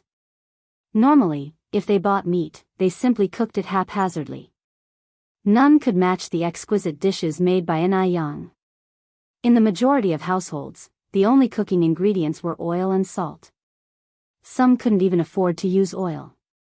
Ni Yang also made sour plum soup, so while the men were drinking alcohol, the women were drinking sour plum soup. Most of the women were trying this novel drink for the first time. They all questioned Ni Yang on how to prepare it. Ni Yang didn't withhold the knowledge, she directly shared the recipe to prepare sour plum soup. Since the sour plum soup wasn't an original creation of hers, she didn't claim it as her own. Some of the more thoughtful women noted down the recipe, planning to prepare it for their children to drink. They could also serve it to relatives and friends when they visited during the New Year festivities. This would not only be economical but also prestigious. Chapter 182, Investigating Li Xianxian and her daughter, Noodle Restaurant opens _3. This meal was so satisfying that everyone was left with oily lips, and the children were all full to the brim. After the meal, it was already dark outside. The men went home, and the women stayed at the Ni family home to help wash dishes and clean up the tables. With an entire 10 tables of guests, there were more than 100 bowls used just for the meal alone, not to mention the serving dishes. If it was left to just Ni Tsuehua and Ni Yang to clean up, there was no telling when they would finish. The women, all accustomed to such chores at home, did not slack off just because it was not their own household. They were even more thorough in helping than they would have been in their own homes, and they did not allow Ni Tsuehua and Ni Yang to help. They had all just enjoyed a large and satisfying meal at the Ni family home, leaving them not just satisfied but also high-spirited. Thus, they worked with smiles on their faces. It should be noted that most of them hadn't eaten meat for almost a year. As the saying goes, many hands make light work, and amidst their chatter and laughter, the Ni family's courtyard was restored to its former state in less than half an hour. This meal was not just a simple meal for Ni Yang. This meal signified that she and her mother were officially settling down in Jinghua village from this day onward. The next day was the day Ni Yang was to go to the Mo family for a follow-up visit. In the morning, as soon as she opened the door, she found Mo Chishan waiting for her on his bicycle. "Yang Yang, my mother sent me to pick you up. Ni Yang didn't waste time. She sat directly on the back seat of the bicycle. Then let's go. Let's go. Mo Kishin's mood suddenly lightened as he pedaled away, the bicycle soon going quite far. Riding along with the morning wind and accompanied by the chirping of birds, they passed through the quiet countryside, the booming city center, and soon arrived at the Mo family's villa. Sister Ni Yang, Uncle Mo Hudi came down from the stairs with small steps. Ni Yang walked over. Xiaodai, how have you been feeling these past few days? Are you better? Mo Hudi nodded her head and smiled. Much better, thank you, Sister Ni Yang. Mo Hudi was very clear in her heart. If it were not for Ni Yang, she would not have been able to recover so quickly. You're welcome. Ni Yang patted Mo Hudi's head. I'm a doctor. It's my duty to heal and save lives. Yang is here. Hearing the commotion outside, the old Mrs. Mo came out, her eyes full of excitement as she looked at Ni Yang. Old Mrs. Mo. Ni Yang greeted politely. Mrs. Mo instructed the servants to serve tea and water, and brought out a variety of imported snacks. Yang, have a snack and some tea before checking Xiaodai's pulse, no rush. Ni Yang picked up the tea and took a sip, then took Mo Hudi's pulse. Mo Qishan quietly watched her. Ni Yang focused slightly, her eyes serious, her long eyelashes casting a faint shadow on her eyelids. She was not like the fashionable women on the streets. Every piece of clothing she wore had a subtle hint of antiquity. For example, now, she was wearing a white knee-length cheongsam with a beige long coat over it. The collar of the coat was embroidered with a few proud red plum blossoms, echoing with the red buttons on the cheongsam. She conveyed both classical beauty and the youthful playfulness suitable for her age. Over the years, Mo Qishan had seen many girls, but none of them made his heart beat faster like Ni Yang did.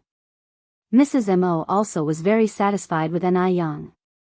She was not someone who paid much attention to family backgrounds. Zhao Jingrong came from a prestigious family, but what happened in the end? Did she not still look down on people with her superior attitude? So, compared to family status, she valued a person's character more. After a while, Ni Yang released Mo Hudi's wrist, and then said, Xiaodai's recovery is faster than I expected. If she continues this way, she should be almost cured after a month of taking the medicine. The metabolic rate of children is much higher than that of adults, after all. Mrs. Mo nodded her head, taking Ni Yang's hand, and exclaimed, Yang, we are so lucky to have met you. If not for you, Xiaodai might still be bedridden. Before you, Dr. Ace examined Xiaodai too. He even suggested a full blood transfusion for Xiaodai, claiming that she wouldn't survive without it. Looking back, that Dr. Ace's words seem alarmist, lacking skill and demeaning traditional Chinese medicine. Ni Yang smiled. Actually, blood transfusion is an option, but it carries more risk. Western medicine, based on natural science, aims to cure problems directly, treating the symptoms. However, traditional Chinese medicine, based on philosophy, sees the human body as a whole system, advocating treatment from the inside out, slowly adjusting. Firstly cure the root cause, and the symptoms will naturally improve. Chapter 183, Investigation into Li Xianxian Mother and Daughter, Noodle Restaurant Opening Carrot. Upon hearing this, Mo Baichuan, who was about to enter, halted. He could hardly believe that these words came from Ni Yang's mouth. He vividly remembered the night Mo Hudi's accident occurred. Dr. Ace had found him, denounced everything about traditional Chinese medicine, even boldly declaring that without his treatment, Mo Hudi only had death as an option. Yet, not only did Ni Yang not belittle Western medicine, but she also pointed out the differences between Chinese and Western medicine. Could an ordinary person possess such magnanimity? Or did Ni Yang know he would return and had prepared her lines ahead of time? This wasn't impossible for Ni Yang. After all, it was not the first time Ni Yang has done such a thing. In order to get close to him, she had truly went to great lengths. Thinking of this, Mo Baichuan felt a surge of disgust. Just as Mo Baichuan was about to step in, his assistant ran over from behind and whispered, "Third Master, something has happened at the base." Another incident? Mo Baichuan slightly furrowed his brow, his eyes full of impatience. These past few days had been like a curse. Every time he left the base, something would immediately happen. He was nearly suffocating from being tangled up in these trivial matters. Let's go. Mo Baichuan turned around and strode towards the door. In the room, Madame Mo thanked Ni Yang again and then handed her a thick envelope. Yang, this is a small token of gratitude from the Mo family. Please accept it. In principle, money cannot measure the act of saving a life, but Madame Mo couldn't think of any other way to thank Ni Yang. Madam, I accept your kind intentions, but I can't take so much. Ni Yang opened the envelope, symbolically drew out a couple of large notes. Taking these is enough. It's difficult to see a doctor, to find medicine, even harder to consult a doctor. If I were to take this much money from you, it would break the rules and no one would dare come to me for treatment anymore. Doing good deeds would bring blessings. This was a lesson Ni Yang learned from being reborn. Therefore, Ni Yang not only treated the rich but also ordinary people. If word got out that she charged sky-high consultation fees, what were those struggling people supposed to do? In this life, she intended to use her medical skills to help even more people. Madame Mo looked at Ni Yang, her eyes full of admiration. Girls, as good as Ni Yang were hard to come by in today's world. She was very authentic, no deliberate flattery in her words, no smugness for curing Mo Hudi. Throughout, she retained a calm demeanor.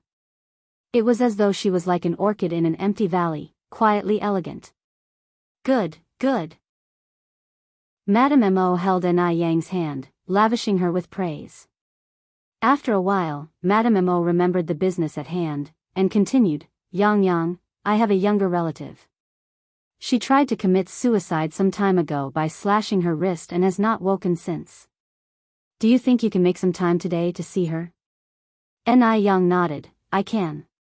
Madame Mo excitedly said, we can go right now. Mom, Mo Chishan followed their pace. I'll accompany you too. The three of them arrived at the hospital together. When Ni Yang saw the patient lying in bed, she froze.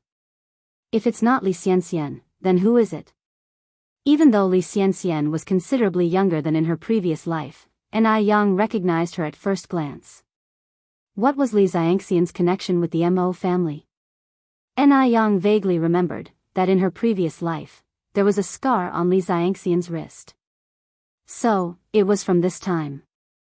But, why did she try to commit suicide? Although shocked, Ni Yang's face did not reveal anything. She reached out and rested her hand on Li Xianxian's wrist. After a while she lifted her head and said, I'm sorry madam, but I'm unable to help this young lady. Madame Mo was taken aback. Alt? How could that be? Is Xianxian she, if even Ni Yang, with her excellent medical skills, was unable to cure Li Xianxian, did that mean there was really no hope for her? Ni Yang continued, this miss suffered external wounds, while my expertise is complex and difficult illnesses. I'm truly sorry, madam. Actually, for Ni Yang, Li Xianxian's condition wasn't a difficult case. But without understanding what happened in her past life, Ni Yang couldn't save a person suspected of killing her. In her past life, the last person she saw before her death was Li Xianxian. The suspicion on Li Xianxian was just too great. In fact, in her previous life, Ni Yang and Li Xianxian weren't very close, having only met 2 or 3 times. But because the last person she saw before the accident was Li Xianxian, Ni Yang had an exceptionally deep impression of her. Chapter 184, Investigation into Li Xianxian Mother and Daughter, Noodle Restaurant Opening _5. Theoretically, she and Li Xianxian weren't very familiar. Li Xianxian had no motive to kill her.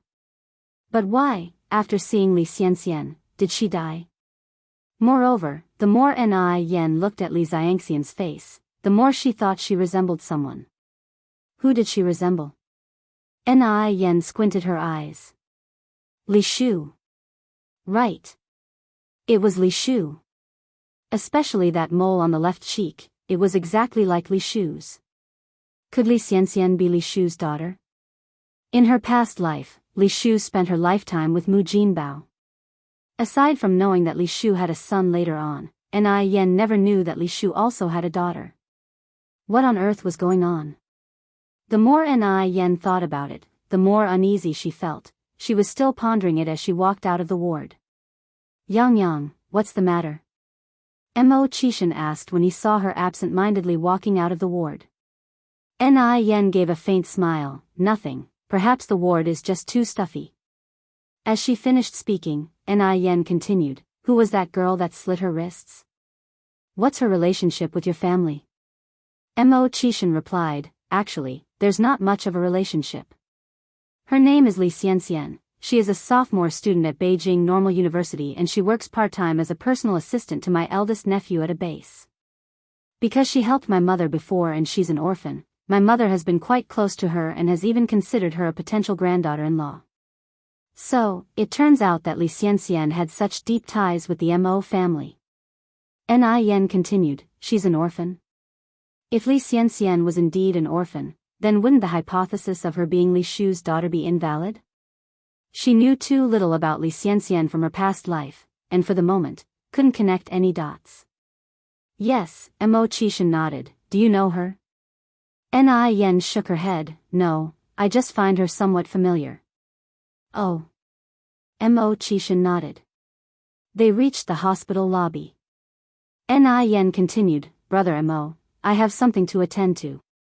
I must go now, please say goodbye to the old lady for me later. I'll let the driver take you, Mo Qishan said.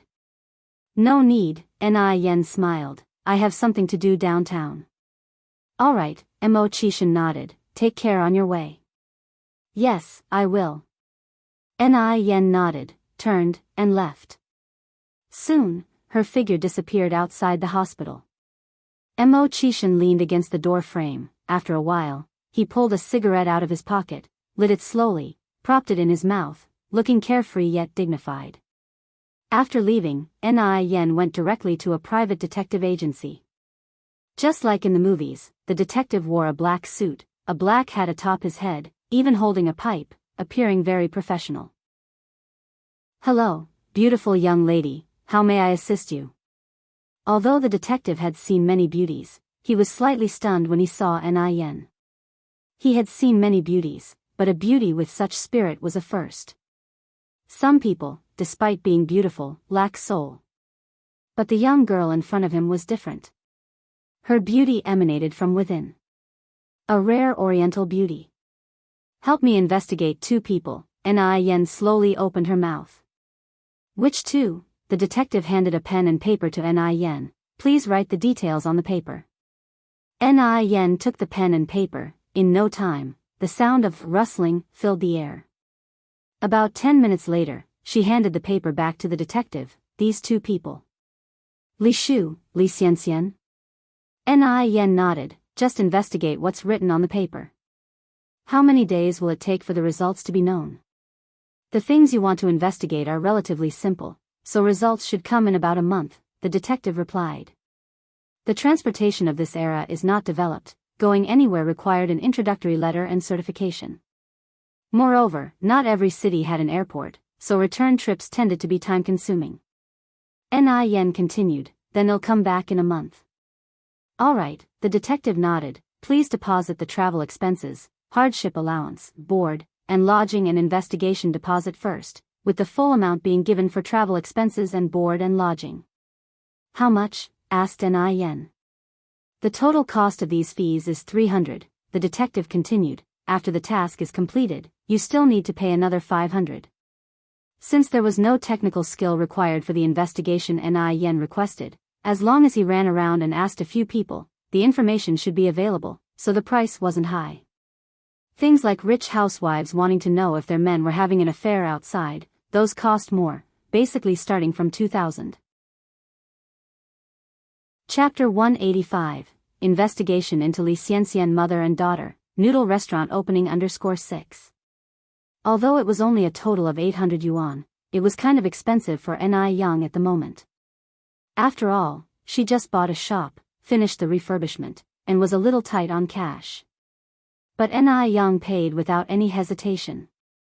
After all, this matter was related to her own safety. She always felt that her past lives' experiences and the cause of her death had a lot to do with Li Xianxian and Li Shu. So, she had to figure it out to have peace of mind. Having lived one life wrongly, in this life, Ni Yang wanted to fully enjoy the great life. She couldn't leave any safety hazards. By the way, the last live's revenge should be reported together. Thank you for your trouble. Ni Yang grinned slightly. The detective bowed. No problem, my surname is Zhou, just call me Xiao Zhou. Ni Yang nodded. After leaving the detective agency, Ni Yang felt a lot more relaxed. This matter could be handed over to the detective for investigation, because Li Xianxian couldn't harm her at the moment. The most pressing thing was to make money. With money, came a sense of security. Because the noodle restaurant was opening tomorrow, Ni Yang made another trip to the restaurant. In the restaurant, Wang Jinfang and Zhou Qingshang had already started making fish bone soup in preparation for tomorrow's opening. Since Ni Yang pickled the sauerkraut herself and prepared the chili in advance, making sour fish wasn't a technical task, as long as the fish slices were thin enough. Both Wang Jinfang and Zhou Qingshang were clever people. Once Ni Yang explained, they knew what to do. Aunt Zhou, Aunt Jinfang, thank you for your hard work. Ni Yang walked in with a smile. Zhou Qingshang laughed, it's not hard. It's just some kitchen work. Wang Jinfang grinned, your Aunt Zhou is right, it's not hard at all.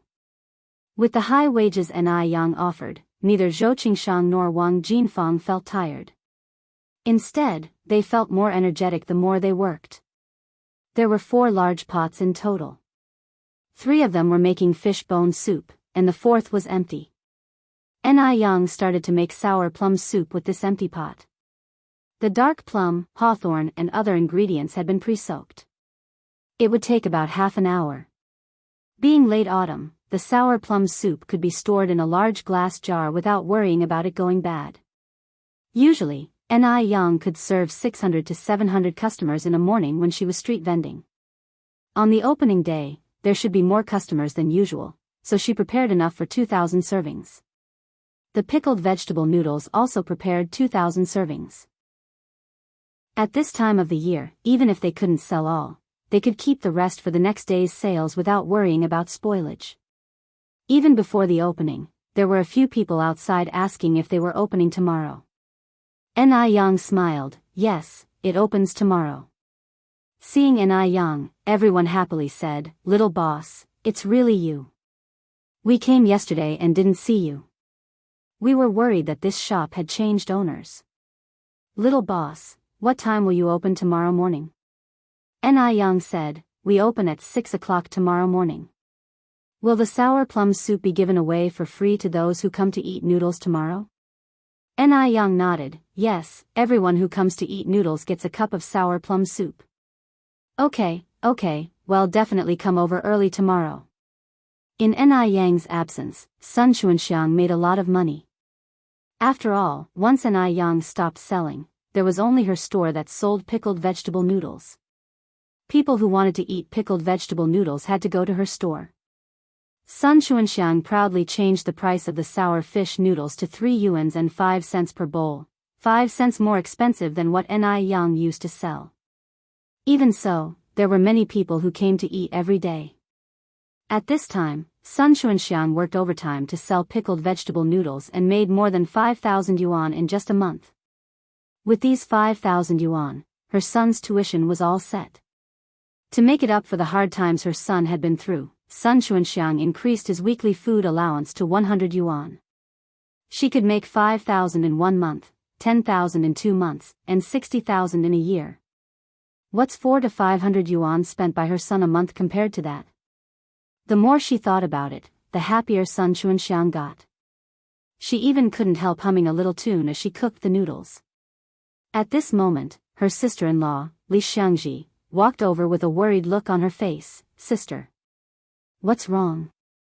Li Xianxia continued, I heard that Ni Yang, that little girl, has bought a shop, and it will be open tomorrow. Chapter 186, Investigation into Li Xianxian mother and daughter, noodle restaurant opening? What? Sun Xuanxiang turned pale with fright. Li Xiangji repeated what she just said. She had been helping out here for some time, and Sun Xuanxiang had given her quite a few benefits. If all the business was taken away by N.I. Yang, wouldn't she lose out in the future? After getting a clear understanding of the situation, Sun Xuanxiang dropped the bowl she was holding. She bought a shop. That damn little bitch actually bought a shop. Where did she get the money to buy a shop? N.I. Yang had been gone for so long, Sun Xuanxiang thought she was dead. Unexpectedly, she had secretly bought a shop. For a moment, Sun Xuanxiang was both furious and envious. She was just getting by and N.I. Yang came to steal her business again. How could someone be so shameless? Then Sun Xuanxiang said, Xiangji, go to N.I. Yang's place now and find out if this news is reliable. Okay. Li Xiangji nodded and ran off. Sun Xuanxiang steadied her nerves and continued to serve her customers. Just then, 3 noodle-eating customers arrived at the stall. Before they could get seated, a middle-aged woman came from across the street. Xiaoli, Xiaozhao, Xiaowang, stop eating here. The Boss Noodle restaurant opens tomorrow, and you will even get a free sour plum soup. Really? The 3 of them were extremely excited. The middle-aged woman said, of course it's true. Everyone is heading over there now to get familiar with the place. Do you want to go have a look? We do. Sun Xuanxiang, standing in front of the iron pot, turned black with anger and immediately chased after the 3 customers, saying, hey, don't go. The noodles are already cooked. How about I give you a 5-cent discount per bowl? One of them turned back and said, no thanks, the flavor here is not as authentic as what the little boss has. 3 cents a bowl, and they still want it to be more authentic? Pa! Sun Xuanxiang spat fiercely on the ground. Disgusting poor bastards, I don't even want to do business with you. A large crowd had gathered in front of N.I. Yang's shop. Li Xiangji was one of them, standing in the middle of the crowd, tiptoeing and craning her neck to see the renovation inside the shop. The door was made of glass. The interior was simply arranged, easy to see at a glance. Pictures of pickled fish noodles were stuck all around the walls. It looked hot with sesame, chili, green onion, and cilantro sprinkled on top, a very visual impact, making people salivate and couldn't wait to try a bowl. Color cameras had been introduced in 1936, but at this time, few people used them to photograph dishes for promotion. N.I. Yang must be the first in the city to do this. To take these photos, N.I. Yang spent quite a sum, a luxury few businesses could afford. No doubt, N.I. Yang's idea was simply too brilliant. Many onlookers marveled in their hearts that this little boss was really good at doing business. Some of the other businessmen even planned to copy this business strategy after they got back. When Li Xiangji got back, she told Sun Xuanxiang about it. Upon hearing this, Sun Xuanxiang was so furious that she couldn't stand it. She could already foresee the miserable scene tomorrow. No, she must come up with a plan to retain her business. Is N.I. Yang selling a bowl for 5 cents less tomorrow and also giving out a cup of sour plum soup? Sun Xuanxiang followed up asking. Yes. Li Xiangji nodded, but not everyone gets a 5-cent discount, only those with cards get it, but everyone does get a sour plum soup. Okay. Sun Xuanxiang nodded, then we'll sell it for 1 cent a bowl. Since fish was not expensive, the cost of a bowl of noodles was about 3 cents. Even if they were sold for 1 cent a bowl, there were still profits to be made, just less than before. Although she was at a disadvantage in terms of taste, she could drop the price. Let's see if N.I. Yang has the guts to lower her prices too. She didn't believe that if she sold it for 1 cent a bowl, no one would come to eat. At around 5 o'clock the next morning, N.I. Yang arrived at the restaurant. Although the opening time was set for 6 o'clock, people started lining up around 5:30. At around 5:40, a small truck parked in front of the store and 5 or 6 workers started arranging flower baskets at the entrance. Someone also brought a red carpet. N.I. Yang wondered, Sir, are you sure you've got the right place? I didn't order these things.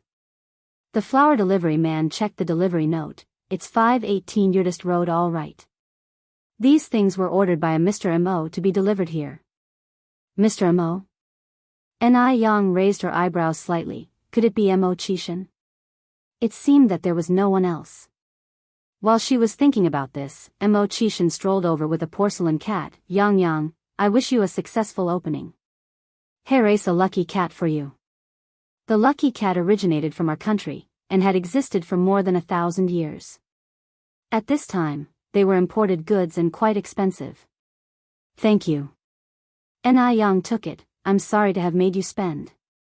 Mo Qishan smiled and said, it didn't cost much, there's no need to worry about it. At exactly 6 o'clock in the morning, with the help of Mo Qishan, Ni Yang unveiled the red cloth covering the signboard. The characters on the sign were simple, just the words, Sour Fish Noodle Restaurant, which was easy to understand at a glance. Yang Yang, it's time for the firecrackers. Wang Jinfang handed Ni Yang a pack of matches. Mo Qishan had originally thought that Ni Yang would ask for his help since most girls were afraid of such things. But Ni Yang didn't hint at needing any help. She walked directly to the firecrackers, slowly lit the match, and lit the firecrackers.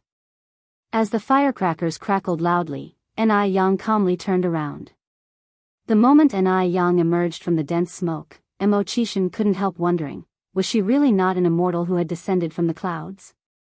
As the firecrackers sounded, the restaurant was instantly filled with customers. Boss, we need 3 bowls of noodles over here. We want 5 bowls over here. Chapter 187, Marketing Strategy, Buy a House to Save for Wife. _1 Ni Yang was busy receiving money, serving noodles, and taking orders. Meanwhile, Zhou Qingshang and Wang Jinfang were bustling in the kitchen. Even Mo Baichuan had joined in the delivery of the dishes. Due to the lack of seats in the store, many people ordered a bowl of noodles and squatted outside to eat. They enjoyed the spicy and tangy pickled fish noodles while sipping on the appetizing sour plum soup. The enjoyment was extreme. There was a lively atmosphere both inside and outside the store. Those who had never eaten pickled fish noodles couldn't help but order a portion. Business was booming, and the queue of people never ended. This scene made the bosses of nearby shops turn green with envy. Sun Xuanxiang arrived quite early in the morning. Unlike usual, there was no queue in front of her stall this morning. Seeing the deserted stall, Sun Chengxiang's face fell. She knew where all those customers had gone without having to think about it. Ni Yang, that damn bitch. Sun Xuanxiang had thought that lowering the price of pickled fish noodles to 1 cent a bowl in the morning should surely attract many people. However, reality had dealt her a heavy blow. Seeing Sun Xuanxiang like this, Li Xiangji was scared to even breathe. After all, her livelihood now depended on Sun Chengxiang's mood. After a while, Li Xiangji hesitantly suggested, Sister, don't worry. Maybe it's too early, and everyone hasn't come out yet. This reason was far-fetched. Even Li Xiangji didn't believe it. Sun Chengxiang's eyes bulged. You go now and see what's happening in that bitch Ni Yang's store. Oh, Li Xiangji immediately took off her apron. I'm going now. Li Xiangji was flabbergasted as soon as she reached the entrance of the noodle restaurant. What does it mean when a door is like a marketplace? This was what it meant. What a contrast between boom and bust. If Sun Xuanxiang saw the scene at Ni Yang's, she would probably jump off a building out of anger. Even seeing this made Li Xiangzi's eyes red with envy. Sun Xuanxiang used to make over 5,000 yuan a month just by running a stall. According to Ni Yang's business, doesn't she make 20 to 30,000 a month? My goodness. That's terrifying. 20 to 30,000. That's more than what most people make in several years. Although Ni Yang's noodles were really delicious, smelling the fragrance from the shop, Li Xiangji couldn't help but swallow her saliva. After going back, Li Xiangji told Sun Xuanxiang about the situation. Hearing this, Sun Xuanxiang was consumed by jealousy. As long as Ni Yang existed, she couldn't continue her business. That little bitch was driving her into a corner. Sister, don't worry. The reason why Ni Yang's place is busy is because of the good taste. If we can improve our flavor, we won't worry about having no customers. Li Xiangzi's words hit the nail on the head. Every person is a hidden foodie, so they don't care if the pickled vegetable noodles are 3 cents a bowl or 1 cent a bowl.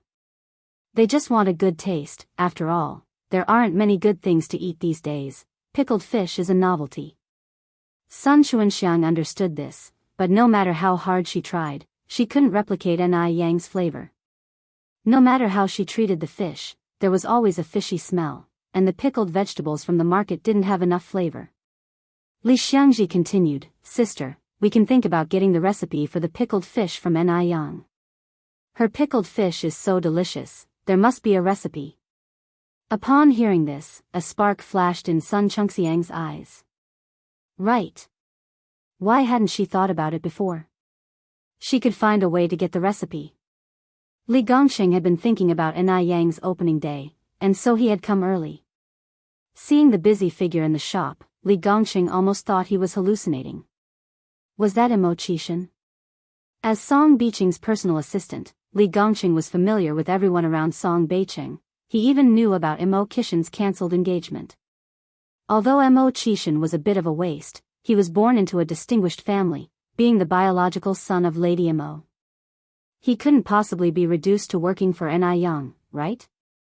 Moreover, Mo Qixin was spoiled by Lady Mo, who wouldn't even scold him.